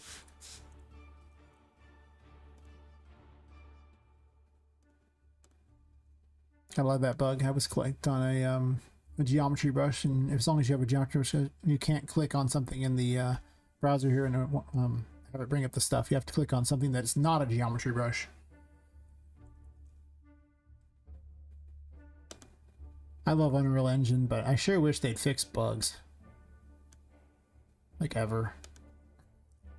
I really would. That was from 5.4. What, 5.7.3? It's kind of been around a minute. Hear me out. It's been around a minute.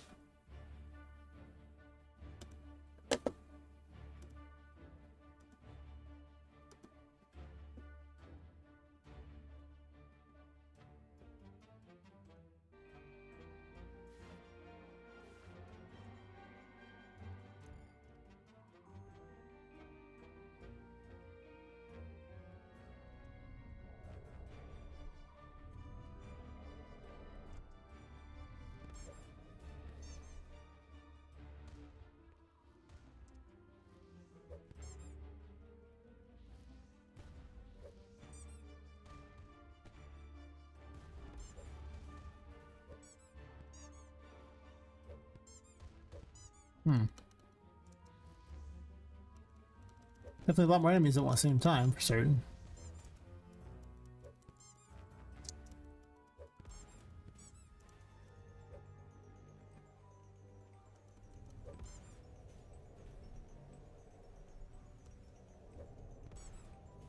Well, it's definitely a lot more brutal in the thing since there's no random.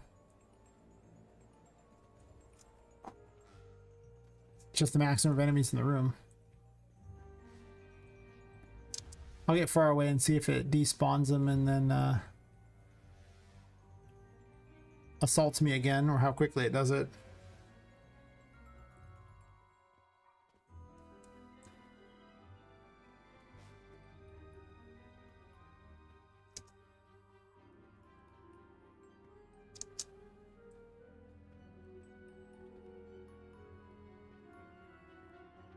I gotta improve the weapons too, because they're not very good, and you end up using the fool like 90% of the time, and that's not that fun.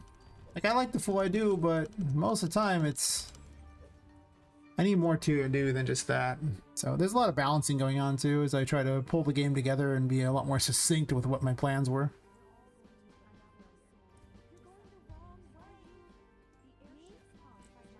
I haven't seen the enemies spawn.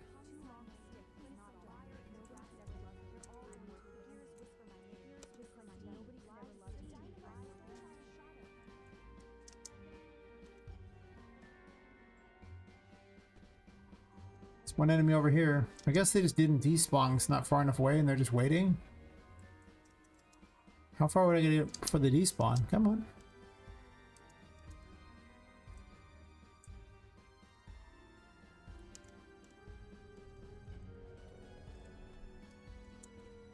So if I just make the despawn less obnoxious, like less distance,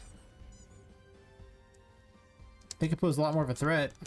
A lot of these enemies just aren't really set up to fight yet. Like, this area is still pretty early along when it comes to enemies especially.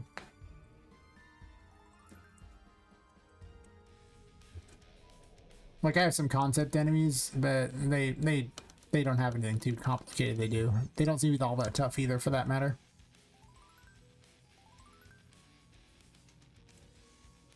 Might just be too long of a wait. It might not be too long. Well, these aren't even spawning with a level. No wonder they're not really moving. Well, that one did. No real health on it, but...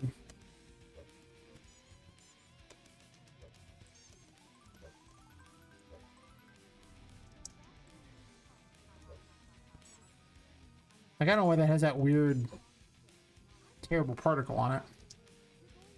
Some of these enemies got made months ago, and then I went back and worked on Chapter 1 to make vast improvements on it. In reality, I should be testing Chapter 1's areas, right? That makes way more sense. Instead of testing the other, which makes no sense.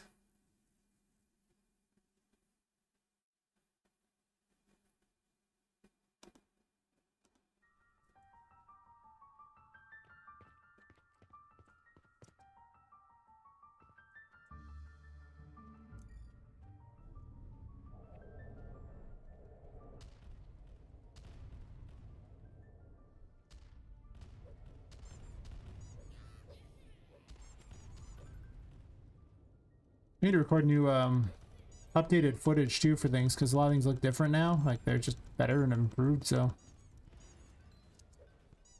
on the next ad break, I'm gonna stand up and walk around for a sec. I've been sitting for 4 hours and be like in about a minute or so. Stretch the legs a little bit.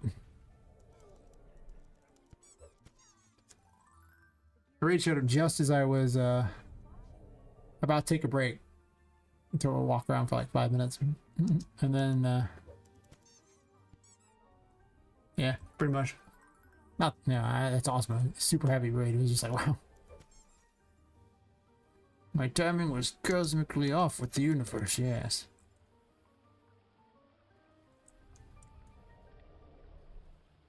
It is set up to hold back encounters sometimes, but maybe it is better this way. There's just more things coming in, and they're a lot more random, it feels like.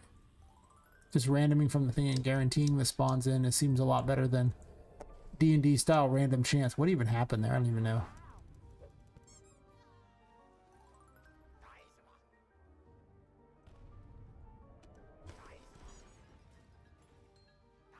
Part of me thinks that I should have, you know,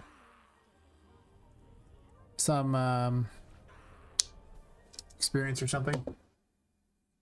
Pretty much that gamer, pretty much. It's the theory of, you know, whenever something could go, a raid only happens when something could go wrong, or, you know, things only go wrong when a raid happens, something like that. It's just, I'm just like, well,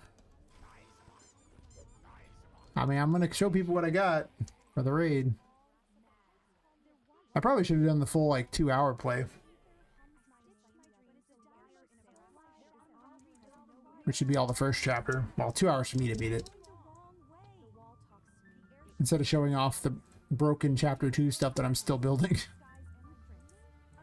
Let me tell you, maybe not the most shining example of what I got.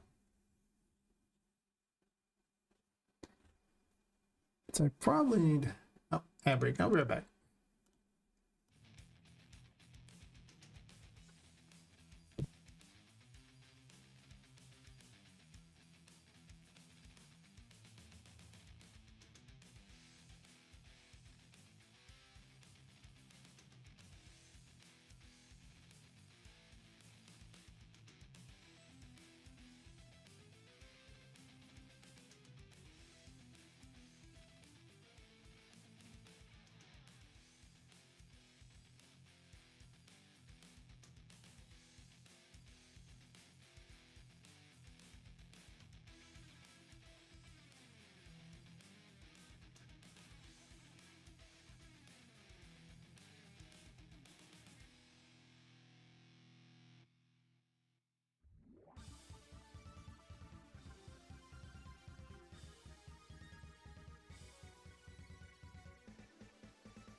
Alright. Yeah, I turned the music down on the end and then thing there and never turned it back up. Maybe I should work on Sally. I've been holding off working on her for so long, and I probably should just work on her. I think it's because I keep going back and working on the bosses and changing them over and over and over, and I foolishly thought about balancing them early on.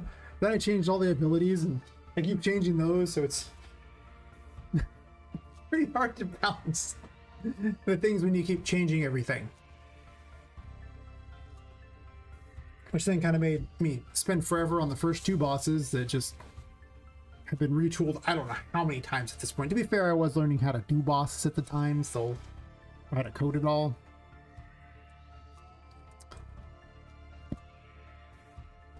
I kind of feel like I should just rip the band-aid off, you know? Instead of dicking around with every other thing under the sun.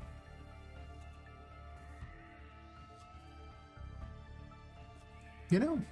Just maybe. Just rip that band-aid right off. Where's your spawner? Okay, turn that off. Can't see.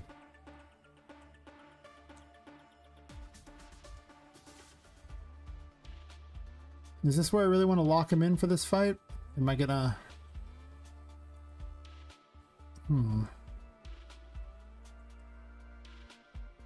Okay.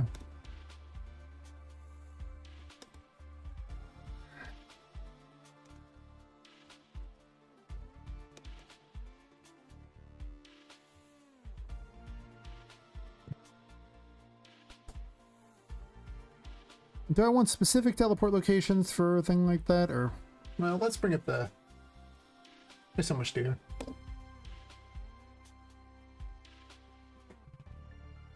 Do I use dissolve enemies' body effects after eliminating them? I don't know how the spawn system works.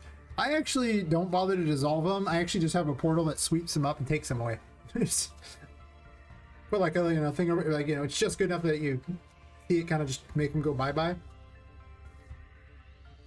I kind of prefer to like play a particle or something when they die, as opposed to edit every single material to use the dissolve, because that's what you have to do. You have to go and add that into the materials the thing uses, and then change the parameters on it to make them vanish.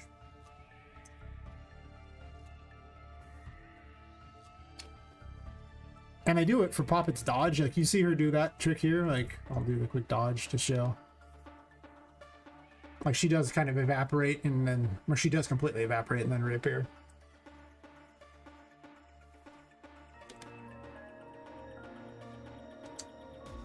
It's like that where she vanishes a bit there. Yeah. That's because the materials are telling her to vanish like that. So, you open up Poppet.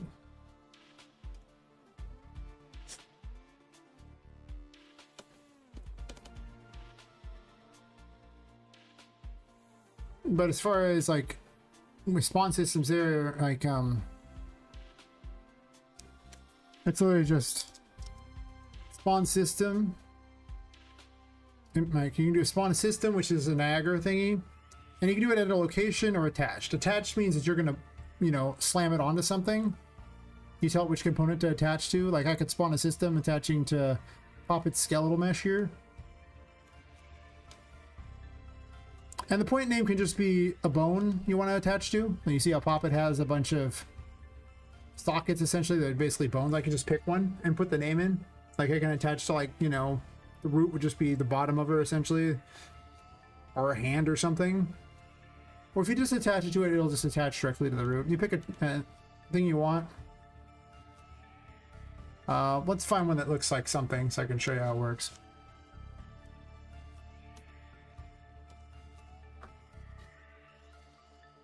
An explosion sounds great. Sure, I'm sure it's great. I don't know what it looks like. It doesn't really matter. I'm going to put it in here. If you have it selected in here, you can then use the arrow here to select whatever you have selected in the content browser and put it in there. In this case, you don't need a location because it's attached to the player. And, we'll like M key or something like that.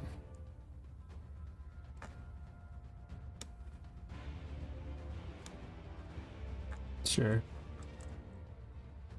There you go. Keyboard event M. So whenever M is pressed, I'm going to do a slight delay because I don't want it to go ham on me here.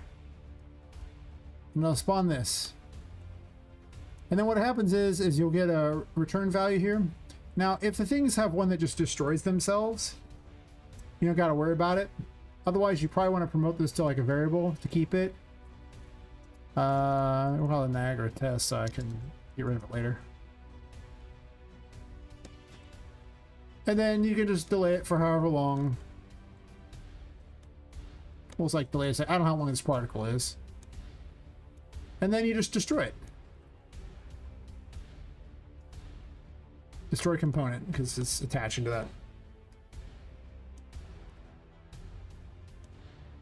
And so now, whenever I hit the M key, it'll blow Poppet up. Well, it'll play the explosion on her. And if you're going to use a cascade particle, it's just spawn particle emitter. Sure thing, yeah. Oh, let me not use M because M is also the map. Hear me out. That was a poor choice. We used the B key. Ain't nobody used the B key.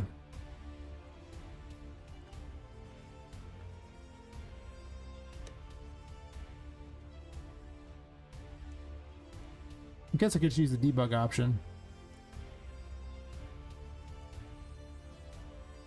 There you go, it'll do. I guess, to be fair, it'd be the bomb key.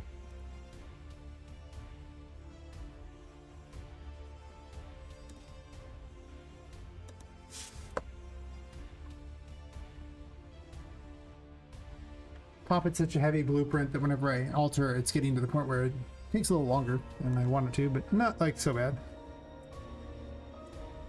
Should work. There we go. Yeah, it's not a very big particle. Every time it be, just boom. And deletes it. Yay! Apparently it does, I did it too fast, so. No, it's just slow. They don't always update that fast, so you know, it might not update its location until you move.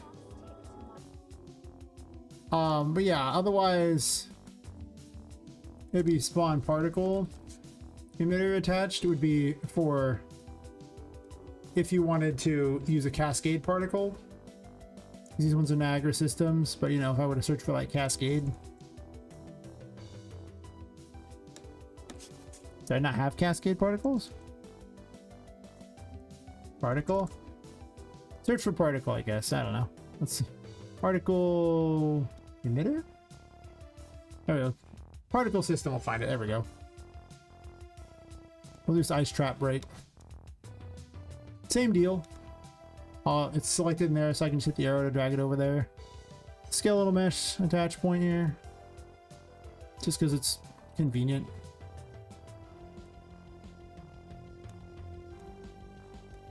And you would also, you just promote this one too. You can also have auto destroy if it has, if it's not a looping particle. Like this one probably just destroys itself, I'm guessing. I actually don't even need to promote this to your variable. You can just skip that part there. You can actually just do this if you want.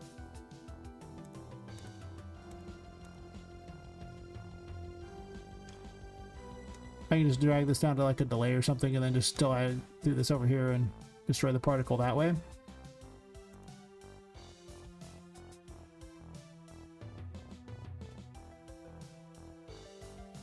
Oh. Since I disconnected that, I don't want to destroy what does not exist.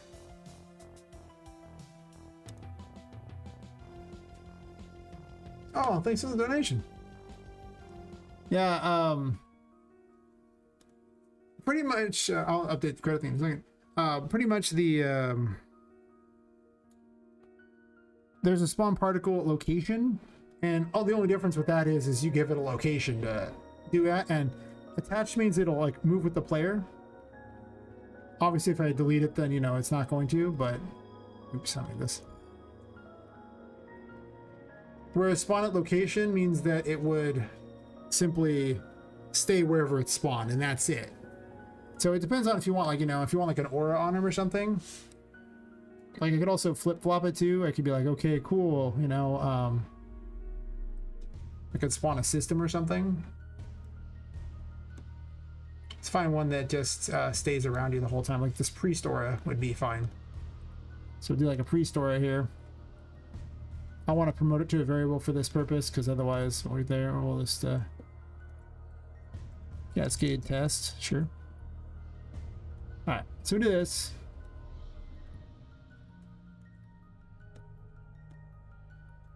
And we'll do like a flip-flop because it's quick. Flip-flop. Flip-flop works pretty simply, you know, it does A first, then B. Not usually how I like doing it. I usually do a, you know, set up a true-false for it because it's a little more controlled, but it still works fine, you know. I'll destroy a component here. And I'll get the cascade test.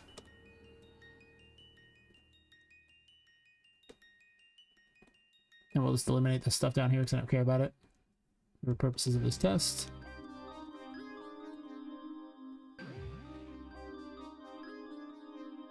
So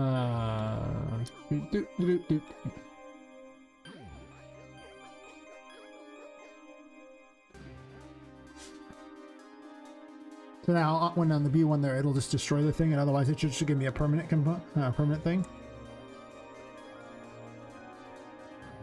See, now I just have a force field, and as soon as I hit B again, it destroys it. So now I just have, you know, permanent particle if I want for something. It's not that bad of a particle. I don't know what I would use it for specifically, but you know.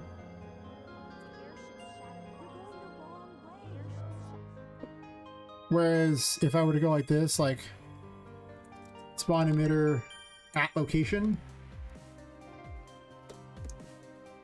we'll make that the new one it's connecting to, skip this other one. Make certain it's the emitter thing there. You can hit this, you know, magnifying glass to make it appear selected over here if you don't know this. And then I'll use that to drag it. Or you can just drag it over too, just physically drag it in there. Either or. As far as location, if you pick all zeros, it'll be literally that in the world, so you don't want that. I'll just get self here. Actually, never mind, let's get actor location. You can pick anything you want for this, but it already defaults to self. So I'm just going to get the actor's current location, plug that in.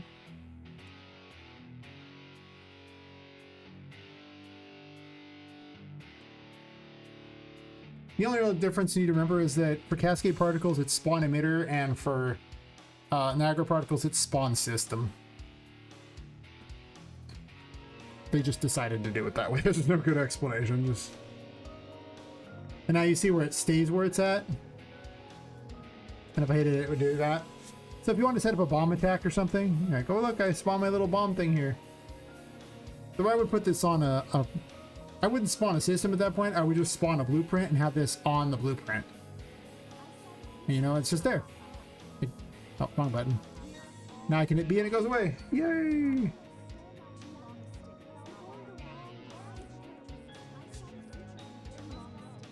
You could also technically add them to an array. And then, you know, have a button that just destroys them all. And that is... the dev menu occasionally freezes the game. The dev menu is less than bueno.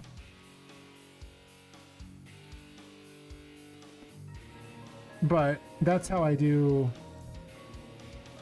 the moon here. I'm just adding it to an array. Let it load up its thing real quick. Oh, that. You go.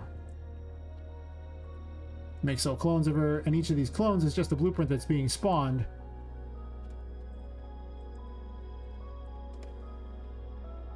Oh, sure thing. And then I have a button that activates and it goes through everything in the array and goes and blows them up, spawning particles. Well, let me update the credit too while I'm at it.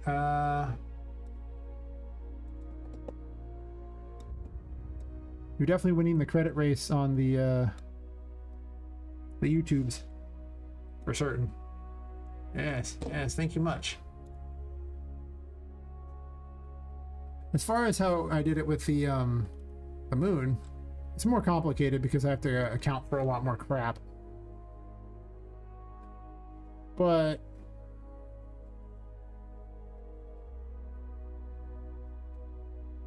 blah blah blah. I'm just spawning in the class right here just to spawn actor. And I have a list of ones there. This moon projectile class is being spawned in. And then I think it adds itself to an array too. I haven't looked at this in forever. I made it a long time ago because I thought it was hilarious to watch them blow themselves to bits. I stand by my statement too. Oh yeah, this is pretty complicated. I was hoping to have an easy setup to show the arrays it adds to, without getting too complicated for you. Oh, never mind. I'm not doing it right at all. I actually just get all actors with tag Poppet clone. I just gave her the tag Poppet clone. This is the low-tech solution and it works. Yeah, you can give things actor tags and then, you know, whatever you want, and then you can search for these actor tags. It's not really performant to do it this way.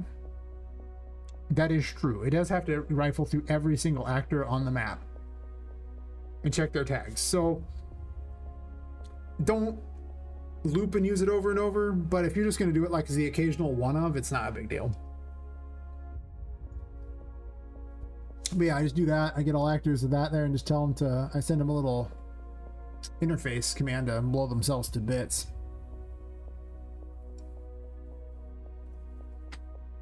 Yeah. Let me know if you have any other questions with it, but that's kind of the overall gist of how to do it. I don't know where I did all that, but I can find it pretty easy because you can always just, you know, find all references to the thing you just made and then find where it was at, because I don't remember which thing it was on. Oh, it was on the movement graph. Not really a movement thingy. But yeah. That should be most of it. The other option you can do, and you'll see me do this a lot, if I know I'm going to need a particle all the time on that person, I will actually just add it as a thing on them. Like for Poppet and her, you know, dash thingy she dashes so often, it's not really much point in me spawning the dash particle and then despawning it every single time. I mean, I guess I can, but then I got to try to position it. It's a little weird. And in which case, with those, you can just simply drag them directly wherever they're at on the character. Too many things Poppet has. Put the thing you want, and then you can just activate and deactivate when you want to use them. Because they set to auto activate, you just disable auto activate. And then you can go, okay, do this. Like I'll just drag it onto my flip flop here. So then I'll activate.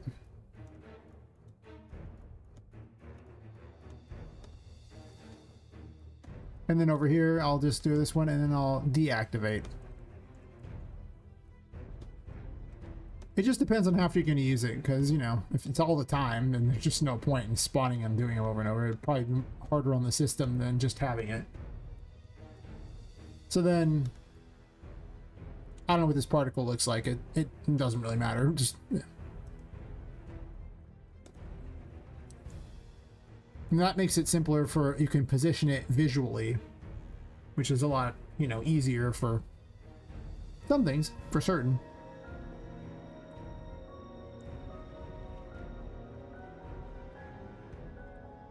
Oh yeah, that weird little change thing I use.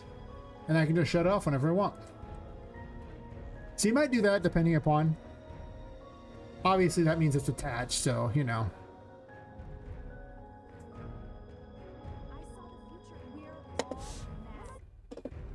And as far as how you put one on there, you just drag them to wherever you want on the character.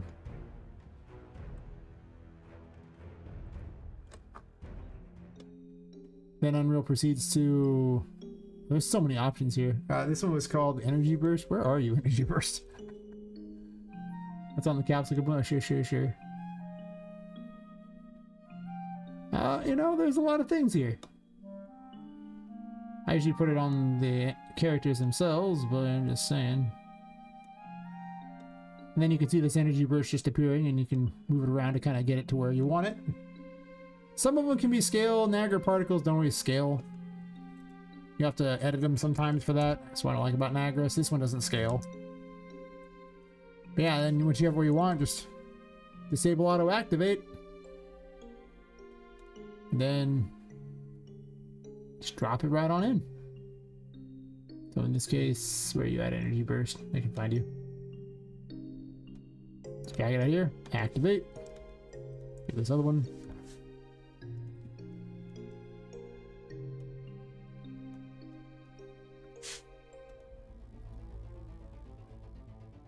Poppet's getting so many things. Most of the time she just uses soft references and doesn't actually specifically put things on there, but sometimes, like I don't think the charge up burst should actually be on there. I think it's kind of unnecessary, but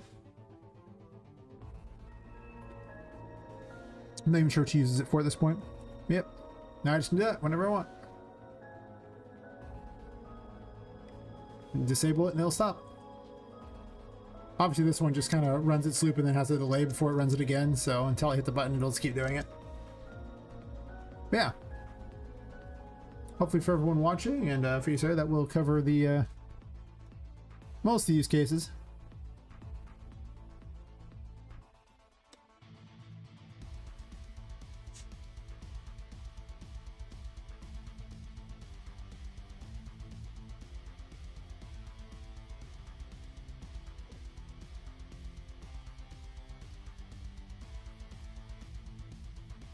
I hate when I control shift S, but it's over the browser, and it just puts this weird, you know, grayed out version of the browser, and nothing can be clicked anymore. I don't know what that's supposed to do in the browser, but control shift S saves everything in Unreal Engine, so I'll automatically do it without thinking. That happens, and you're like, oh, okay, well that was dumb. Yeah. Alright. So what is this charger burst even connected to now? I forgot it was even there, okay? Like, it's been a minute.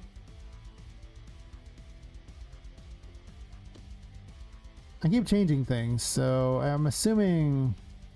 Oh yeah, it's just for... Do I not use you?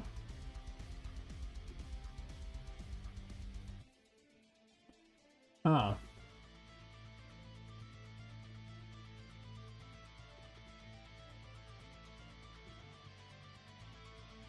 I actually don't even use it anymore, it looks like. Yeah. Except for to give you the world, but I don't use the outfit for the world anymore. I don't have an outfit for the world.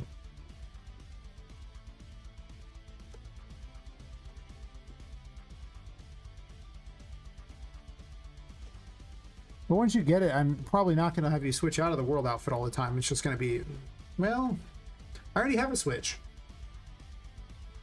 I have the same thing I used to switch for the other things. This serves no function. This doesn't do anything. It's just an extra particle. It's just been sitting on it forever. A lot of stuff got changed, if you will. This doesn't connect to anything. It just adds a gameplay tag, right? It's literally connected to nothing. Yeah. Huh. That's weird.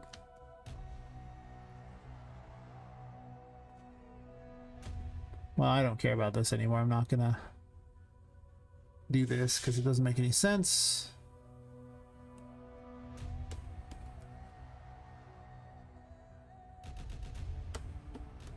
Yeah, none of this does anything anymore. It literally just does this now, and that's all I care about. Right now the world just has a bunch of passives, so it doesn't have a lot of code through it yet. It just needs to add a tag. And once you have this gameplay tag, it just looks for that gameplay tag. It's not like all the other tarot cards. There's a lot of cards, you know, in the tarot. There's 22 major arcana. I don't know why I picked the tarot. Next time I'm going to pick astrology or something, you know, where there's only like 12 of them. something is equally weird and gibberish, but doesn't have 22. I don't know what the Virgo attack will do, but I'll figure it out, I'm sure. Or the Cancer attack, or God knows what else. But is it Capricorn. I'm trying to think. I saw Fairy Tale, the anime, so that's my knowledge of a lot of them. So I remember what she had. I remembered Virgo because Virgo was the maid that was into, you know, being dominated or dominating Lucia. You know, they was heavily involved. I remember that one. The other ones, I don't remember very well. I'm going to say I don't.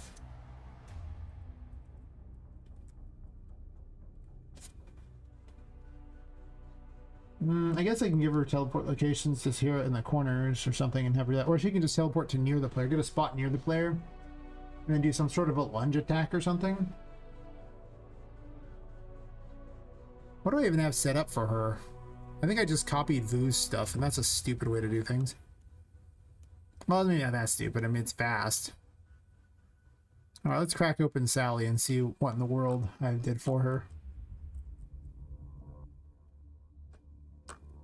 Stop beating around the bush and just actually do it.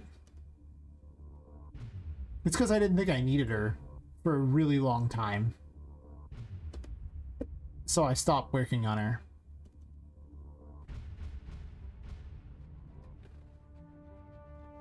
And that is a problem. Because I need her now. I don't need her a long time from now. The Puppet Master handles all of the AI for everybody.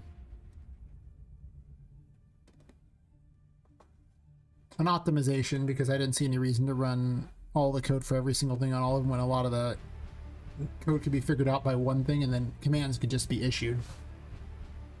So, that's what we do.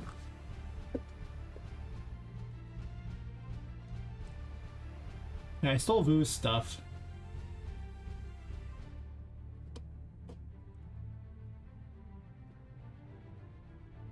What are your attacks set up? I just have ranges set up and not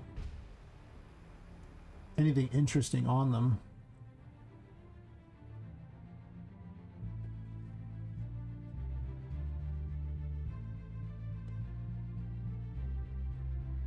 Okay.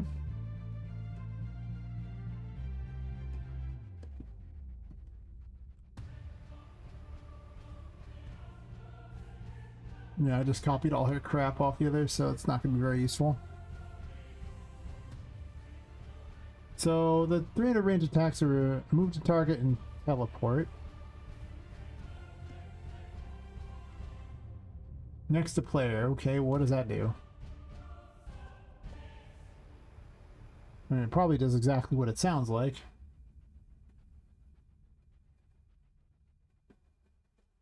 Oh. It just gets a location within 700 of the player. Okay. I'm just gonna jump out there and see what she does. I'm pretty certain she just copied Vu's old stuff, but she has some teleports. That's okay.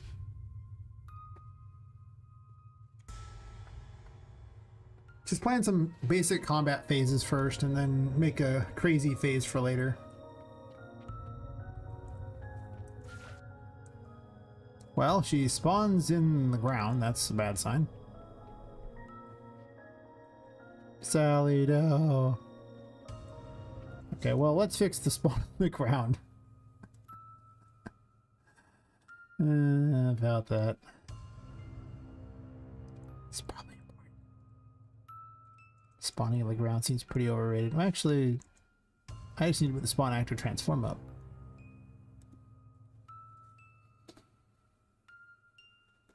See what kind of a disaster she is.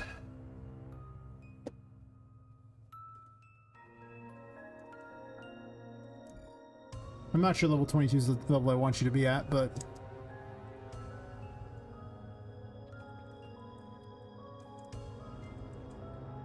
Oh.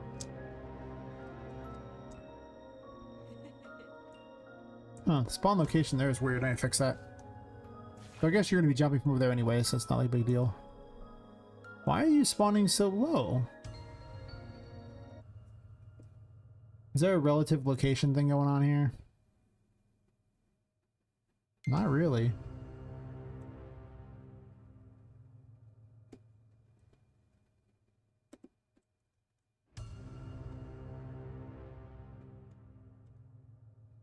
You're just spawning in some bizarre location that makes no sense. This is interesting because it works for everyone else. Why does it not work for you? Are you in the right thingy? You don't think you're in the right thing, so maybe you're just vanishing or something and then appearing later? So she's spawning before it? Well, let's spawn over here and then run over and see if that fixes the problem. You're not meant to spawn directly into the room anyway. Obviously, I can't load in all 7,000 plus, you know, actors at all the times. I gotta pick and choose the battle, if you will.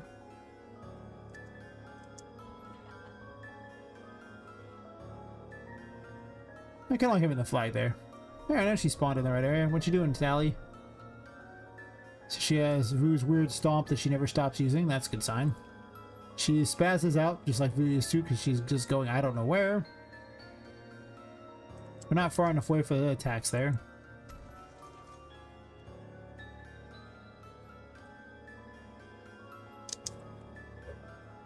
Our haunted lanterns work, I think. Yeah, they just kind of start floating off. So if you don't have those, then, you know, that's a problem. And the Hierophant fixes that, right? So that should be fine. Yep. I'm probably would just be really aggressive.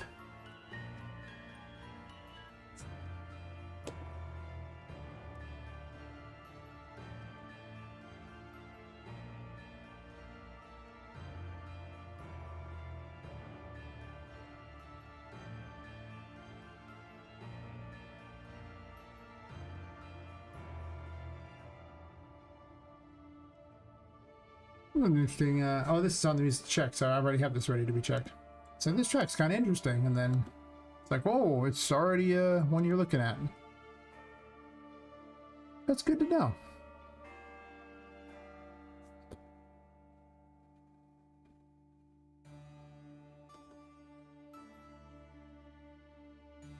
Oh.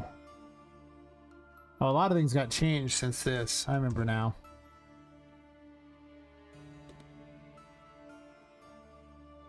She has no enemy abilities either. How'd I change this? I redid the whole system after making her, so now her stuff doesn't even work right. Fantastic.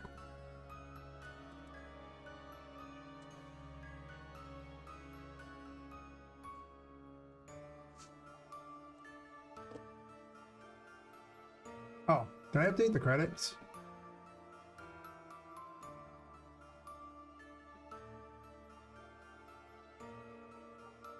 I think so. Wish I did, yeah. Yeah, whenever anyone subs to me or donates like $5 or more, they get added to the credits of the game. They're supporters. So you can actually get potentially on there 5 times. Like once for a Twitch sub, once for a Twitch dono, once for a YouTube membership, once for a YouTube dono, and once for subscribing on Kick. I don't actually have, no, do they have donos on Kick? Maybe they do, they probably do. 6 technically, I guess, if they have donos on Kick. I've never seen one. I've only had subs on it. And then I rank them on whoever's done the most for each category.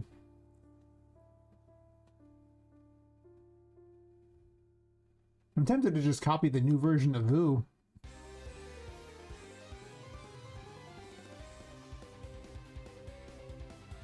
Because the old version of Sally is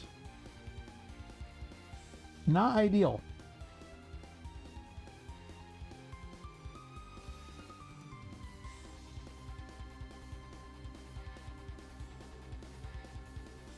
The usability is the new one.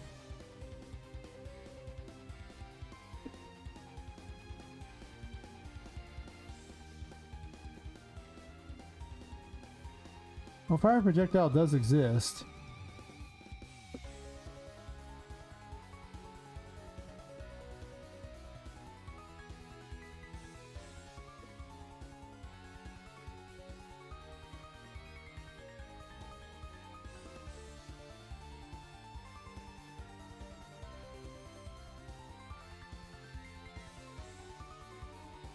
I don't remind myself how this even works.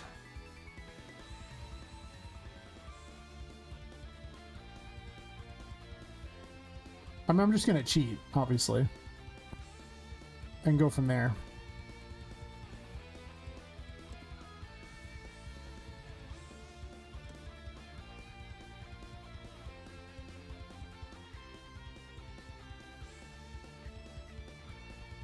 What level do I want her to be at?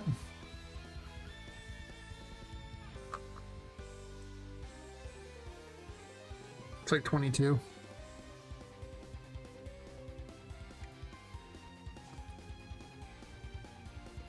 I don't know how much health you should even have. Calculating how all the damage is going to scale is going to be interesting. Yes. Well, I guess we started with a casual 22,000.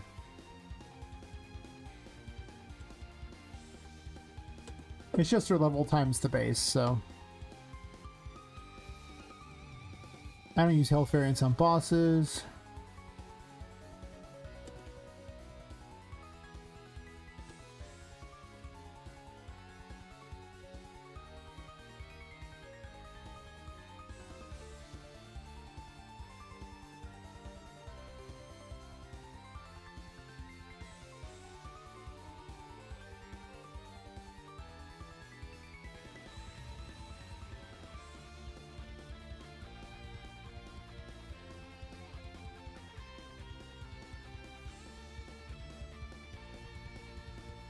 What do I do it in the opposite order? Might have been some reason I had it for that reason, but I don't think there is. But just to keep it nice and clean and the same as the other one, because it'll bug me otherwise.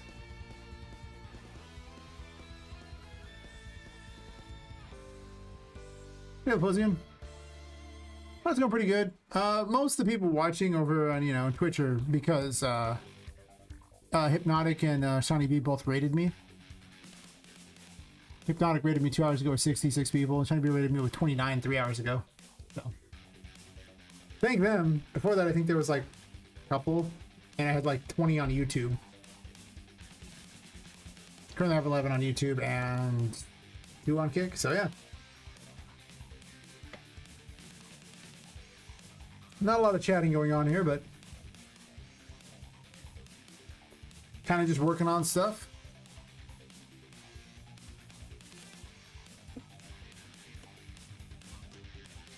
So the vibe is going good. Oh.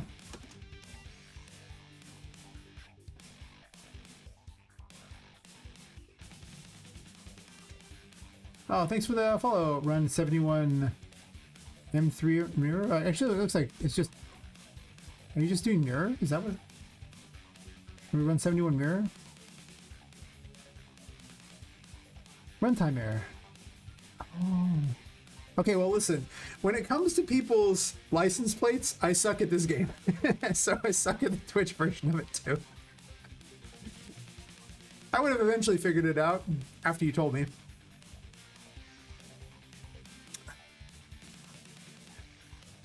I should have got it. I should have. That's awesome, though. I don't know why I wanted to put the 2 3s together like a mirror thing. Maybe it's just because I like mirror stuff. Hey, thanks for the follow. You can see my epic journey as I begin to work on this boss. I was sick these days, but I was able to look around at the mutable. You know what? I really recommend you to use it later for character customization. It's a miracle. Mutable? What is mutable? I have questions. Actually, I just have one question. What is mutable? But it feels like I have lots of questions. As long as that one question, lots of questions is just what is mutable.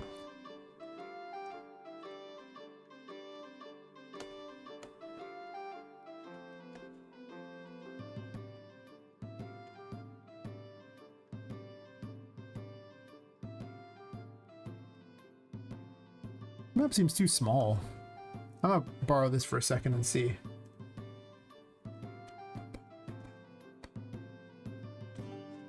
Okay, this area is smaller than the other.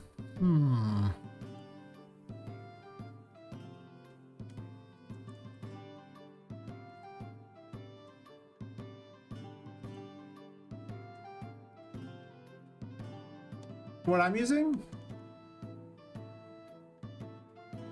Because this is Crystal Nodes, which is like a free plugin on Fab.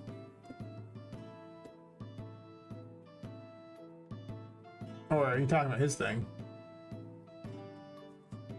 Mutable is a beta tool from Epic Games. It helps you create endless character customization and character skeleton meshes, with optimization layers, no clipping. Huh.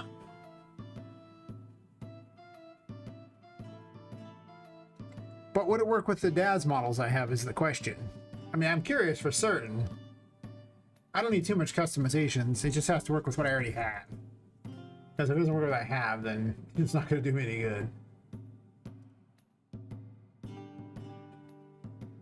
Is it just like directly the engine though? Like mutable?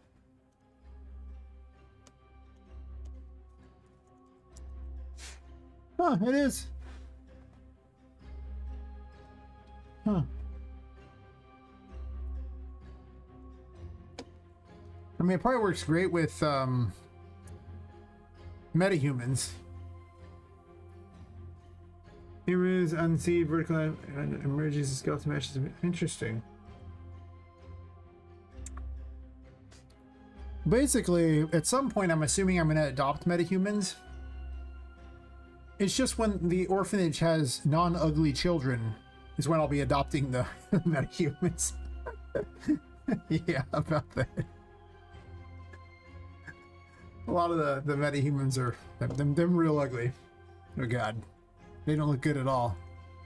Like they're good if your game's realistic, but I'm looking for more stylized stuff, and they don't look good yet. Do I do another circular one there? I mean, I was gonna do this. It just feel like this is slightly larger, so maybe I need to increase the size of the battlefield. So you can't use a lot of her abilities. That seems okay. Well, maybe not like that. Interesting. So yeah, body head, horse and jeans, and one draw call. Interesting. I'll have to look into it because usually they require you to adopt an entirely different. I'm blanking on it. Basically a methodology or whatever it is, you know, like workflow, whatever, to use their thing. And I'm not using any of that, so I'd have to. It's not as simple as just plug and play like I want it to be. But instead I got to go all these extra steps to make it happen. I'm not looking at mutable, sure. It might be useful. Anything that can get me away from DAS. I mean, I wanted to use metahumans, but...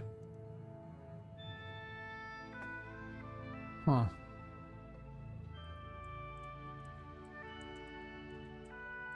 I guess I could have little tiny, I don't want her to fall in the water, because then she's got to get out. She could just teleport places though too. In which case I could have small pits instead. We'll get to that. Let's get her doing something useful. I'm just gonna dupe all the crap out of here.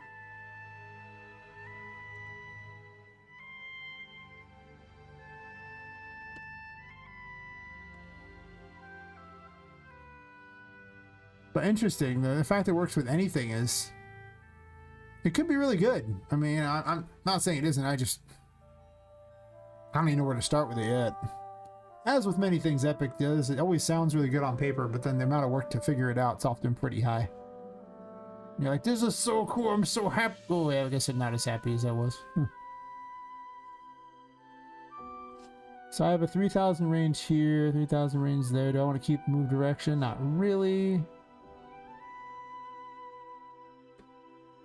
This seems a lot more effective.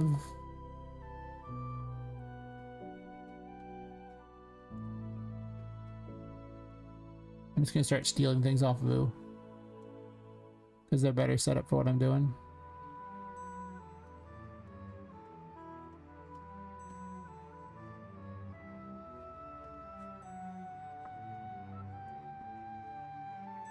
Do include the reset connect, otherwise it'll break forever. Yeah, a lot of their stuff is the workload is too high, is my usual explanation for it. Like it's designed for some sort of, you know, big studio. But for a solo dev, it's like, well, it's gonna save all this work. But is it though? Because the amount of work is usually so high, it's like, I don't know if we're really saving much here, buddy. Who doesn't have multiple, nah, she just has the one, sure. Honestly, I should be copying Patrick's stuff, because Patrick's stuff is better than Autovoo's. Yeah, I'll look into it. I mean, what's the worst that happens? I don't end up using it? Okay. I mean, that's fine.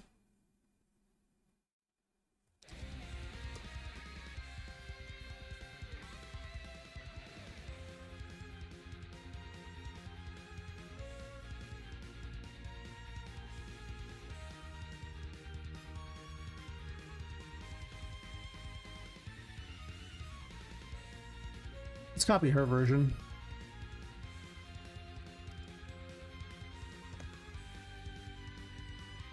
Oh, actually, what am I doing? Let's just do that.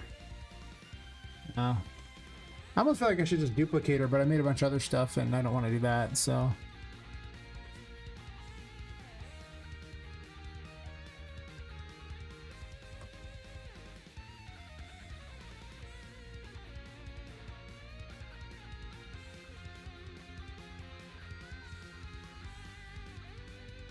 Steal the better ideas. Never do the work twice when you can steal a better idea you already had, you know? Hear me out. Just steal a better idea if you have it.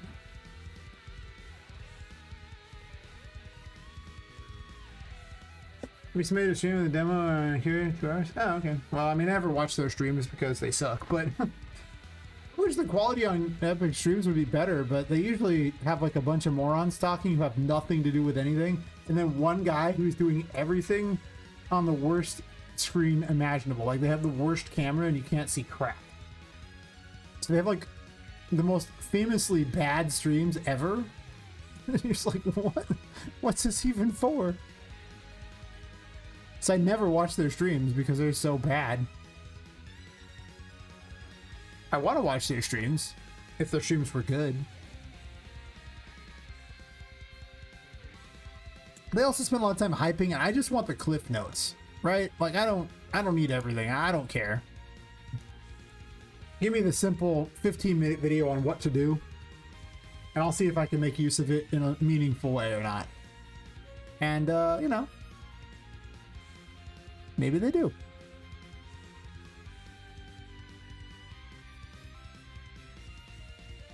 I'm just gonna start doing these, I guess. You should probably teleport more than those.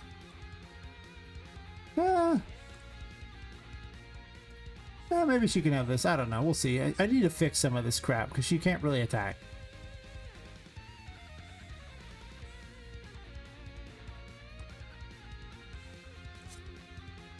We didn't copy Vu's attacks.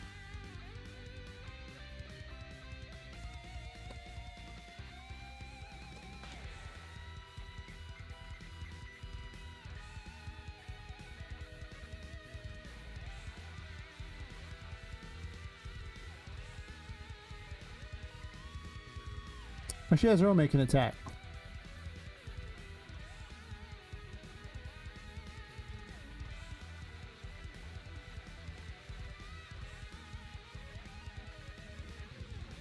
Just a bunch of delays?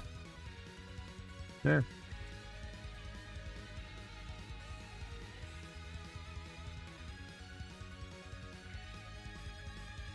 I had them different because I was might want to change the timing. Mostly though, like you say, I really want to adopt metahumans. I really want them to be not hideous. Do some sort of stylized thing so I can have unlimited characters for nothing. It's no cost. And Epic's pretty good at adding more and more crap, so I end up having costing me less and less money to make this game. Like, I barely spent anything on the game, so that does help a lot. As I just steal better ideas from my other map here.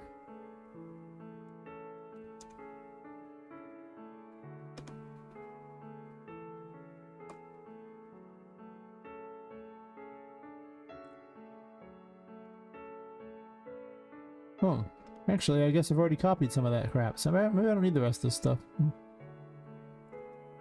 It's mostly just those that changed. Nothing else really changed all that much from what I could tell. Did he?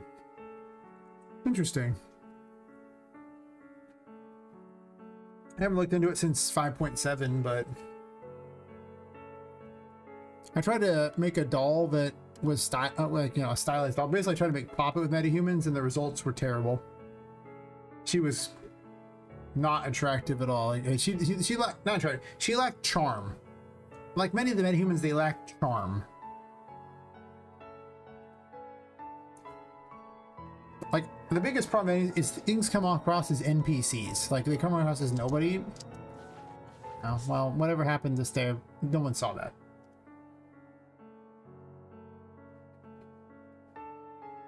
I really haven't looked at the face of his character. I mean, yeah, the dress is nice that's on his character, sure.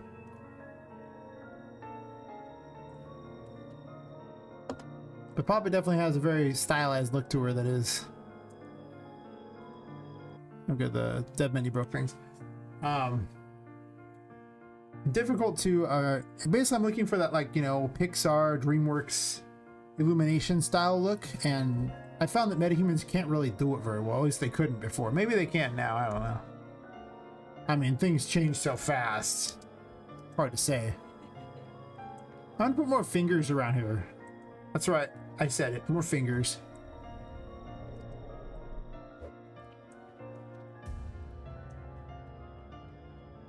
And she's moving now, at least, and she swung her weapon, so stealing attacks from there was pretty good. She's clearly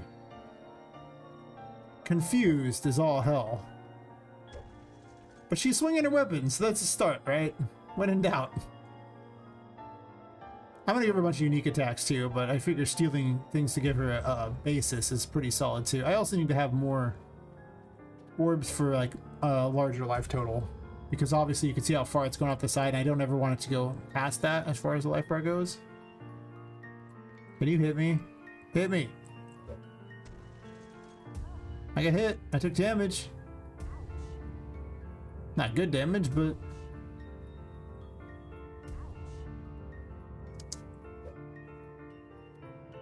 Okay, well, she's adopted the new system, which helps. Wherever you're saying Honda Lanterns, please stop. It's very annoying. Perhaps the lanterns just say it. Yeah, I'll look into it. Like I say, I don't really care that much about customization so much as I care about any way to produce more characters. Like, customizing Poppet doesn't matter that much to me, but I need a lot of characters for the game. I need something along the lines of 80 models. And I'm doing everything I can to cheat my way to victory with, like, contraption enemies that are basically garbage that's been assembled into stuff. And then making use of Dad's stuff in order to do that. But Dad's stuff is... I mean, they've raised their prices a bunch, so... I'm sure you can make, you know, customizable characters from there, but... In a world where, you know, more options that are free are showing up, they're making their prices more expensive. So I'm like, I think I'm going to go somewhere else. Yeah, well, I don't want basic. Like, I want my stuff to be, you know, have some pretty good detail. Like, you know, Johnny B's, he's got, like, you know, I mean, that dress is awesome. I love the dress. What's optimism do on the box? Yeah. I figure you give it a bit more time, a few more versions, and it's going to be so good that we'll probably all eventually adopt metahumans, as long as we can make them look like not metahumans. Also, Epic needs to stop tying the breast size to the chest size, because they've got this bizarre thing where they believe that when you increase the size of the breast, it should increase the whole chest cavity, which is weird. And you just look like some mutant freak. And I'm like, wow. So nobody wants a bunch of flat chicks, I'm just saying. But nobody wants some top heavy lady who's top heavy because her entire chest cavity makes her look like the Hulk. You know? So they need to stop tying those together. That would help a lot. Then they need to add some stuff to make their characters look just more stylized. You just there's a thing where they can copy a model. And I did it with Poppet. Like, and then they make like a metahuman version of that, and that's what came out horrific. I was like, I'm good, bro. I don't like this. This is not what I want. All right, so let's start changing things like that. I guess there's an extra make an attack here. We'll have to see how it goes. You know, it's a thing. I don't need two of you. But I definitely want to, like, say, if I could just make characters in the engine, that'd be fantastic. And if I could ditch everything Daz, I would happily ditch the amount of money I've put into it now and just move on. The next game I almost certainly will. I don't believe I'm going to keep Daz as a thing in the future. And the ability to animate your characters much easier with metahumans is also a really big thing in its favor, as far as, you know, the motion capture, as far as any kind of like facial expressions and mouth moving like that. Like, it's really hard to do that, but unfortunately the outfits are harder to do. Or at least they used to be. I don't know. I'll have to look into it. I have so many things I need to do that I'm not sure I want to adopt yet another system unless I have to. But that does have a pretty big upside. For certain. What are teleport options? Furthest, nearest, next to player specific teleporter? Okay. And a random teleporter?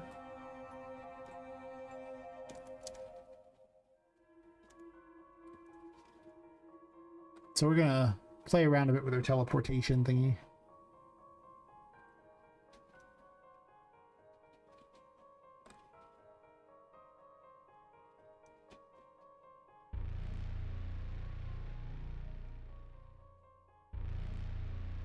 What distance are we at?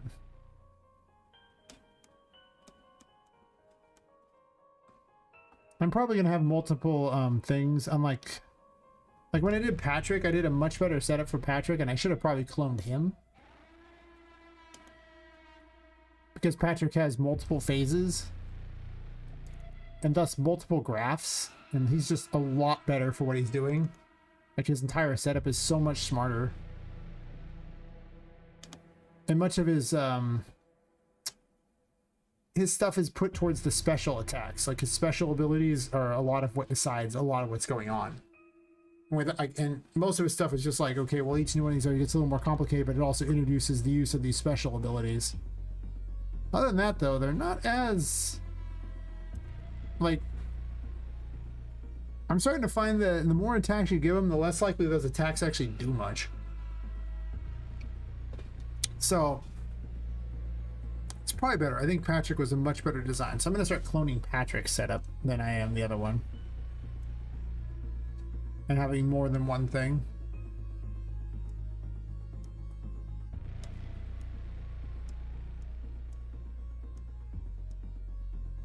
Because as weird as it is, Patrick's actually the most recent boss to be worked on.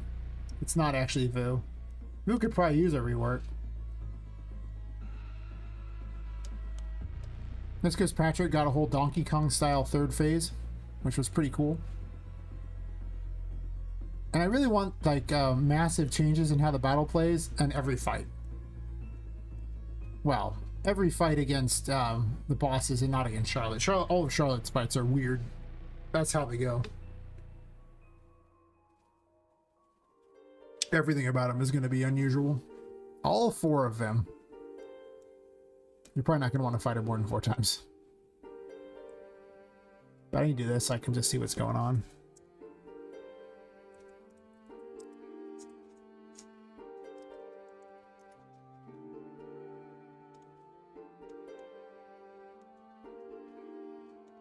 Why are you so laggy? It's just a color selector. Cashew 5.7, you're so slow.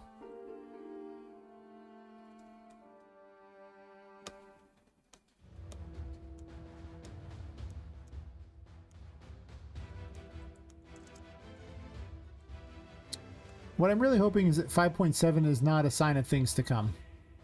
I'm just going to go ahead and say it.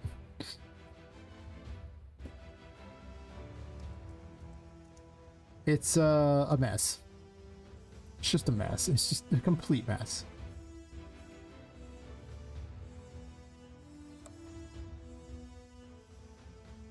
E100 range.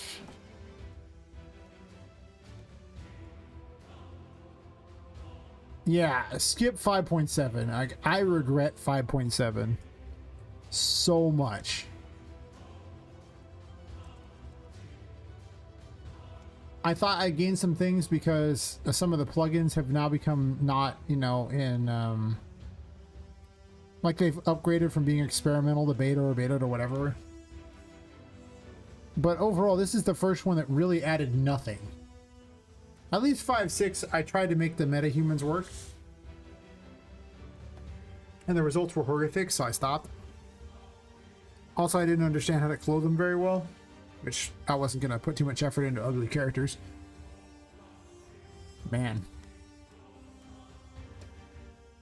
But, yeah. This is me just organizing the boss. Oh, so that's close range, okay. But yeah, I'm gonna jump to 5.8 as soon as it happens, unless 5.8 is somehow a bigger mess. It's possible it will be a bigger mess. I hope not. God, I hope not.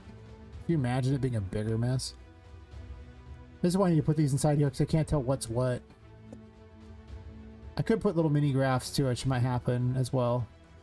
But I don't think it needs many attacks either, so.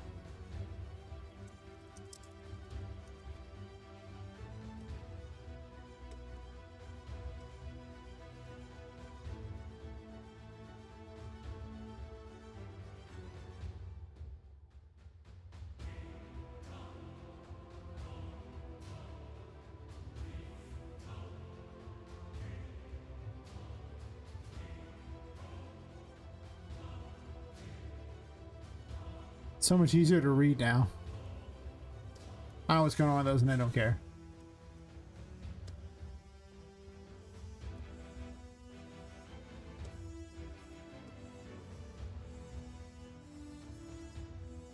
Hey, what are you?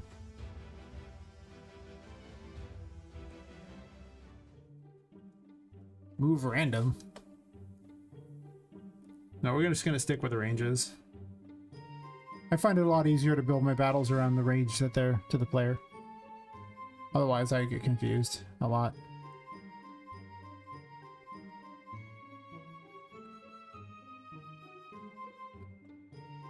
And I would prefer not to do that, so, you know.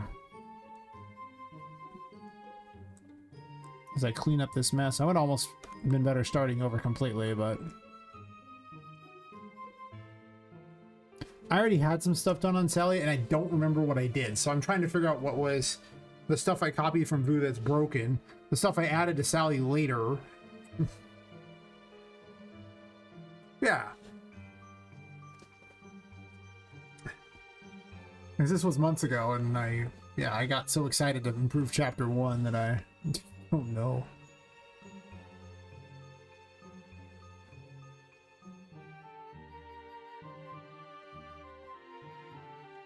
Job one, clean up. That's probably why I waited so long, so I had to clean the crap.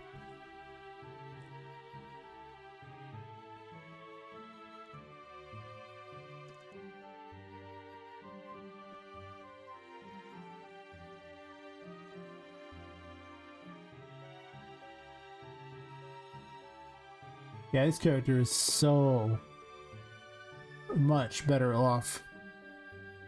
Would it be awkward to copy Patrick over and over on everyone?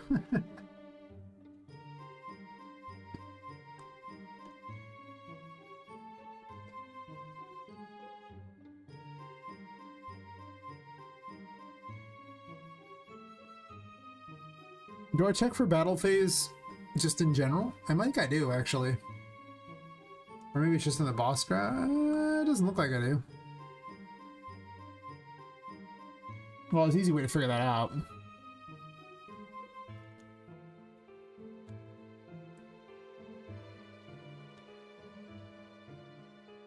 Ah, okay, battle information.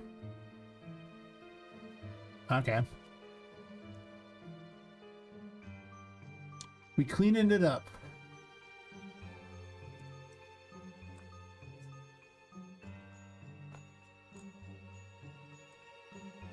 Oh, I already have it. Yeah, I think multiple graphs is better.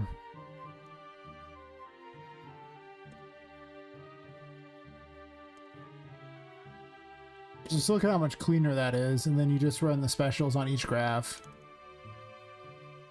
Just checking here, as opposed to the monstrosity that is... Oh, it's not in the boss graph. That's Vu.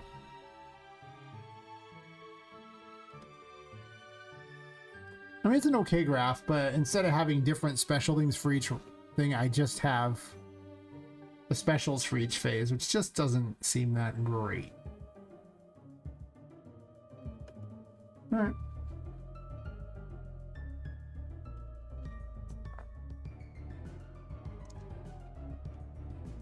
I already have this.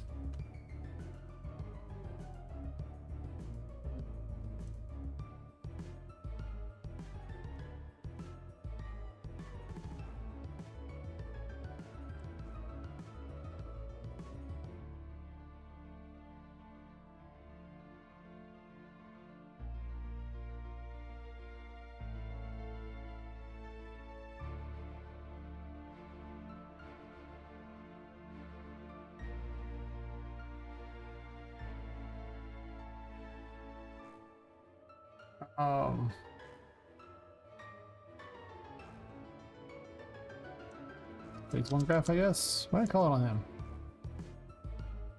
I like to try to keep my things all the same, so I don't have to battle phase, sure, and the name. Fine.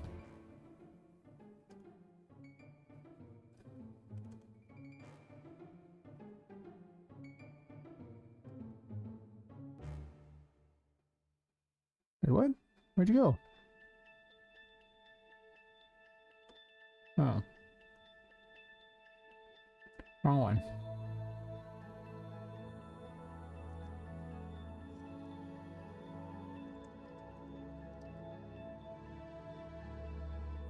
Oh, it's just one word.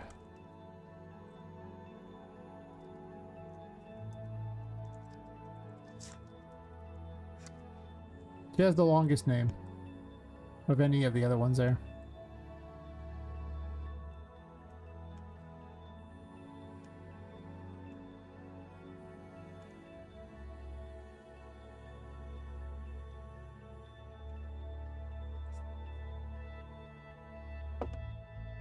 Oh, I see.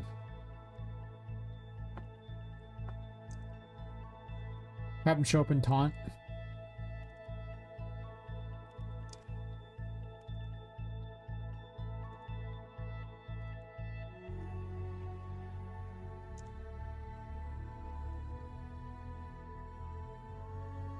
Always steal your better code. Trust me.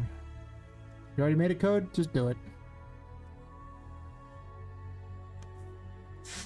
This is where I do the introduction code, so that, you know, they do something when they show up.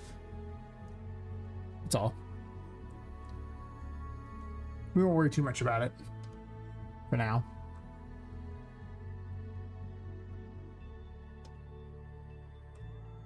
But he does have a taunt.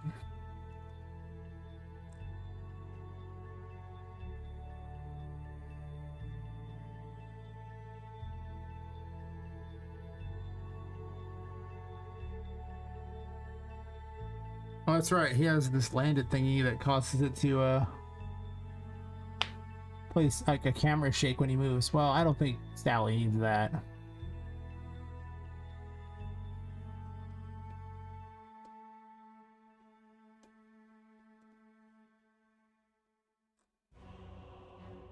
But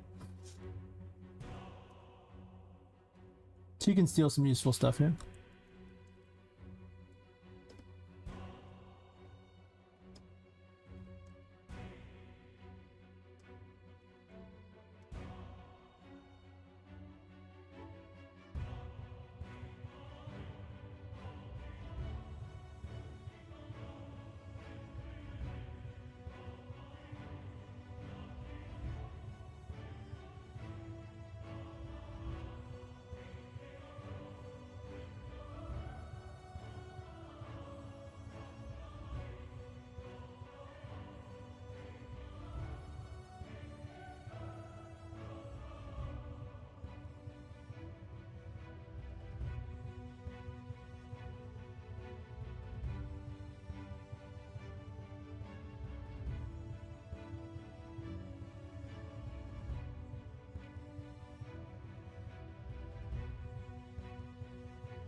I hate when it says something, so I just type and execute. No, let's see that.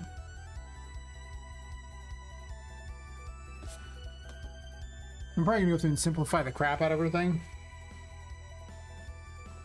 She's probably gonna haunt the lanterns and teleport around stabbing at you, would be my guess.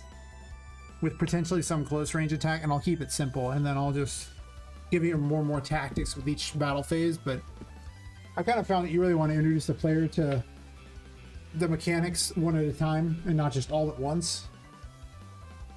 Because usually what happens is I do the first 25% of their health is one phase, then the next 25% as a second phase, and then the last 50% as the most complex, interesting phase.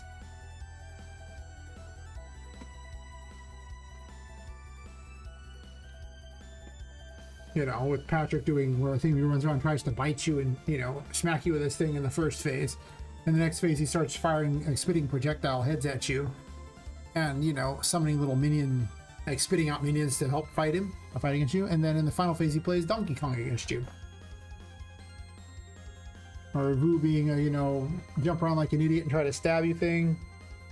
And then she's got, like, a summoner phase. And then she's got, like, a thing where she summons like minions that are all protecting her with this force field thing, and she starts rotating the whole battlefield trying to make it difficult to get to the lights and things, you know, and just kind of mix it up some.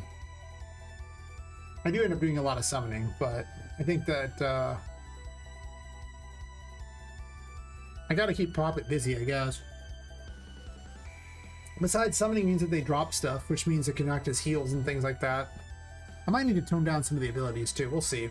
That's one of the things, I keep making all the abilities so powerful, and then I gotta make the enemies powerful to make up the abilities, and you might imagine that's kind of a lot of, you know, it's some problems being caused for certain.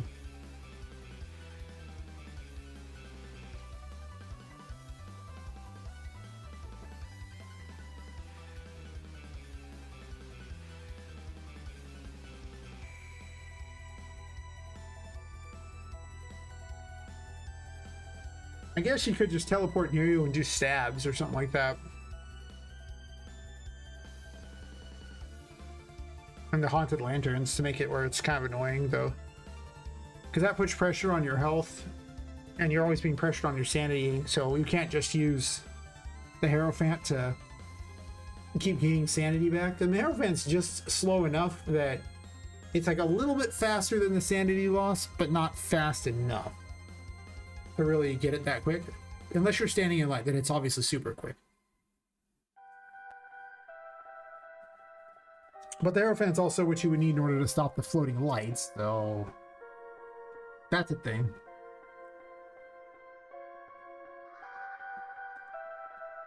What I'm gonna do is I'm gonna copy this battle phase a second time here. Wait, did I need to do it this way? I mean, I guess I didn't really. I could have just put it inside there too and made my thing a lot cleaner.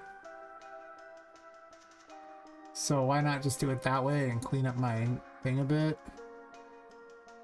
That's true. Let's not do this to myself.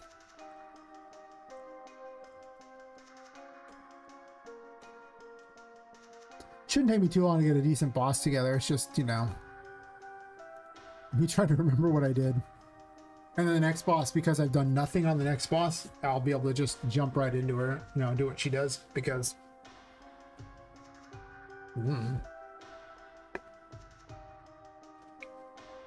But I'll probably spend the next week working on her. You know how it usually works.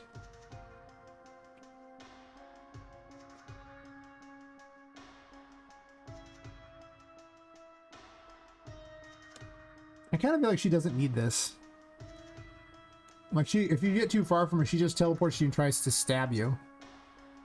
Nothing, no fuss, no, just literally just charge after you, because it seems like it's, I think, all she really needs to do.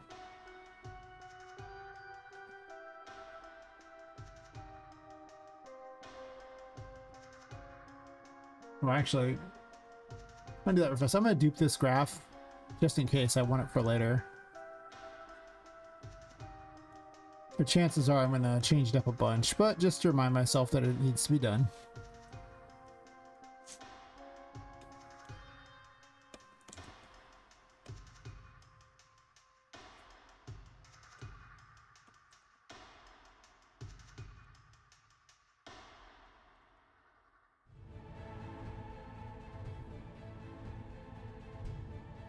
No global time dilation.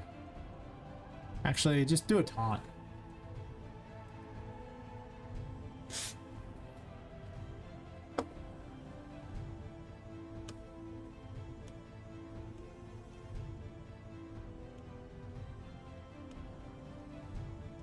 I think Patrick landed actually set the thing. Let me double check that I did that.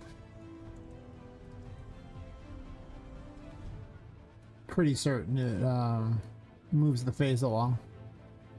Yeah.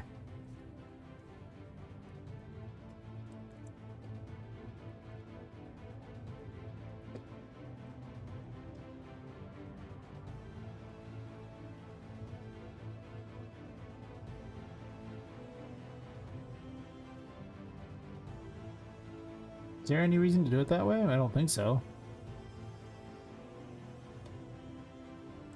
I did copy it directly off here.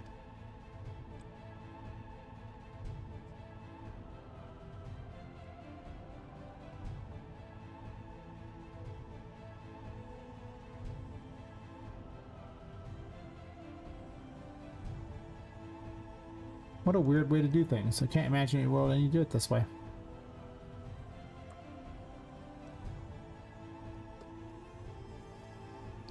Because then it runs the risk of running this before it gets the other, so this sequence seems terrible.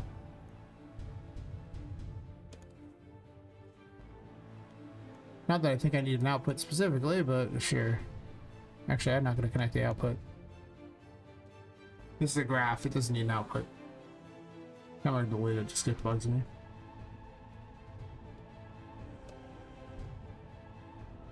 And she's using,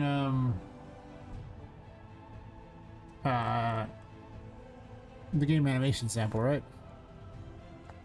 Oh, it's actually gameplay tags.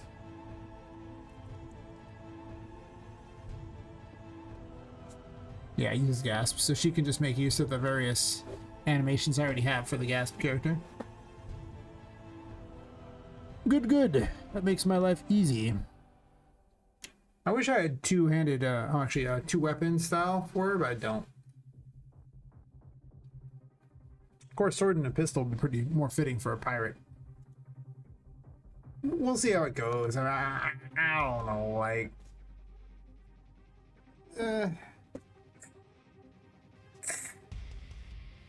Oh, did I miss a follower? No. Said there was 2 followers. I only see 1.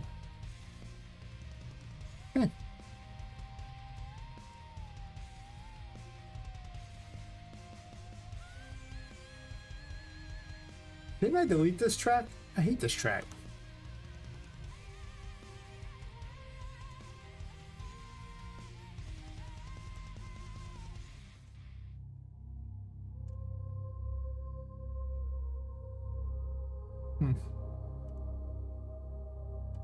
Every once in a while I just see a track that I just absolutely hate. It's just, I have thousands of them from these packs, and it's just, listen, man.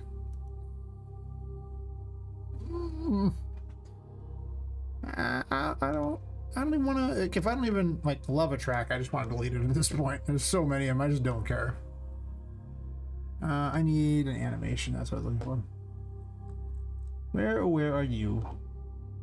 Probably here under the UEFN mannequin. Because that is the one that is designed to be the chosen one, if you will.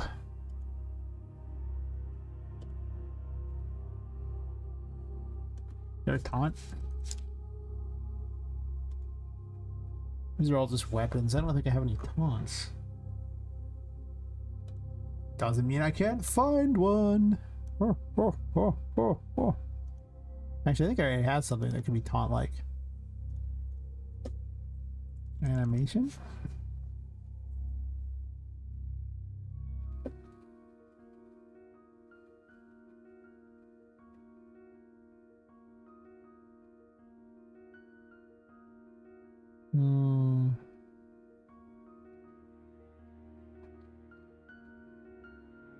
I mean, strike a pose. Maybe this is something. What's in the box?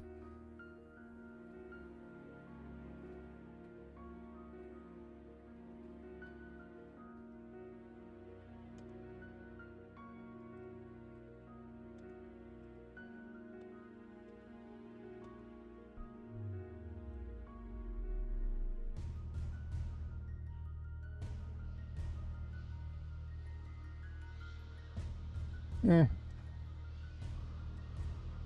Did it spin? No. I'll have to look and see. There might be some kind of spin thingy.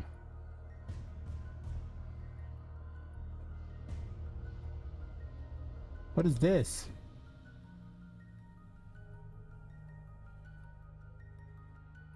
Well, isn't that just fun? Okay, I'm sold. Ah, how useful this is, but I'm sold.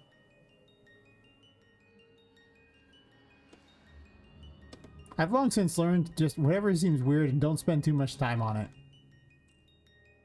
There's way too many characters as is.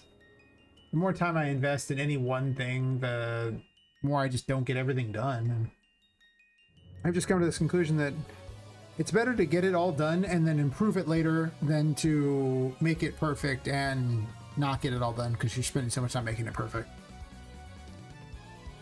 I forgot which YouTube video I saw where the guy was talking about the 80% rule, where he told the students to start doing 80% on things instead of trying to be 100% trying to be the best at things, and they got things done so much faster because you never know what 100% of your the best you can do is, but you can pretty much figure out, you know, good enough essentially, and it works. It really does. You get a lot more done because you just go, okay, that's good enough. Move on. Then if you have time, come back, make it better. Not.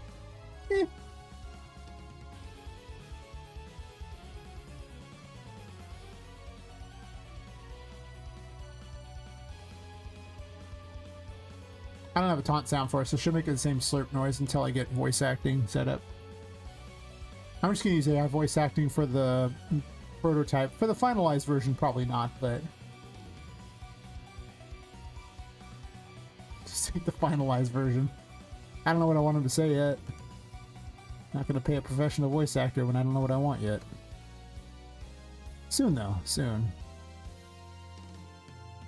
So they'll have to separate AI voice acting for that. Apologies in advance for those people who are testing.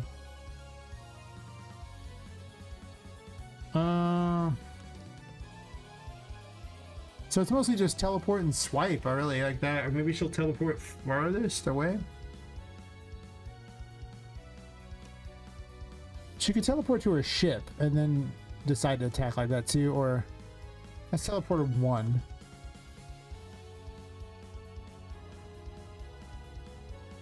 Yeah, so let's just oh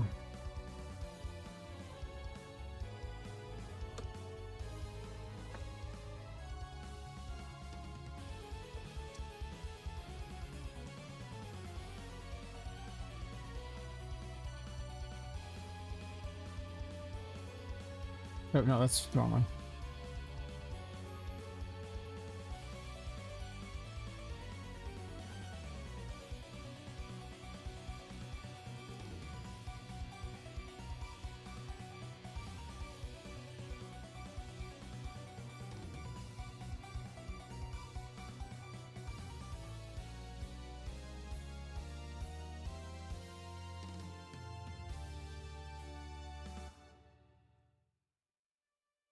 Clean this crap up.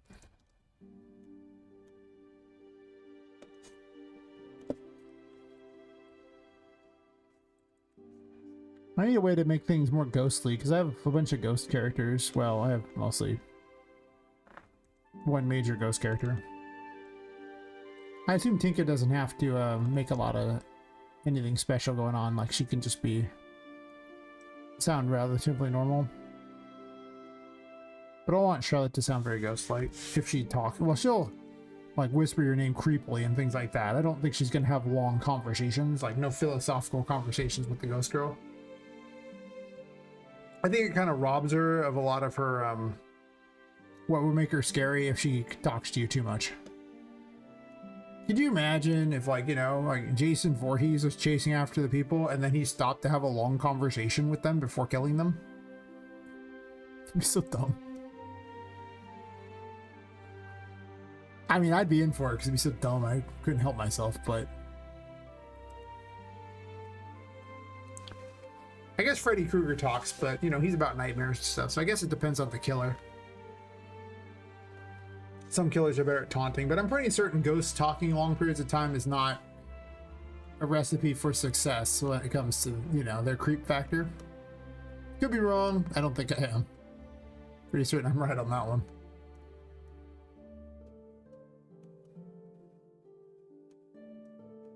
Now, if it was like a demon or something, that can talk to you a whole bunch. That's fine. This up a little bit. Oh yeah, Battle Phase 0 is looking pretty simple for now.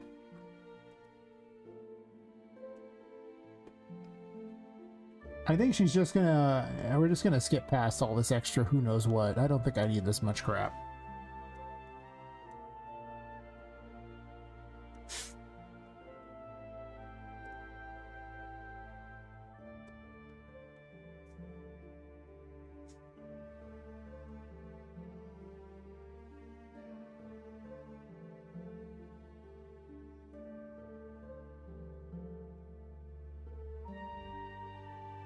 Well, in medium range, we probably just wanted to either close the distance or fire projectiles.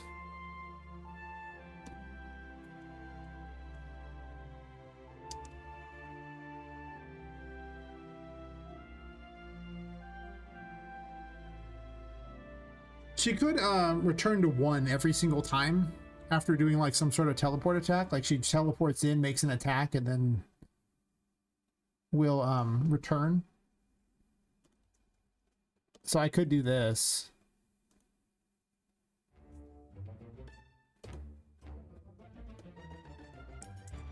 Like she's toying with you.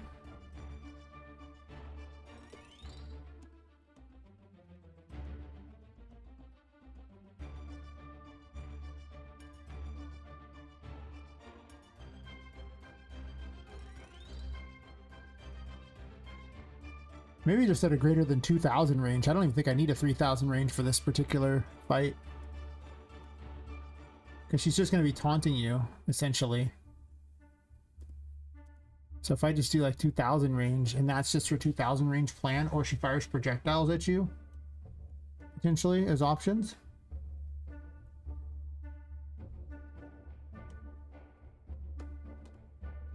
And then just eliminate the need for all this extra who knows what.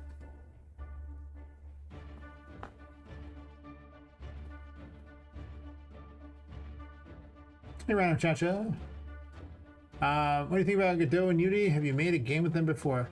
I messed with them a tiny bit. Have I made a game with them? No. The way it worked was I started as an RPG maker person, a hobbyist, so obviously with the pinnacle of all that is game dev. And I went and tried Unity first because there was a Lego demo for it. And I was like, I got to play with Legos. I was just in to play with Legos 100%. I didn't know anything about the other engines and have no classical training in any kind of software development. So I didn't really pick up very well on it. I was doing mostly 2D stuff with it. It just didn't click very well. And then I tried Godot, but the problem with Godot at the time was it was really, really new. And the documentation just was nowhere to be found. Nothing. Like, now it's got lots. But I was just at a loss. I'm like going... Because keep in mind, RPG Maker dev has no idea anything about this crap.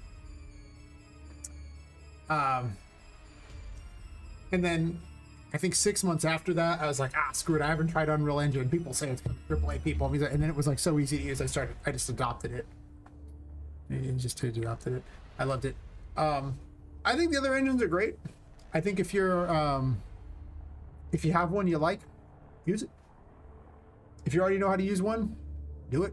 I obviously love Unreal Engine, but do I think Unreal Engine's the end all be all engine that you should use for everything? Probably not. It's probably not that great for any kind of lower spec game, if at all. Like, no. You can do like fake 2D in it. I don't like the company behind Unity. That's true.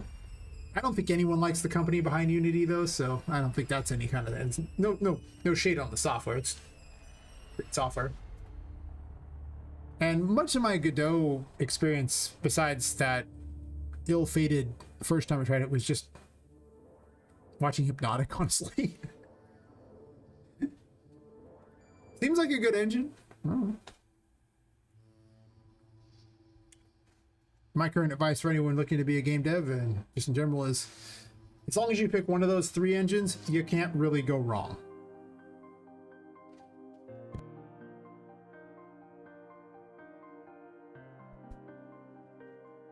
So I do know a guy who uses Game Maker, and that seems okay. It's very WYSIWYG, so I think it would appeal more to those who did like RPG Maker stuff than people who are used to more robust engines. But I could be wrong. It's not like I'm particularly knowledgeable about it. That's true.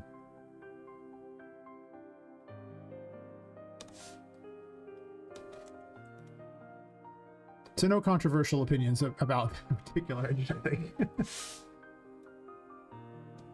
I think the only thing one thing I'm not a fan of, I guess, with Godot is it's harder to protect your stuff. I've heard a lot of people get their stuff stolen easier because of how hard it is to protect. So that does kind of suck.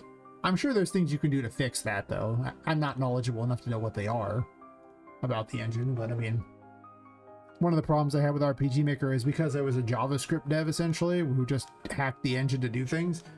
JavaScript's very difficult to protect your stuff. You can obfuscate, but at the price of performance, and that was a lot of why I dropped the engine, because I couldn't protect what I was making. So why am I going to invest years of my life into something that someone can just rebrand as their own? So I've heard a few stories from Godot about that. That's a little worrying. But Hypnotic would know more about that than I do, for certain. Yes.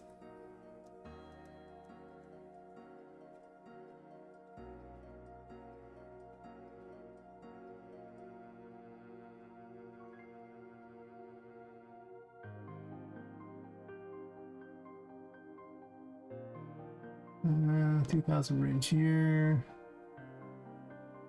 I'm just gonna eliminate this. The goal is not to make this too complicated. It is a first phase. Your first phase should be introduce probably a couple mechanics at most in a boss fight, I imagine. Any more than that, you're just kind of asking for problems. You just don't want to let me do it, huh? I don't know. This plugin, the auto size comments, has a bug where you might have to save to make it do this, where it actually have it auto size. It's never gone away, the bug. Now at 2,000 range, she teleports to her ship after trying to stab you. And then, well, we'll see how that even goes.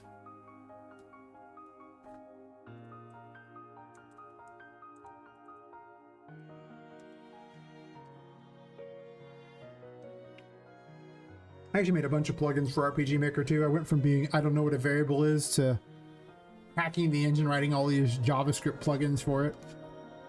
I made a better animation system than they made. That's great. A better everything system. I hacked the crap out of their engine to make it actually good. Wow. Good's so relative. Better than it was. There we go. That's the term I'm looking for.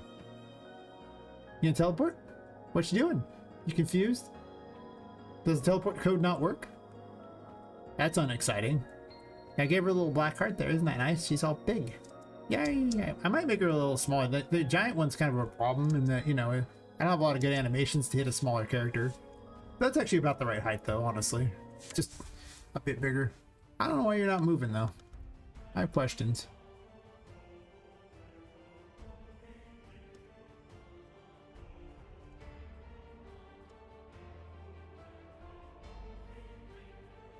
Oh, it's over on YouTube. Nice.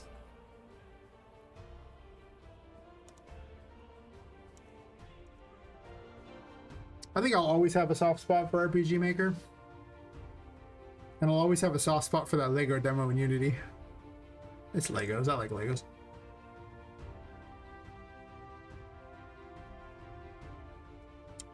I remember once I went to the Lego store over in Portland. And they're just like, hey, for this price, you can just fill up a container with like Lego stuff. And I was like, okay. I went there with my girlfriend at the time, and She like just grabbed this haphazard mess, and meanwhile I was literally picking exactly what I wanted to make an entire scene. By the time we got back, she just built some weird thing, and I built like this ridiculously complicated thing like that. And she's like, "Why would you do that?" And it's like, that was what I was planning the whole time. It's pretty funny. She was very confused. Yes.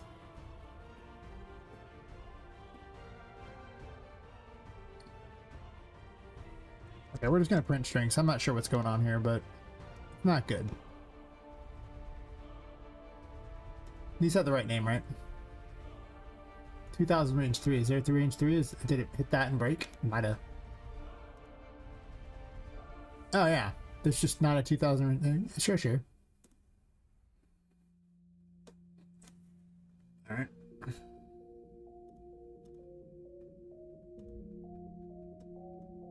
Why can't we remove a pin?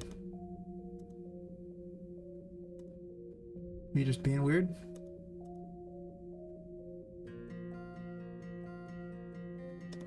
Oh, you can't remove middle one after. Okay, fair enough. And 04.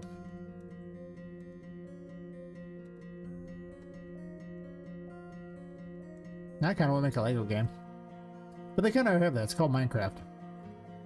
It's not technically a Lego game, but it kind of is in a way. Like it's got a similar feel, I imagine. Just like Terraria did. I was never a big Minecraft guy. I did play a lot of Terraria at the time. I got an issue that causes me to... The original Minecraft graphics really mess with my eyes, so I just didn't adopt the game. Now I have Unreal Engine, which is my new version of Legos. With code attached.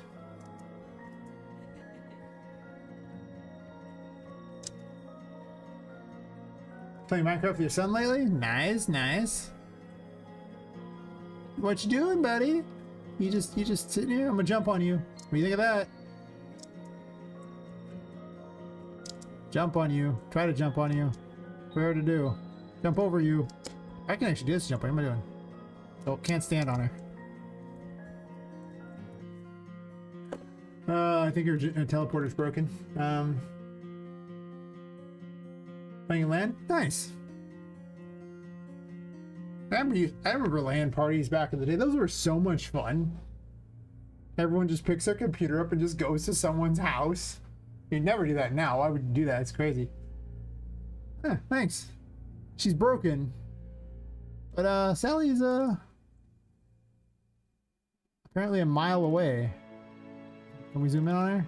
No? Okay, well, fine. Hurry up. Yep. Good old Sally. I made her like 1,000 years ago, and actually one of the oldest bosses. I made her before I started streaming on Twitch. It's been a minute. He was originally gonna have be on a ship in a bottle. I got rid of that. Mostly because I couldn't really find a space for a big enough bottle for the whole fight. It would have been the largest bottle ever. It would have been funny though, ship in a bottle. But now she's in an aquarium, so with a bunch of sunken ships, so that's also weird enough, I guess, that it works. But yeah, I have a bunch of the bosses designed. I just haven't revealed a lot of them because I haven't got to them. Also, a few of them be spoilers, so I don't want to spoil if I don't gotta spoil. She needs to be raised up, though.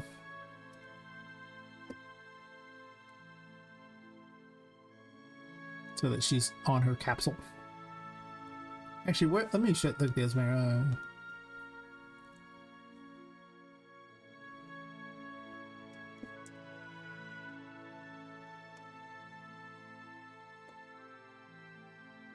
Visible? Visible? Or not? I see. Well, maybe I just move her up because it's probably okay where it's at. That's a good question. Where's Vu's one at? 196? Vu's also pretty big though. Size 2. Actually, they're the same. So 196 would probably be correct.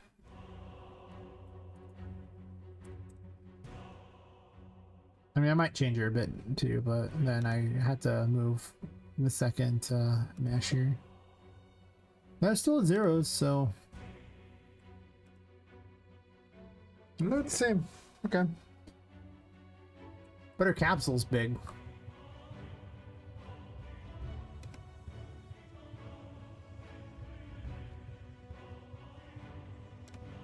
Did I change her capsule, or we just living our best thug life? I most certainly did.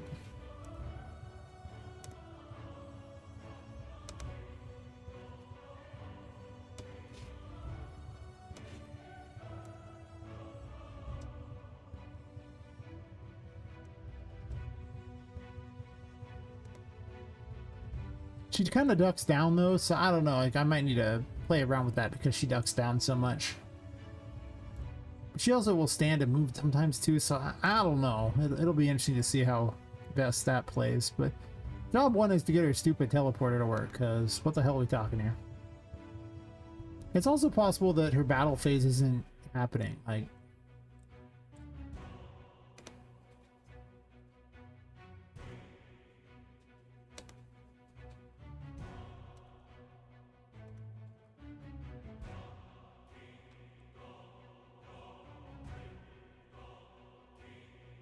How does Patrick play out?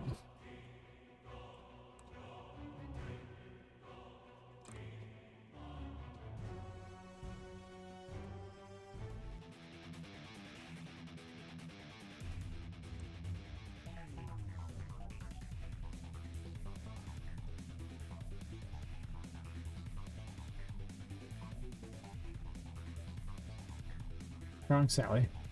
What is this? Walleye, sure.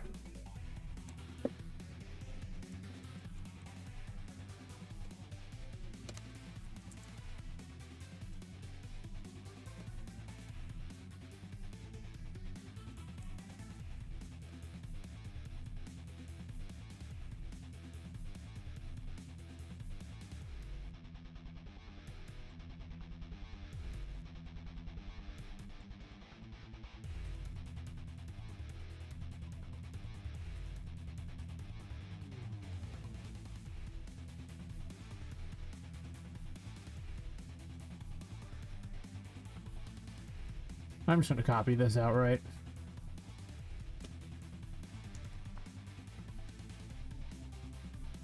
There's a big argument on just outright changing everything to fit this, honestly.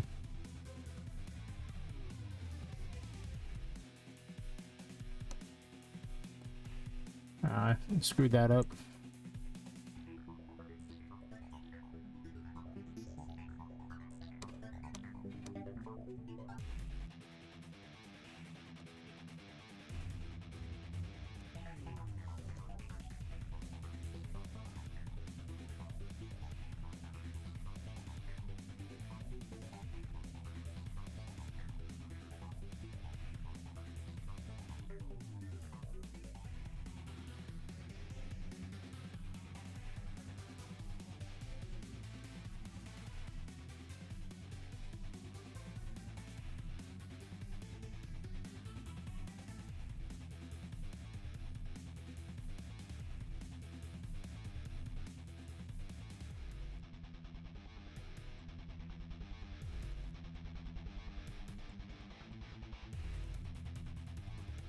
How do you figure out the thing you're on? Battle information.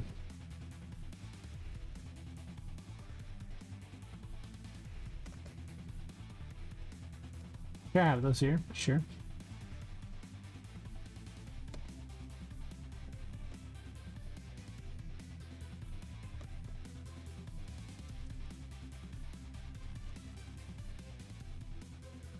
Ah. That's right, I adjusted how all the stats were figured out too, so.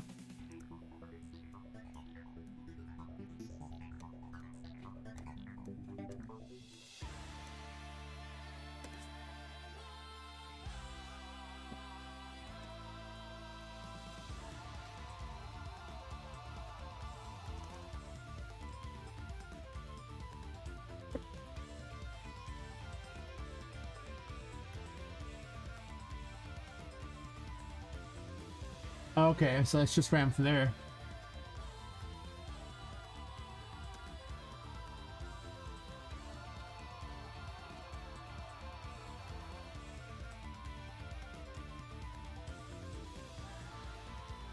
Where's your event graph, lady?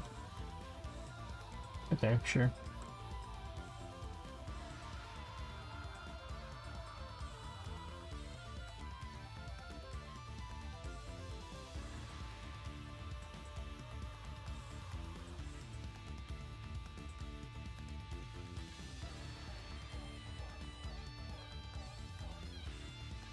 Did I do a weird one? I guess I moved. Did I swap?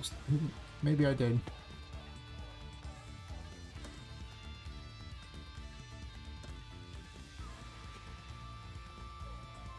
Oh.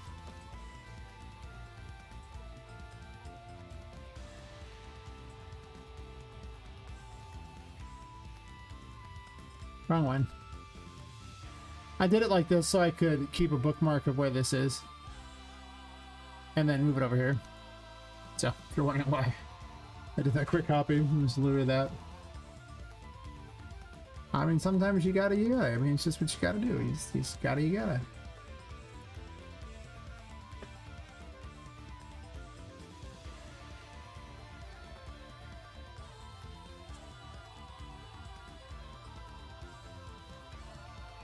Oh, you grab another print string then, because I can't use that anymore.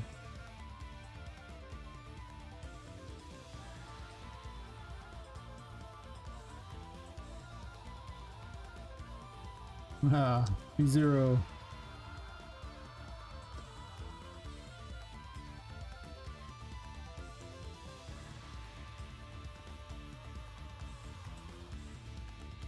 Zero 2.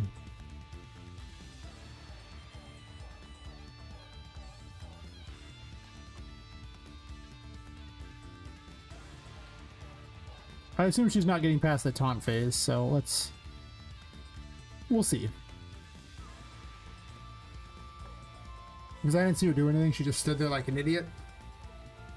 Probably because she was trying to use the wrong animation. Though that should have actually caused her to do some bizarre things and not... Or maybe she just would fail. I'm gonna fall in the water, aren't I? Yeah. I'm just enough over the water. How unexciting.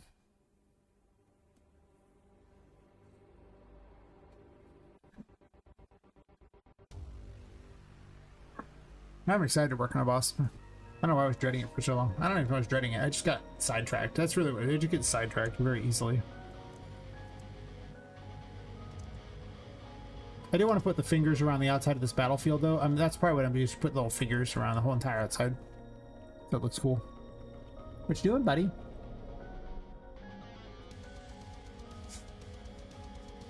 I didn't see a single screen message. I don't think they were hidden initially either, but...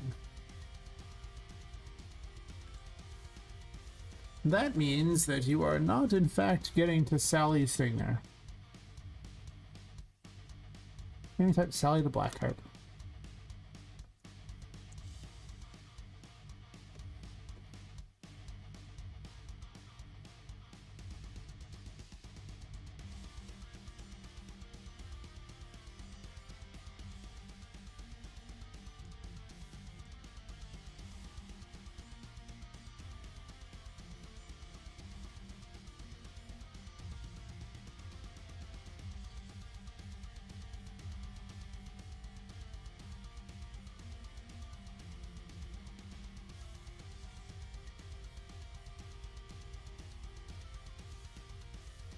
More information to see what's happening here. I did copy a lot of crap, so...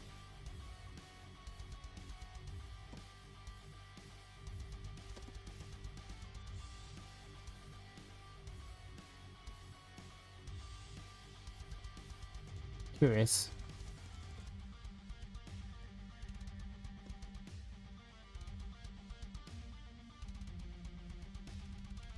I think there's no reset can act afterwards, so that's part of the problem.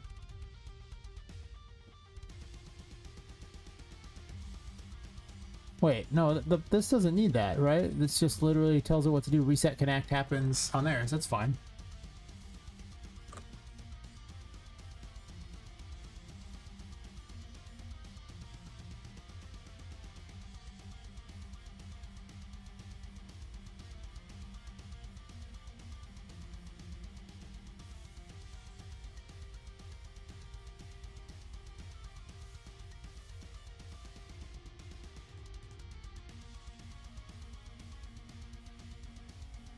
Well, actually tell me which graph it is. We'll see where it goes from there. Sally's doing not much. Slacking. She's a diva. Should add some male characters in yours. Have less divas. Nope. I just had to model my entire thing after Jack the Ripper, didn't I?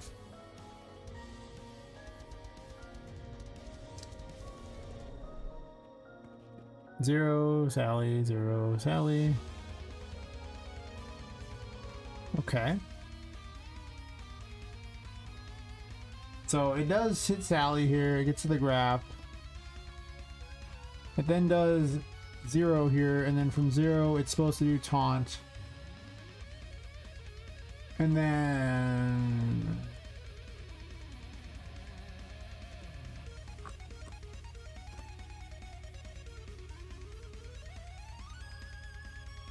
doesn't hit here.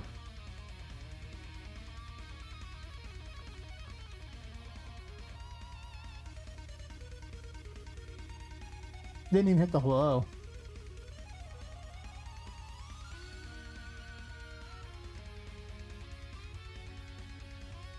What am I missing here? An output, I believe, on the Puppet Master. Is that how it works? Did I forget something dumb, like critical even? Yeah, they need to have an output, it looks like, right?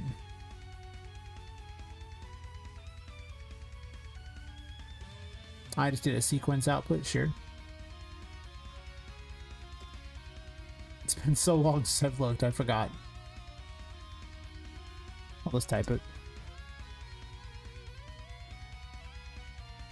It's fine here because I'm not using any kind of time-based thing, so I don't really care.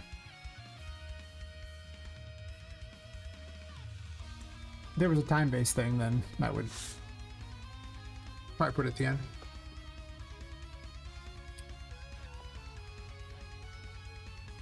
Also on the default, I should probably have a...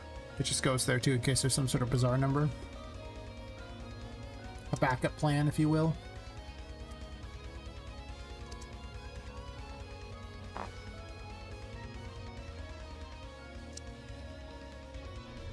What you doing, pal? She moved. She moved, Captain. Is she gonna teleport? What's she doing?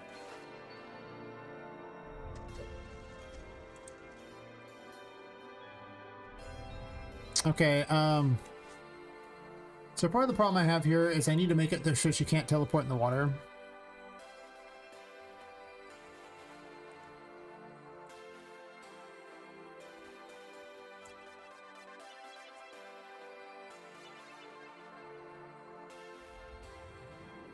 Yeah, mesh mod volume.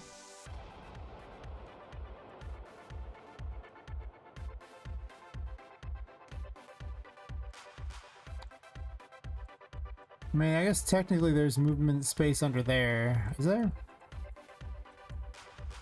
There is.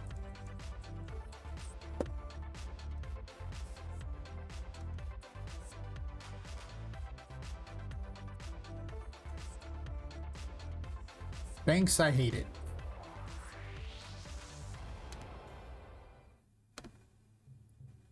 Go ahead and delete that.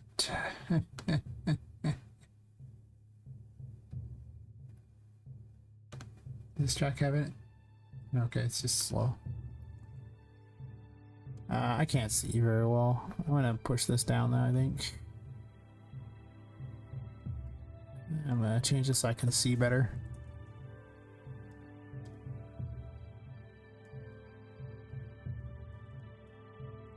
The plan is simple. Make it so that Sally can't teleport to the water. Because then I worry she won't be able to get up on the dumb thing. But if she cannot select a particular area, that is acceptable too.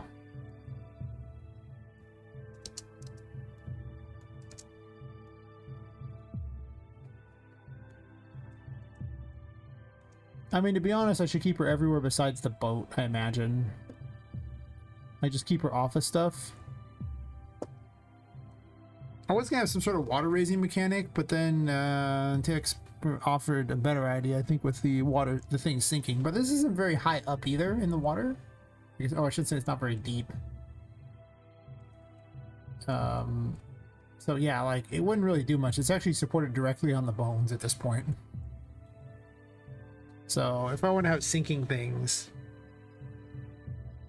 I mean, I could actually just have little islands essentially like that that you go to, and sinking little blocks that connect them all.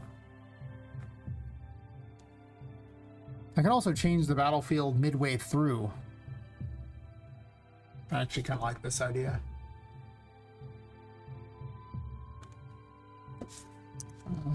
Sally. For each phase, remove part of the battlefield.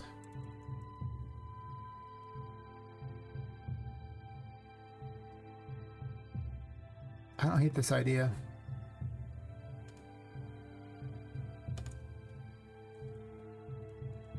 I think I'm going to get rid of all this extra crap. I don't think I'm going to raise the water anymore. I think that that's just... It's already done enough places in here that I don't think that it needs to be yet another mechanic. Just having the pits appear would be just like what Patrick used to have, but I took it out because it was way too early to introduce an instant death mechanic in a boss fight. Here's the first boss, for God's sakes. I mean, come on. You gotta give the player a little longer than that. He was almost an hour into the game, though. I mean, the time before Patrick is pretty high. I'm just going to put these floating a little higher in the air in general, probably. Actually, maybe I just float them really high in the air, because they're not the worst decision. I don't really want the player or Sally to hit them. They probably need something to sit on top of, but that's a different story entirely.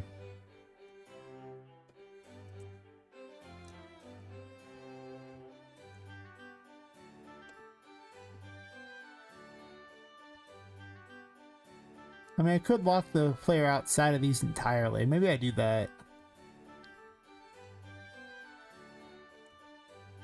Like, I could just lock them directly inside of only this area.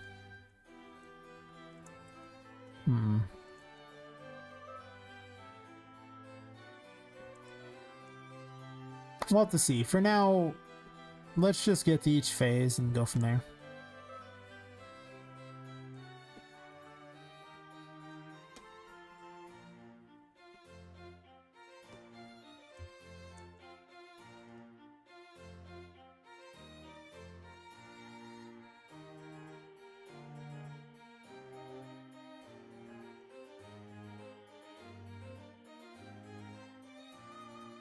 I don't really know if you can select terribly easily under the ground there, but just to... Yeah, I'm just trying to shrink it down, not every direction. Like, you might want to have it directly underneath here just to avoid the problem of her picking a spot that's below.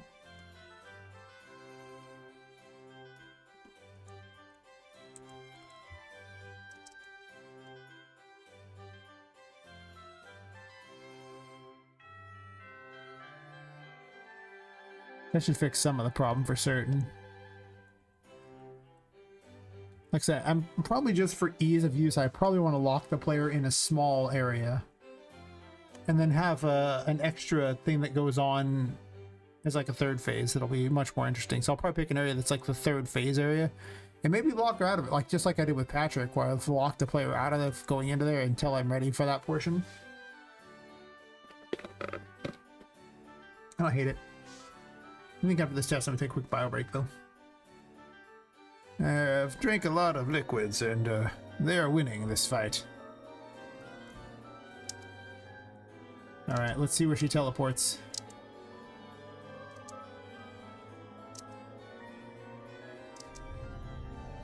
I can expand this battlefield, too. Like, it can go all the way out to the edges, and I might do that. Just so there's more to do. Actually, you did the attack well. She moved again.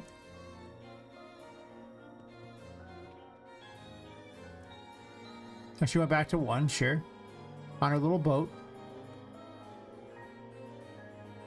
She's not really spawning projectiles like she's supposed to.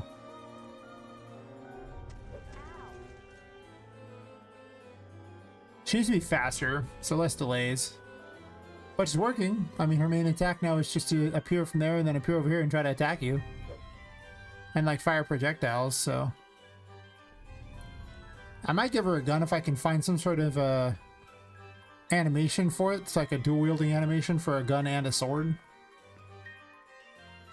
I don't know if I want to... Wait, where's the rest of the boat? Boat? Boat. Where'd you go, boat?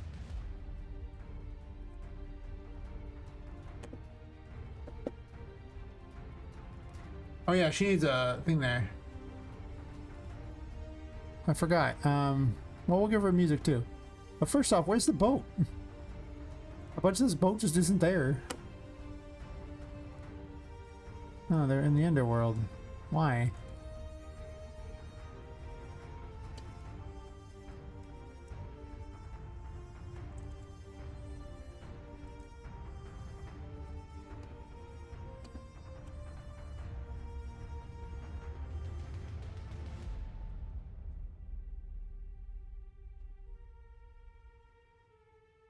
I mean, they were technically already supposedly loading. Well, I guess one of them is necessarily loading.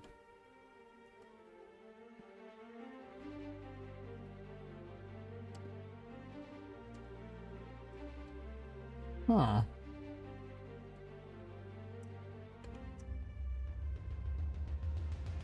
Huh.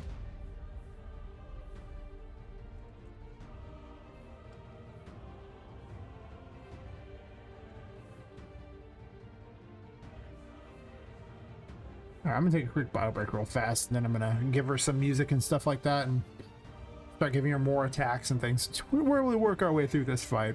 So be right back.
Okay, it's much colder outside of the room than in here.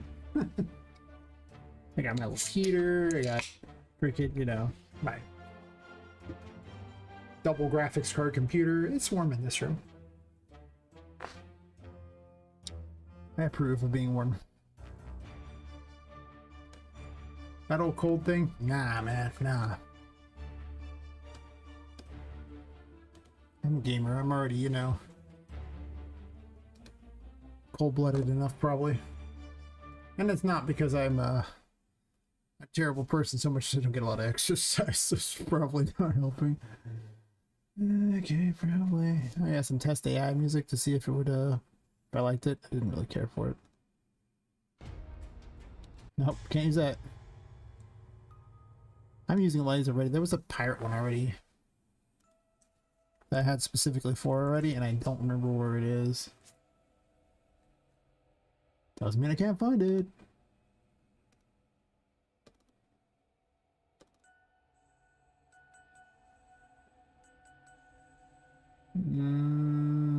It's not you.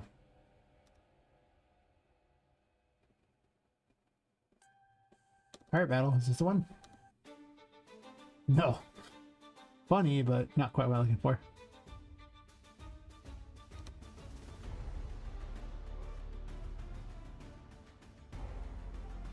I actually use that in, I have a little like pirate restaurant called the Broken Compass, and this is the battle music for it.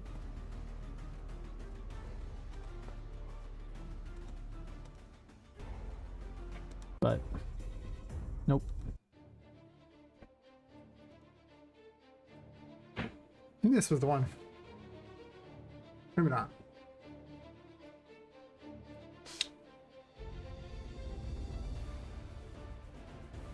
There was another one I could have sworn that I had that was better.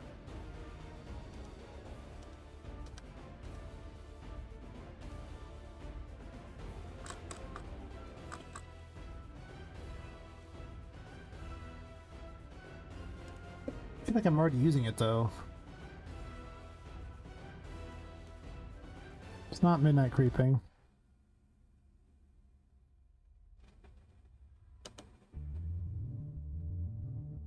Oh yeah, for that city. I do have a use for that music, not this right now. Fleshmonger, probably not. Yeah, the music you hear in the Hidden Grotto is actually called Don't Touch the Lava. Does this sound like a Don't Touch the Lava to you?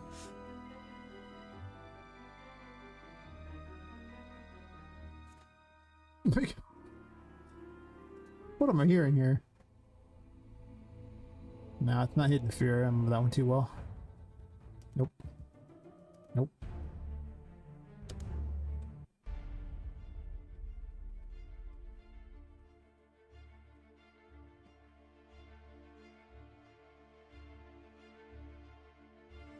Not that one. Definitely not. Nope.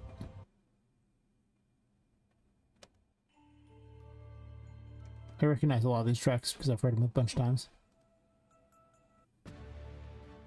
Often just from a few pieces of it. Also, I'm using a bunch of these already. I thought I already had it set aside though.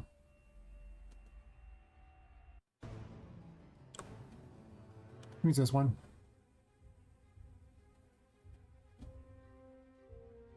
Which I'm not sure I even like as much anymore.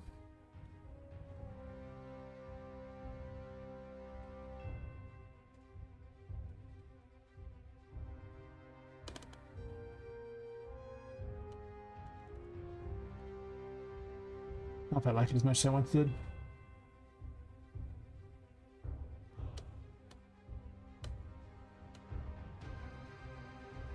Whatever. Still better than the sunken depth music. How do I trigger the music for this? Blah blah blah blah blah blah blah blah. I mean, Poppet's the musician. Almost everything actually runs through Poppet. I'm surprised I didn't turn her into the actual spawner too. The architect of her own nightmares, if you will.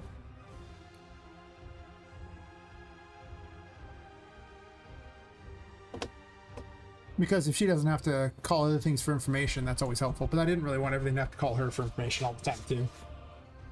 To seem kind of unnecessary. It does make life easier, though. Yeah. System graph. Wait, is it? Have room information graph. Am I dumb? She does dictate whether or not something is loaded, though. That's true.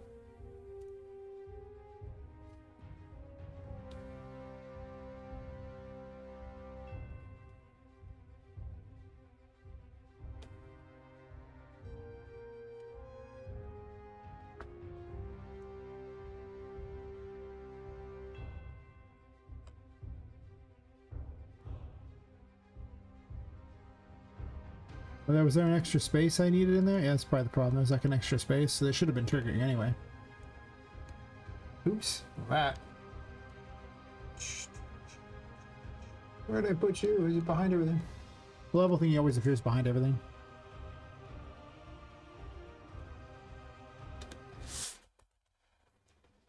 We'll worry about turning the lights off in a bit. But I might actually just make it where this takes up the whole thing there and not have the water off to the sides. We'll see. I kind of want water places because it's, you know, very thematic, but I thought I was about to fall in the pool. I was like, no, not that pool. Sometimes you gotta fall in the pool. Don't worry about it. There you go. There's a space in the name of the fight. The little spawner thingy checks for that.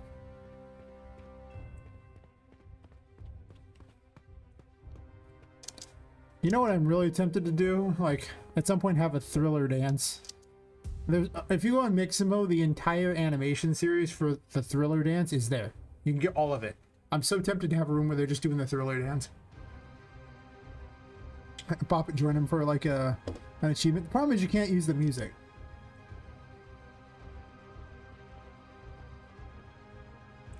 So her projectiles are currently broken, for certain. Also, wherever she lands for that can't be there because these block. And I could remove the cannons so that she could have cannons that appear and fire from there or something.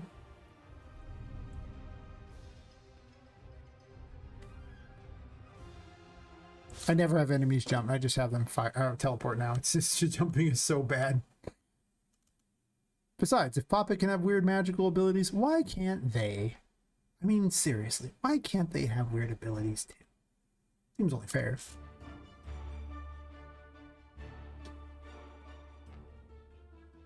Alright, so where are you at? And more importantly, why your projectiles no work?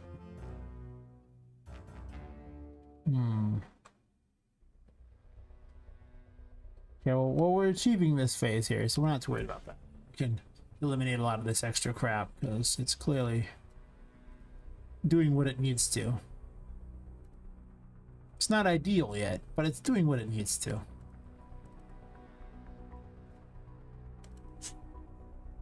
Wrong graph.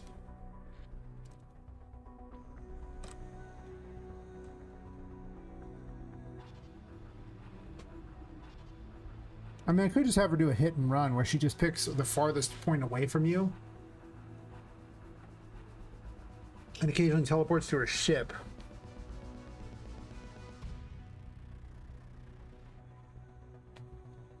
A more very hit and run type of enemy. A lot of the first two have been very aggressive, and Vu turns into a big summoning battle where she gets, I mean, I think her cap is something like 10 helpers or something. It's quite a few. It's just a pretty big battle arena. Plus her invincible little force field thingy and health regeneration and the battle is so long. It takes like 20 minutes usually to beat Vu. It's a very attrition fight. Or if you don't kill her minions, then they start to really add up pretty quick. Here, though, maybe she doesn't need minions. Maybe, well, I might still have her summon minions later, like, you know, little cannoneers or something. But if she just kind of moves around between her teleport locations and then does, like, you know, essentially attacks where she appears next to you or throws things at you, playing very keep away, that'd be a very different flavor of boss. Which then mean all of her point blanks should be just either some sort of knockaway attack or just teleport.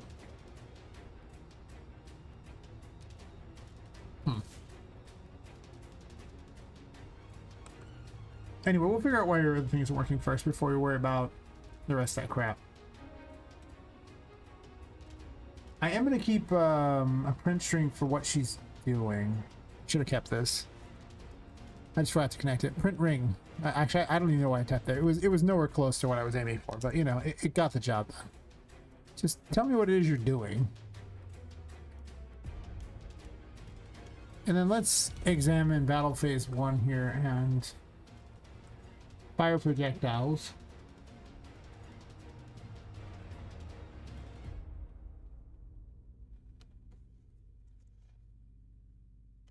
I expected that to loop because I'm so used to hearing it loop.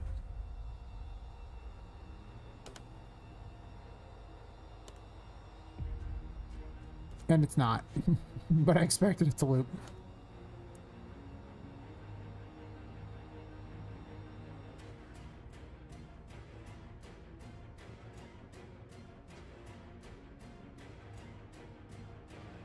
I didn't copy any of food stuff, or I guess I never added it in the first place.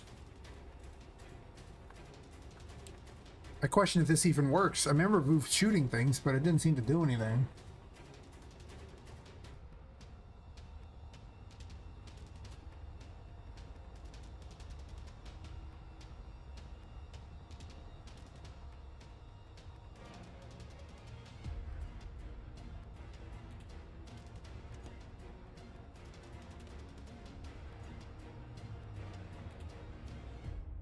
Remember how I had the system set up.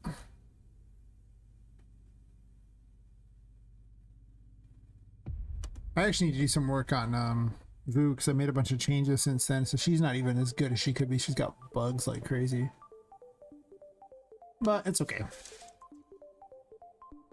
I need to just get to work on Sally, because if I don't get to work on Sally, what'll happen is I will keep dicking around with things that aren't, you know, making the next boss, and that's just going to lead to a lot of problems.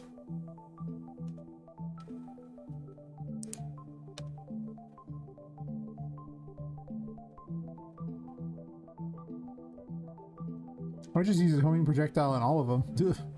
Nice.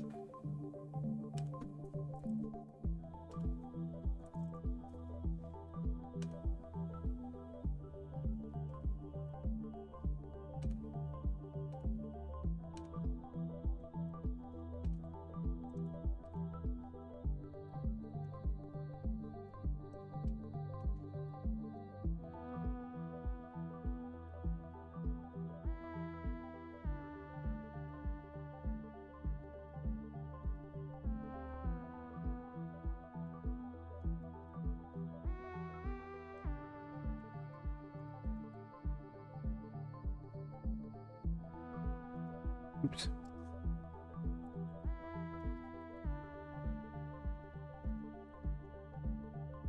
Better replace these earbuds because they're saying battery low, and that's annoying.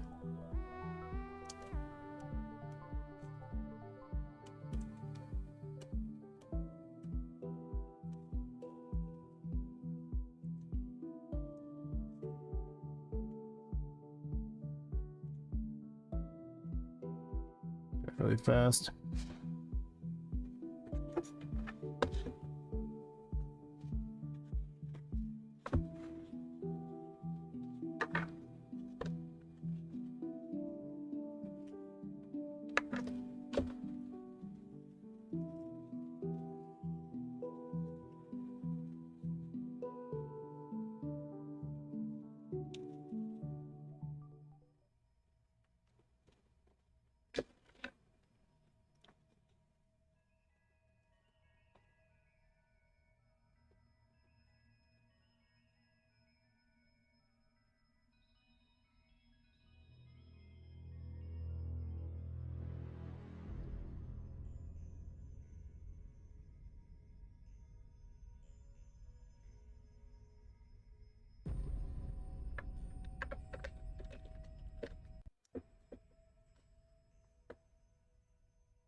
Not connecting the computer. But I might have disconnected them and connected a tablet or something and just haven't reconnected back to this yet. Wouldn't surprise me. I do that. There we go.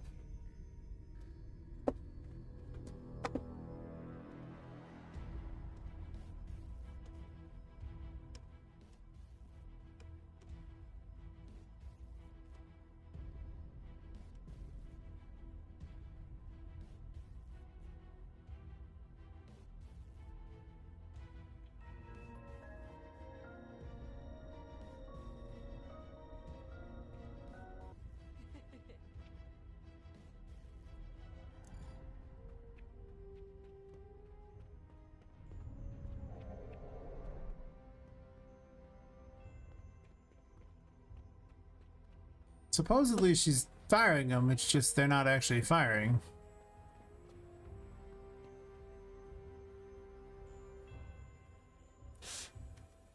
Well, that's interesting.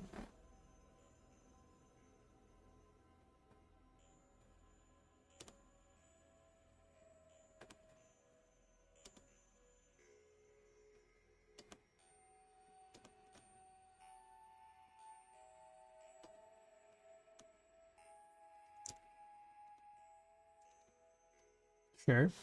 She was going through all those. It's just this usability here isn't working.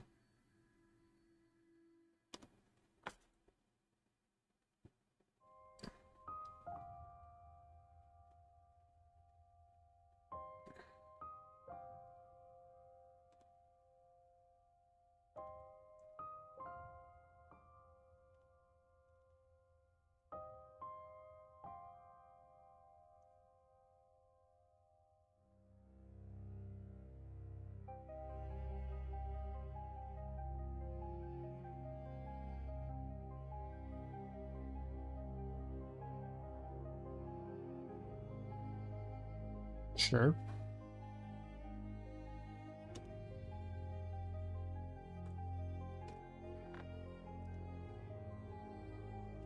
I have a better print string on this one, what I'm thinking. I have the super macro. That's right.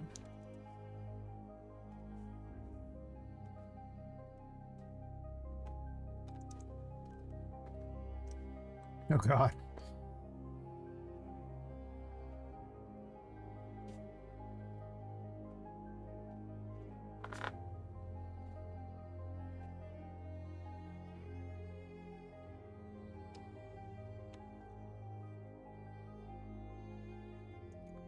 It's definitely a lot going on here. Like, so many things are governed by the same thing, so I just kind of want to see where it's actually ending up before I get too crazy. If it's even reaching this point, and then maybe the projectile is defective.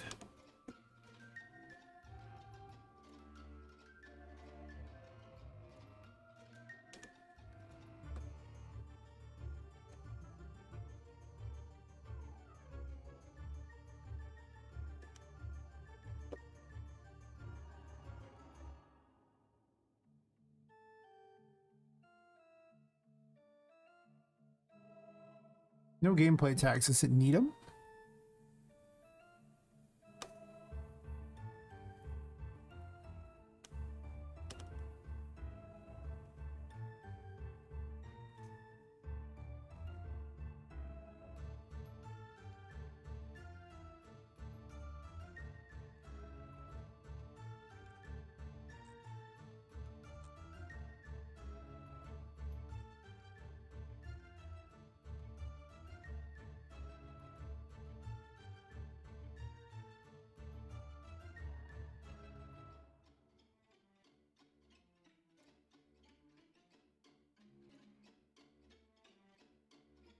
Guess I can turn the lights back off because I'm not really designing. I might as well make it look good.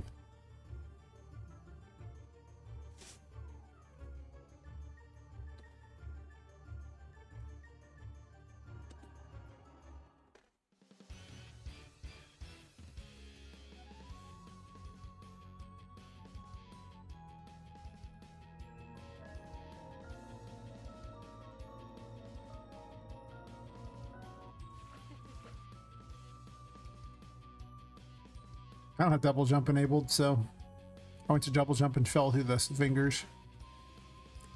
Trying to raise this up so they don't stick in there anyway. They'll get some redesigns, sure.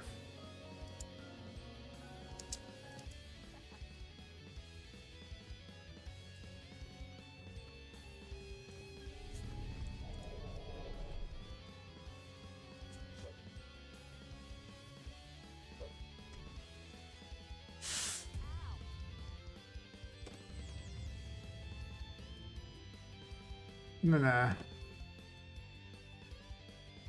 see about having a screenshot of her face so I can use it for the level thingy.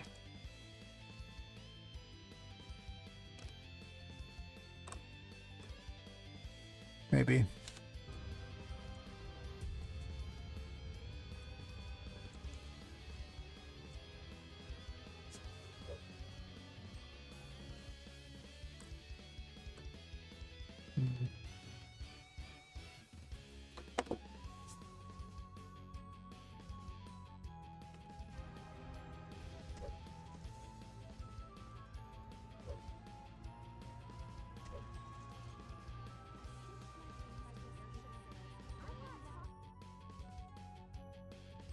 Looks like all the code is running. Hey, Cool Fever, how's it going?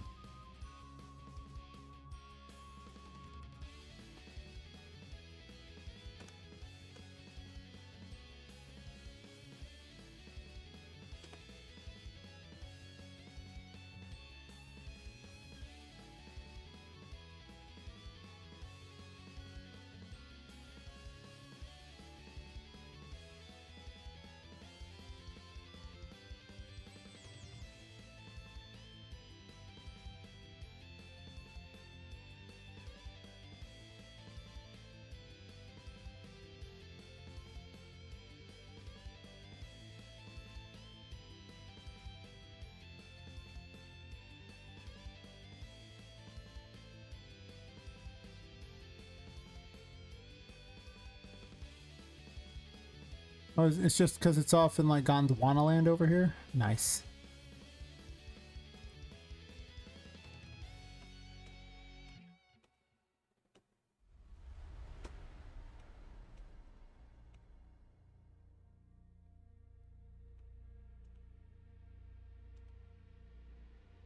I mean, sometimes things are just in Gondwana land. Don't worry about it.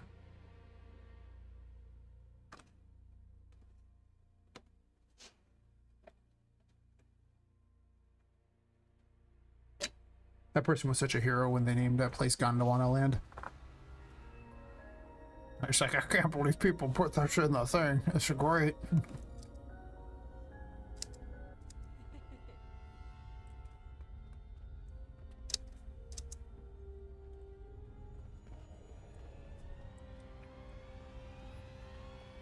I saw something fire at me. I saw something. I don't know why it keeps playing that projectile. Or that thingy is really weird. Might be something different than the little pins. But man, this thing just plays every 5 seconds, don't we?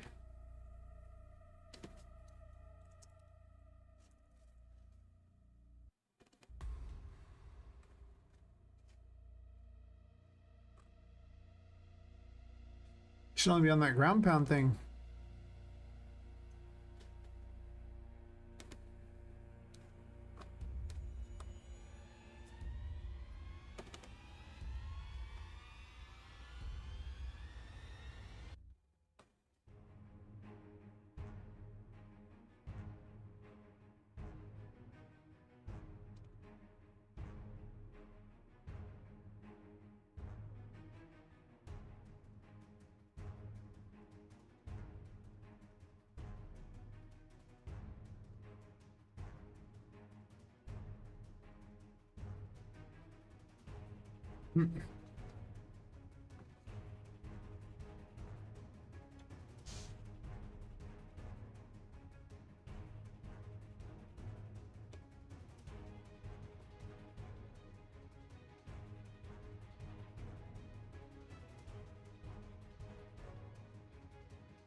Bringing the background as well. Nice, nice.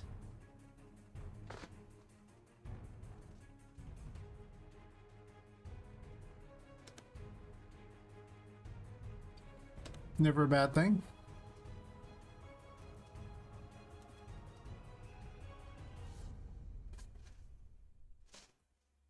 Oh. Oops.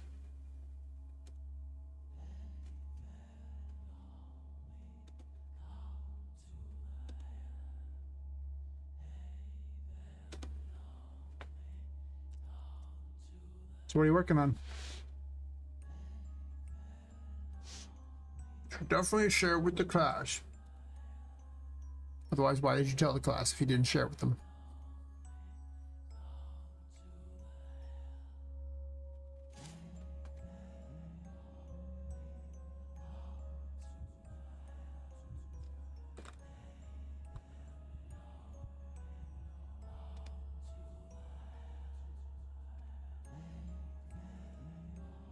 Ah, mutable, fair enough.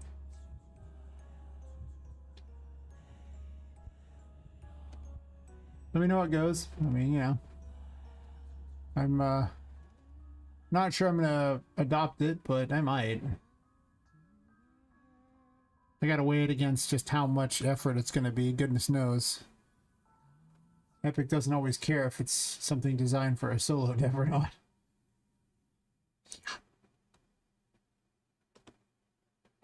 They're just like, ah, you'll figure it out, or you won't.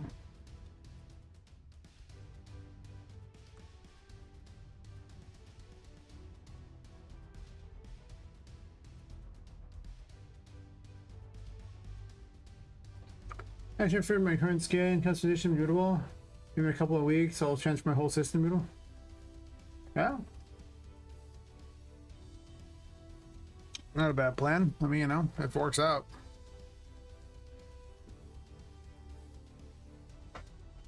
I'm really reticent to pick up a new system. I just am. There's got to be some huge benefit. Not saying I wouldn't do it if there was one, but something like that would maybe potentially force me to have to change all my characters around completely. That would be a disgusting amount of work.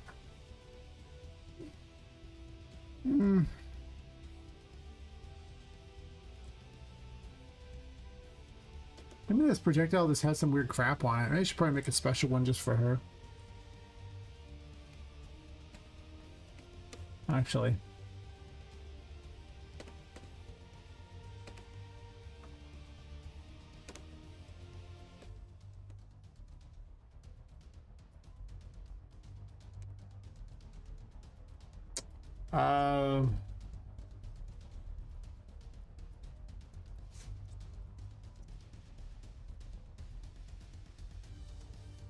I actually prefer to put everything of the related use thing in with them now instead of putting them all in these things like that. It just turns to a mess. I hate this strategy.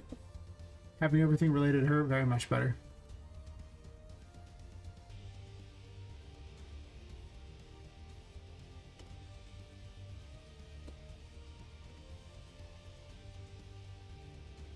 I mean, there's kind of a skull theme going on, so, you know.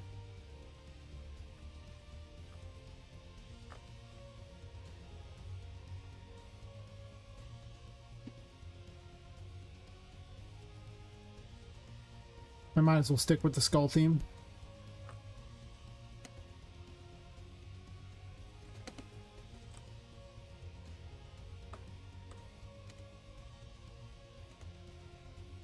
Okay, but maybe not quite like that.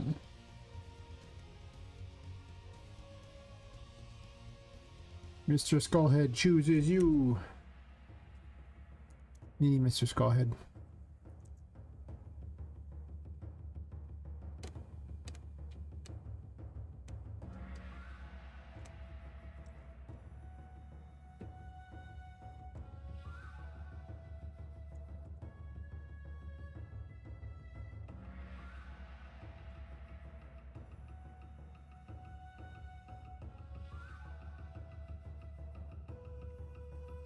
Gotta make each boss more and more over the top. After all, bosses need to be exciting and change the way your game is played. Even if for a brief time. Bubbles.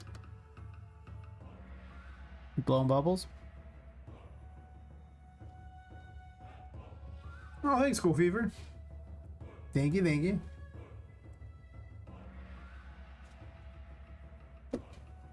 I appreciate it.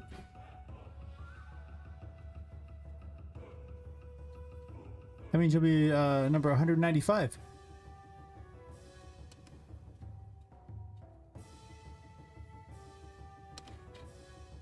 Yes, yes indeed.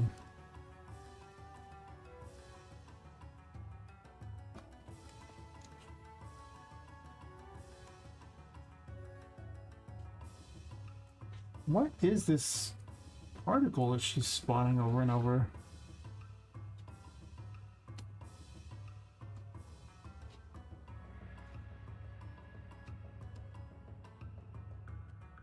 Sometimes when you build off your other stuff, you end up with problems.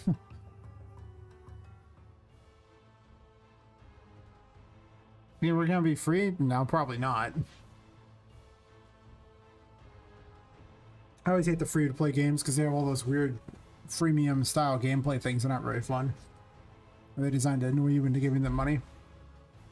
No, it'll probably be in like the $10 to $20 range, and it'll... I'm assuming it'll be, I don't know, 15 plus hours, my guess. Depends on how quick you are at figuring out what to do, as always. But knowing exactly what to do, it took me 2 hours to do everything in chapter 1. In chapter 1, we'll probably get some improvements along the way, but that's me knowing everything. Like, this game doesn't necessarily tell you what to do either. You'll figure it out, probably. Oh. And probably just some fire projectiles fine. Oh, pyro VFX. That sounds good, doesn't it?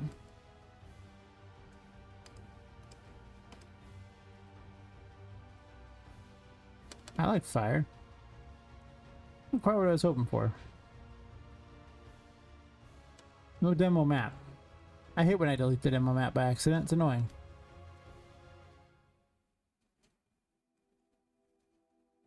Honestly, I prefer some sort of ghostly thing anyway.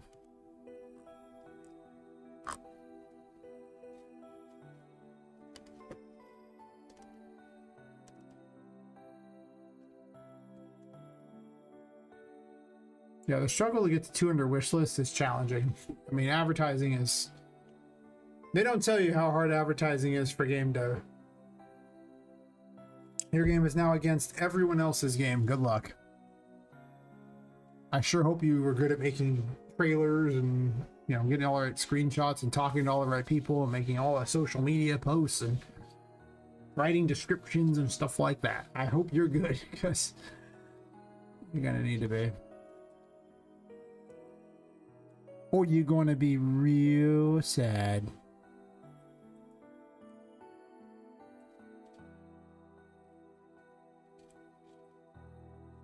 And they never tell you that.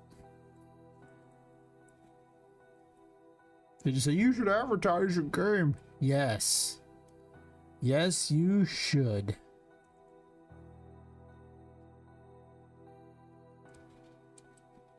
I mean, I could do something around this, like this. A meteor thing, or... The fire pit doesn't seem that amazing. None of these seem very good for a projectile, do they? This will just block everything like a little mini sun. Bye-bye, sea. No. I'm not sure why bye-byeing the sea, but nobody likes it anyway, so it's fine. I decided to point that out. Nobody likes it.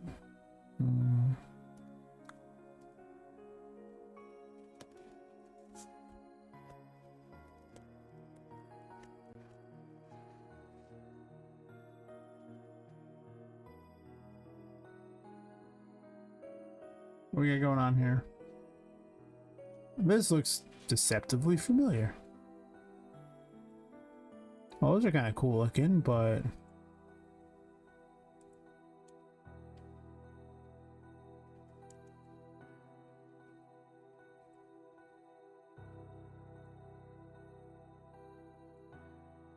it's possible I'll give her like a little aura that appears in the ground, and anything within that range just takes damage.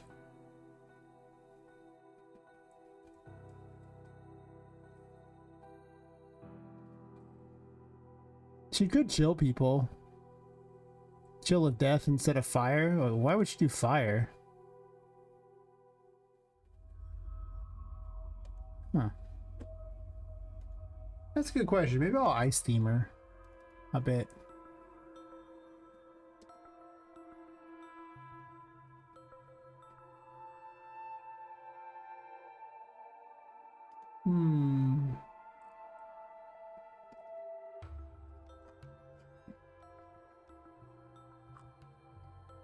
I need to get rid of these specific attacks like this voodoo ground pound thing and instead have it be a regular attack thing so I don't have to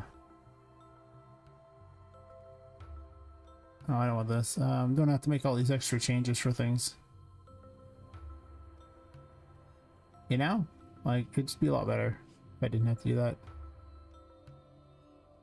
Target damage, launch, blah blah blah. I'm totally blind at what I'm saying here. Oh, shadow particle, shadow owl, sure.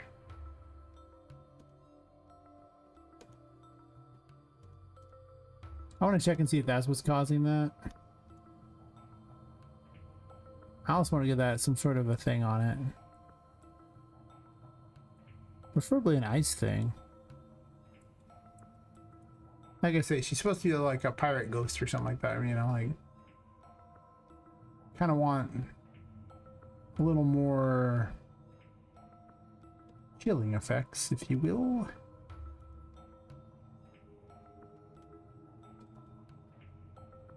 Jump between maps.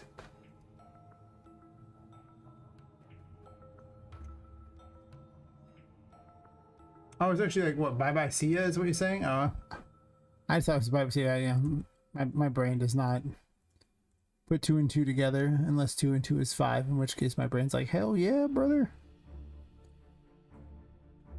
I have an excuse though. American education. If I ever need an explanation for anything, just assume that's the truth right there. I could have just given Poppet a different witch hat every single time and it would have been a lot easier.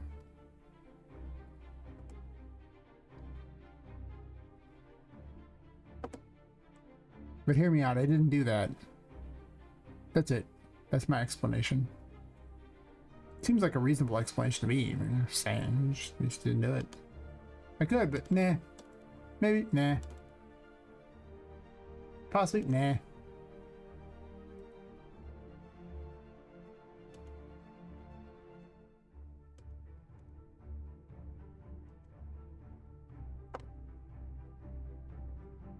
Wow. That's the freaking Tempest right there. I guess I could have the freaking Tempest. It's not like the worst thing I've ever seen. It's fine. That's a lightning cloud, is it? Doesn't look like a lightning cloud. All my homies don't think it's a lightning cloud. Are you gonna call the homies liars? Oh, why would you do this? Imagine calling the homies liars. Whoa.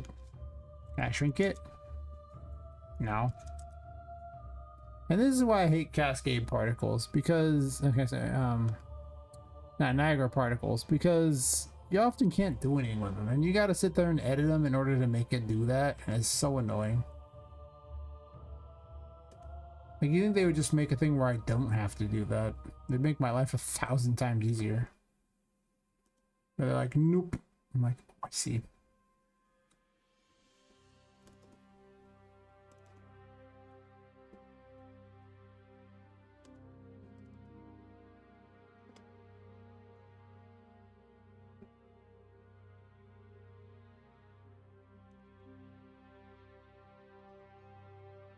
Meanwhile, Cascade ones are just happy to be around.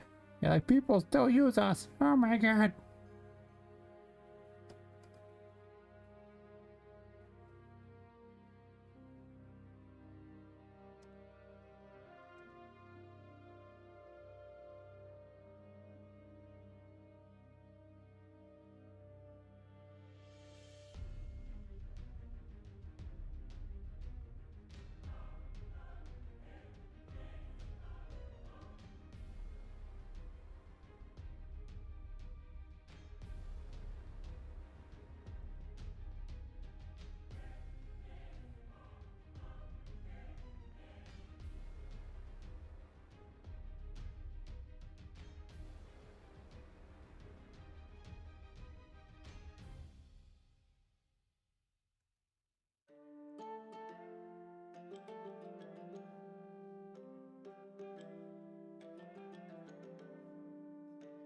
Rocket powered skull.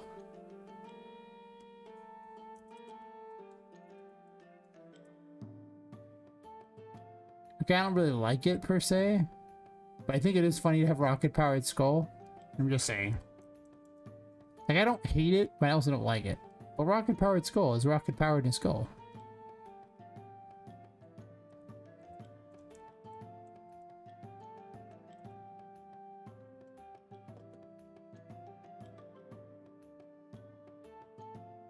Oh, wrong map. All my homies like the other map better. Way better. Oh yeah.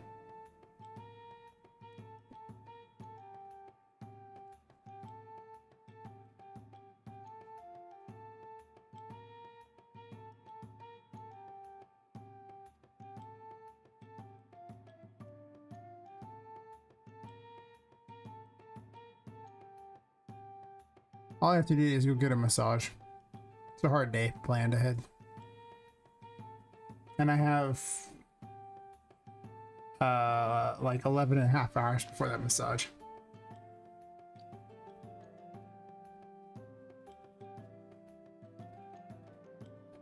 That's it. That's my whole day. It's a hard life.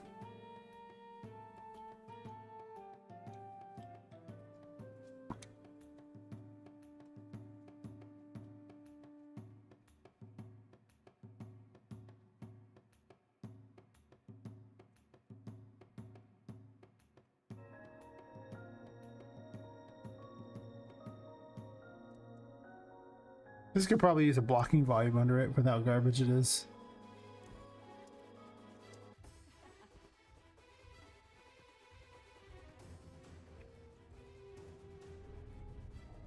What you doing, pal?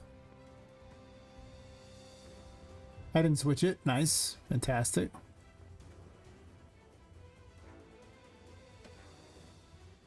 So much effort to forget to switch it. Well done.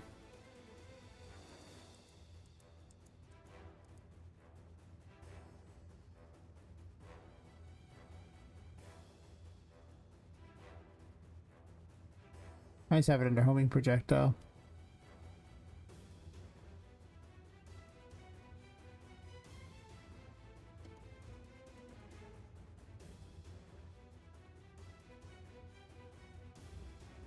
She definitely needs cannons.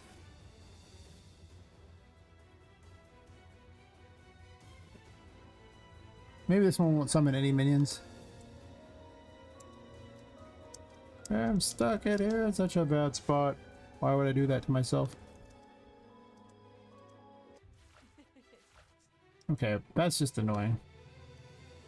That one spot is like the most annoying.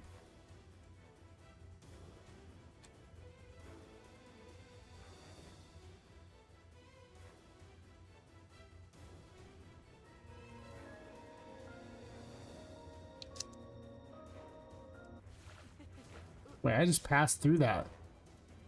I thought there was like a bone there to land on. I guess the collision sucks. Gotta set it as complex or something, because it's probably on like, you know, simple. And simple sucks. I mean, it's better processor wise, but I can't have you fall through nothing.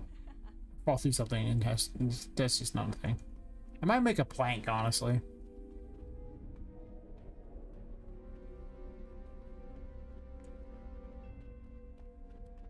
Okay, you know, I was making fun of those things, but I'm gonna say it. They actually look kind of cool. Right? Don't they? Like, I wasn't certain before, but... Infaloop, huh? What's up, buddy? Hi, El Friendo. Now that Friendo has been called, is what it is now. How have we infinite looped? There's delays all over the place. What are we talking here? I mean, a lot of this is trash. But seriously, what? There's even a delay on this. Is there no delay if it goes this way? I mean, there's a delay right there. How did you infinite loop? With delays everywhere. Uninterrupted? She wasn't interrupted. But even if she was, there's a 2-second delay. And And if she continues, they all lead to 2-second delay plus that there. So what happened?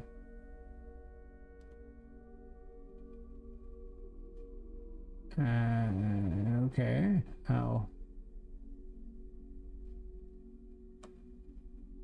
Our teleportation is the problem. I see.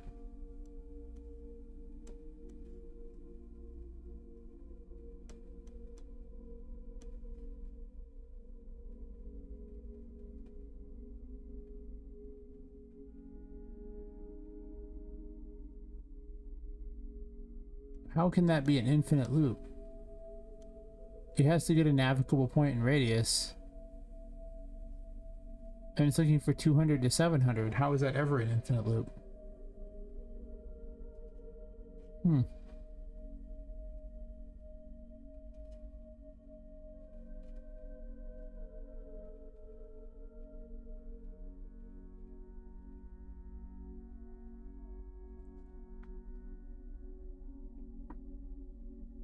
How is that ever an infinite loop? I mean, there's always a radius that's 200 to 700 away from the player. Because there's always a direction that is open.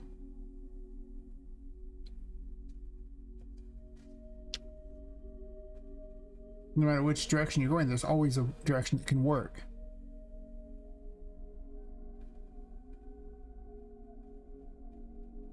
I mean, it might loop it a bunch of times, but...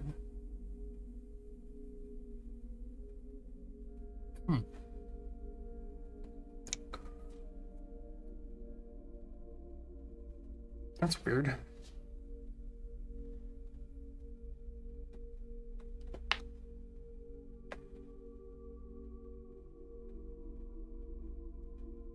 This is a macro.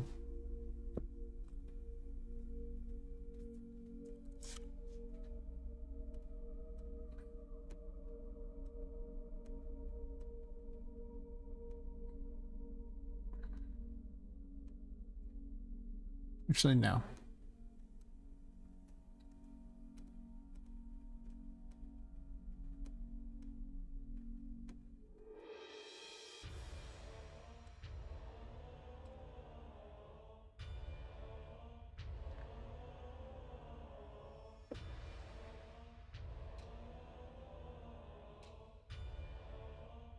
This is why it was playing the enemy disappear thing. Yeah, this thing here.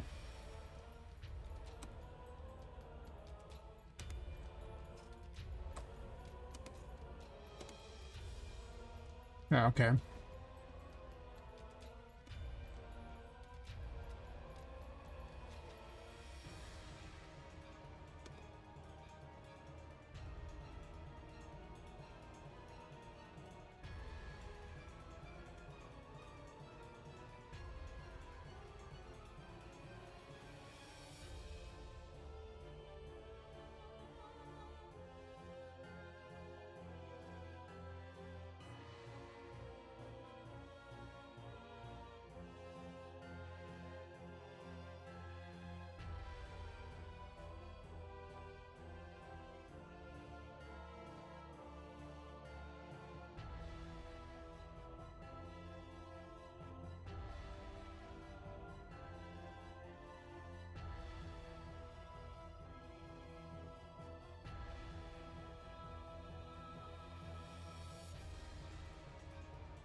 Rome's not very good.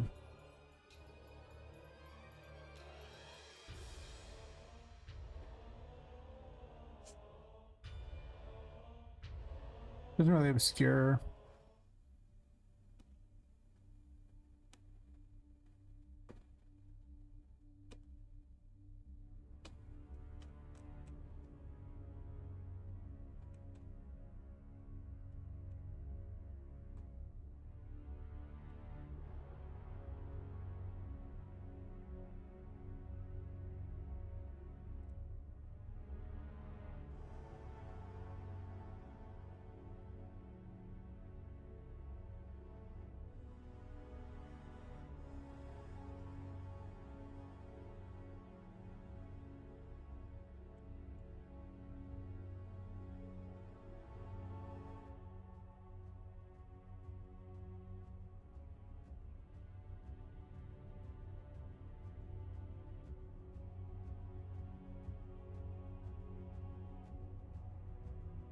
I could just do this and spawn the thing that they want, though. That's true.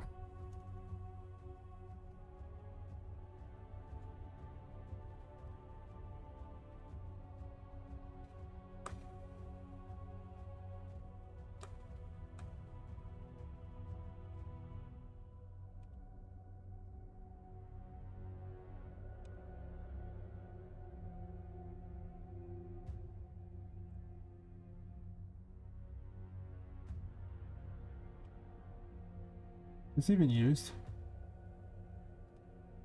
No.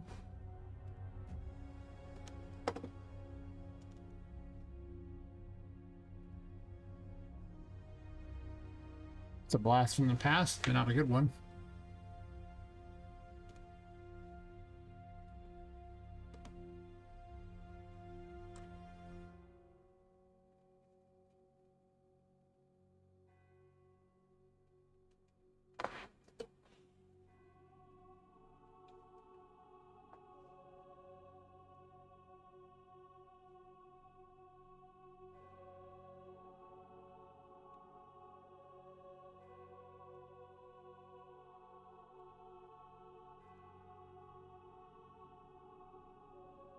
Or because I'm just setting the whole actor hidden, so if I do it that way, then it's less good. I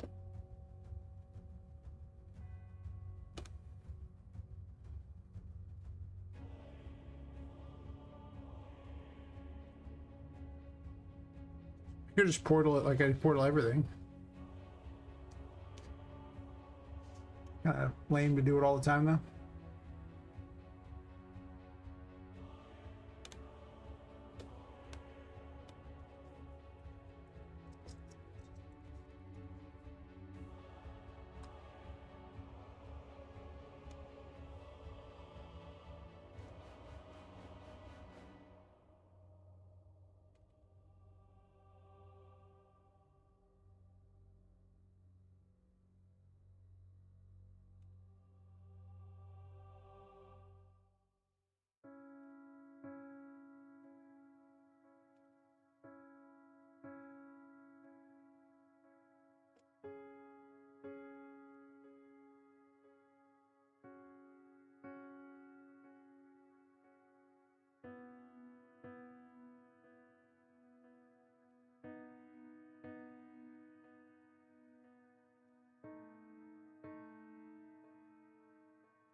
Wrong way.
You don't want to appear, just both disappears, but might work.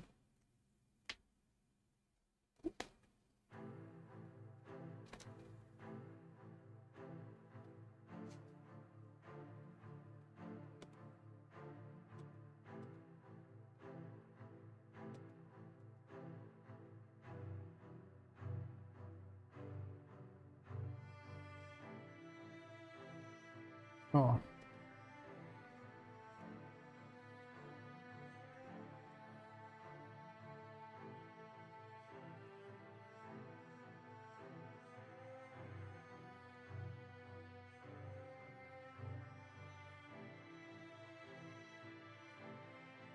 Didn't even notice it looked the same as everything else.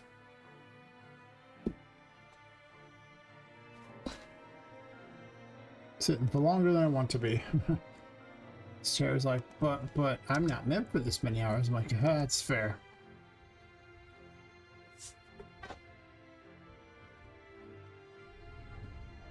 Teleporting's the wrong timing, but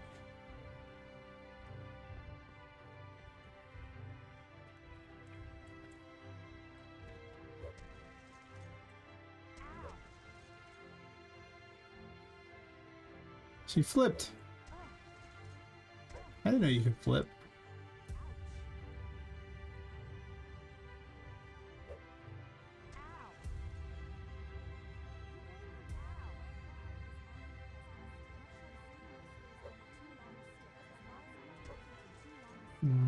That's not a very good particle.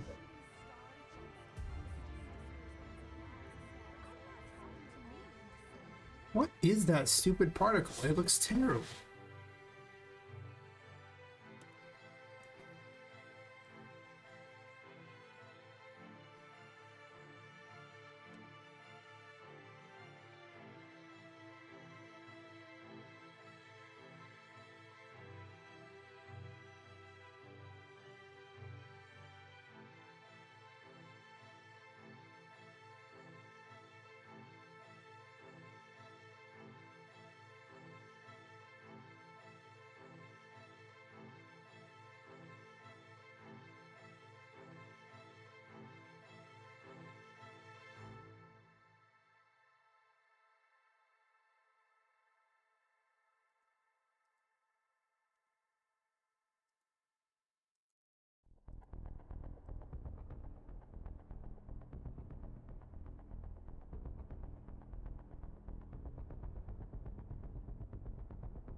Oh, this is ancient.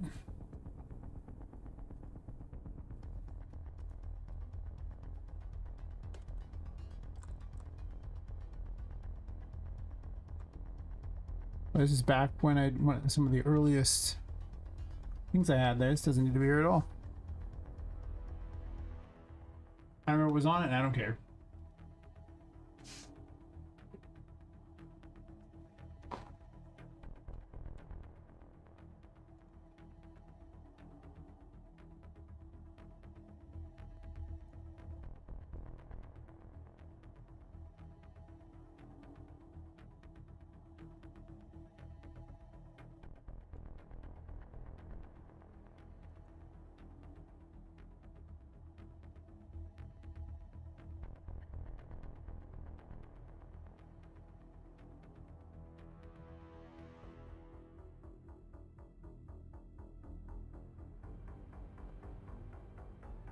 Hmm.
She's just doing these, so unless the code is hiding somewhere on Sally,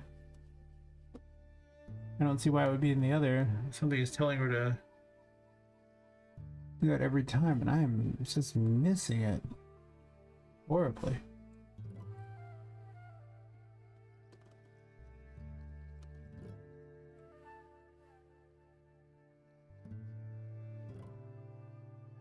I guess to be fair, she might be trying to trigger a special or something, and I haven't actually bothered to do anything with specials yet on her. No.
Why does it know she's not spawning the teleport to location thingy?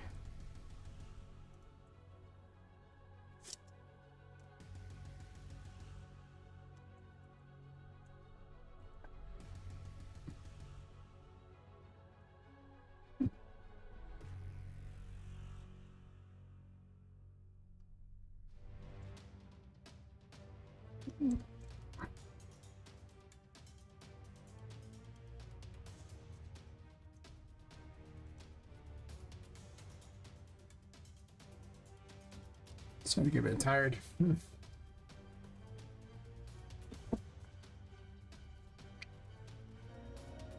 I'll try maybe make another hour. I don't know. We'll see. Or I could just bounce off that. That was cool. We'll see how long we get. Which might be fun with this. There's also a certain point where I start missing obvious crap. And it's like, what am I seeing? I don't know, something.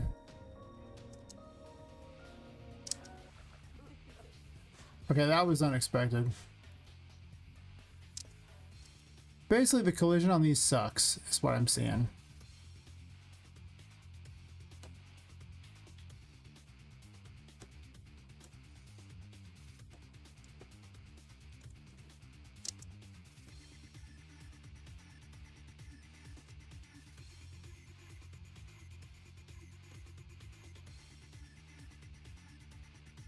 It's an unacceptable type of collision at the moment, so I'll need to fix that in the future.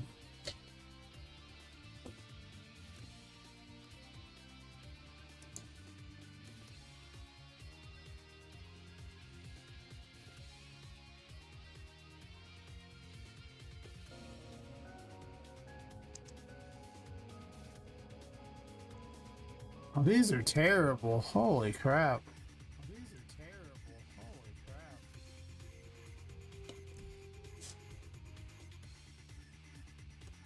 This is all like, I'm gonna talk to you now. I'm like, I don't wanna.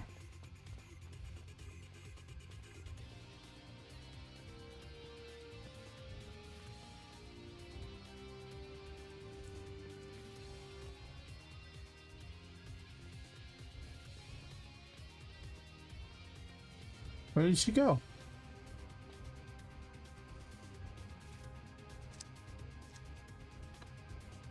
Where are you, Sally? Hi. understand.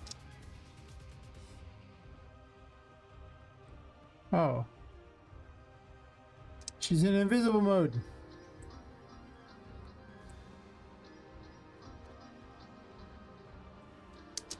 Huh.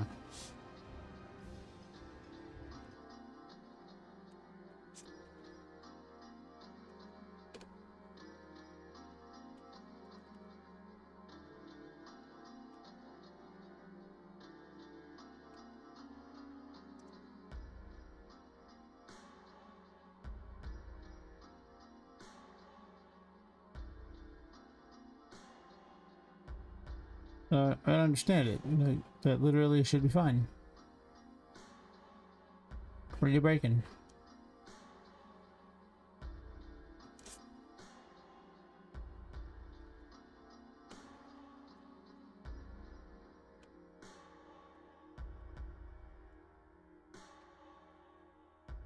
I don't need this anymore.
This is so generic that whatever it is should be literally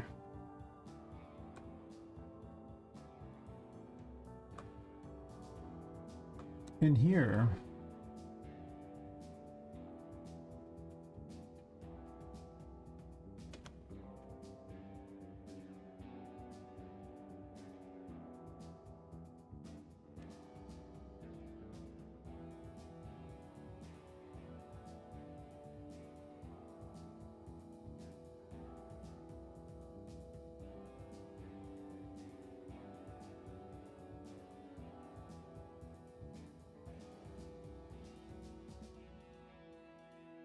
There really is something extra going on here that I'm missing.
Such a loss for what is even going on.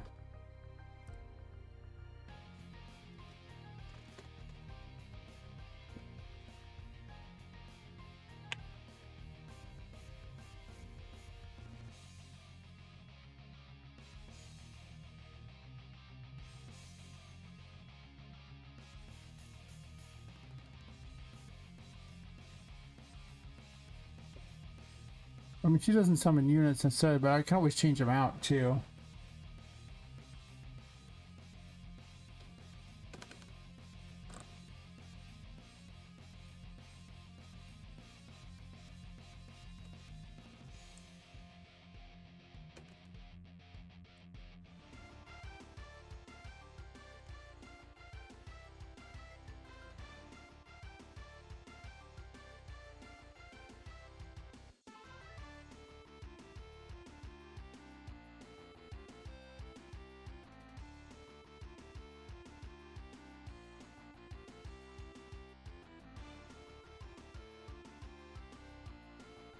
I'll figure it out later, probably.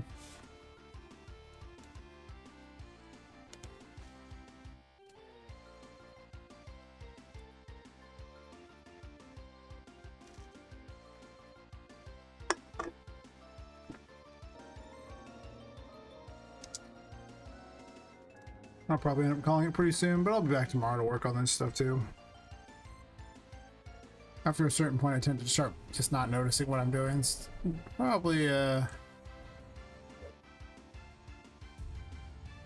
replace that. Yeah, I don't know where that particle's coming from. I can't seem to find it. It's weird. She jumped in the water. There's nothing saying she should be using this particle. I cannot find it.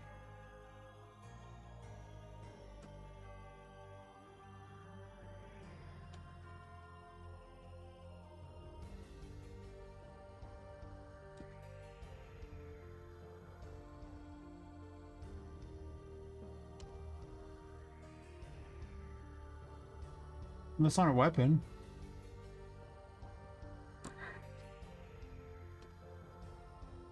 No attack types.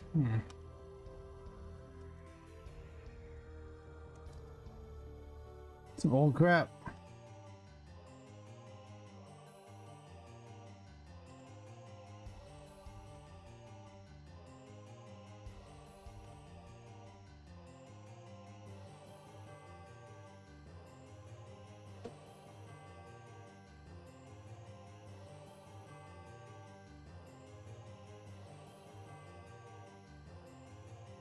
It's not a weapon. Hey, other guy. It's going pretty good. Getting a bit tired, but other than that. So I try to figure out where this particle is on Sally here, but for some reason I cannot seem to find it. She boggles my mind. How's stuff going with you?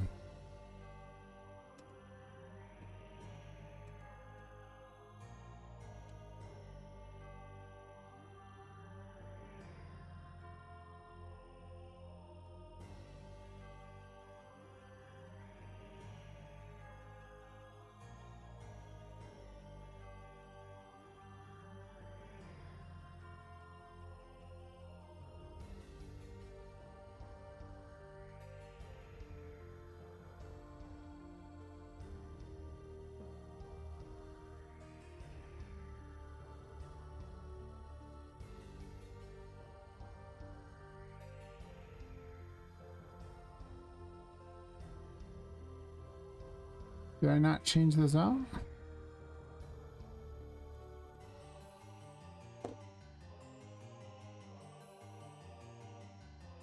I suspect there was an old system sitting here that needs to be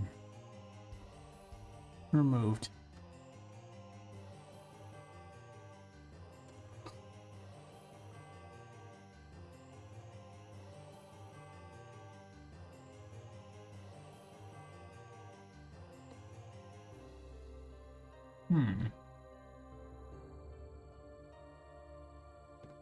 These are very manual.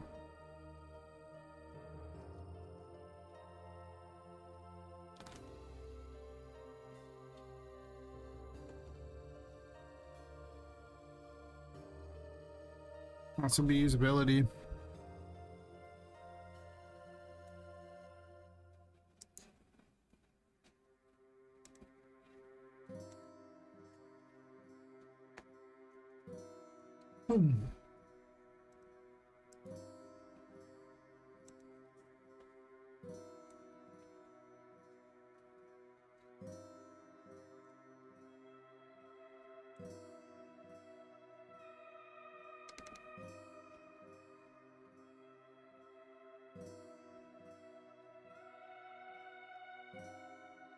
I don't think Sally's weapon's particularly interesting.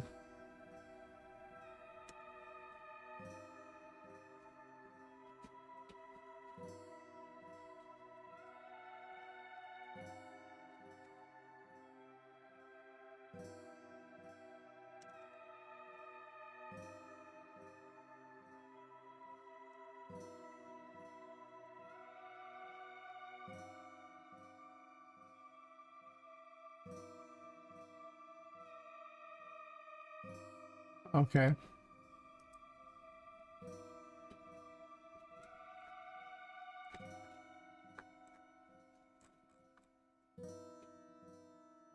Pretty much. I'm almost 8 hours in, so I doubt I'm making it too much longer. I'm missing out on things that are too obvious, and that's not accomplishing much for certain. But I'm working on Sally finally, so that's kind of cool. She doesn't have a lot going for her yet, but she's got some bizarre particle I can't seem to find because I'm just obviously too tired. It shouldn't be hard, but I'm just missing it. I'm taking a lot of old code and trying to fix it so that it's not trash. A lot of old systems.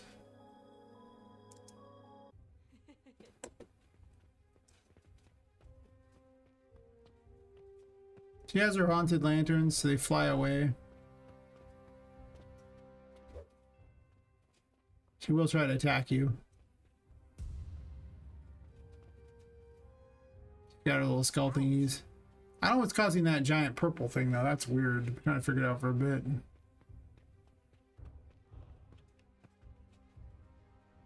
She's supposed to teleport near you and then attack, but now she's suddenly not doing that. She's just appearing invisible. That was one of the things she's supposed to do though, so. But she gets stuck there, so. It's probably a tomorrow plan. Or I guess a later today plan. I don't know. I kind of kept streaming much longer than I was going to because of the raids. To be 100% fair. But I think this week I'm mostly going to work on making Sally cool. So I can finally have that third boss. Just kind of start moving the game along more than I've been doing. Because everything up to Sally works, but with bugs. So that's good. And there's a fair amount of content up to Sally, so I mean it takes me probably about 20 minutes at least. So I'm sure I can extend that by adding more crap in the way. Kind of been doing that. And then I have rooms designed after this, so we'll see. You just head down the pipes and continue. And is there a broken compass over here? Which I didn't bother to load up.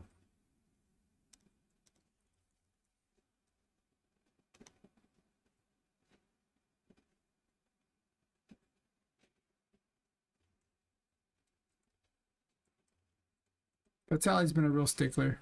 I've been needing to work on her and build this up, and got some good ideas for her, so should be good. I need to log off with like 34 viewers, but I'll find someone to raid. Because I ain't accomplishing much, and yeah.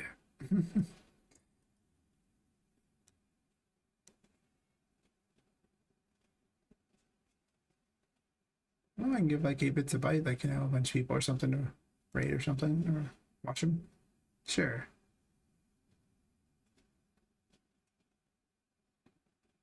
Or they can Bugs in a Spirit, or what else we get? Mostly there's probably two people I know best that are on right now. Okay, which is this guy?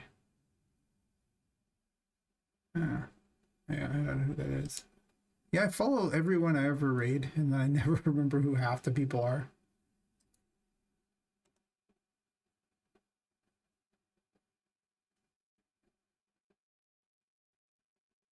Huh.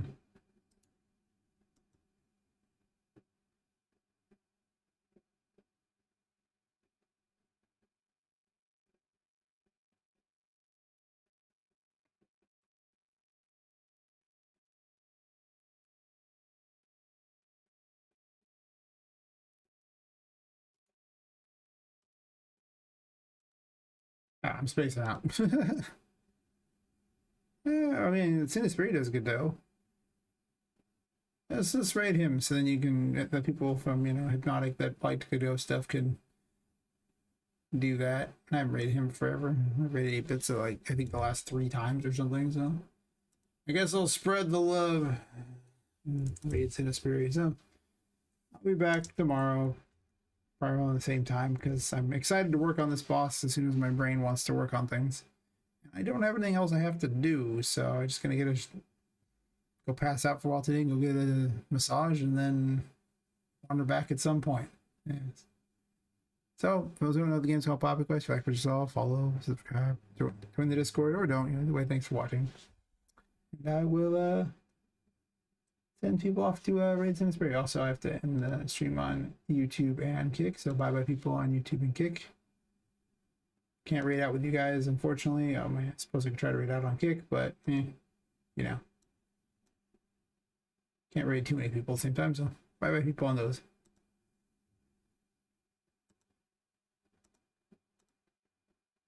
All right.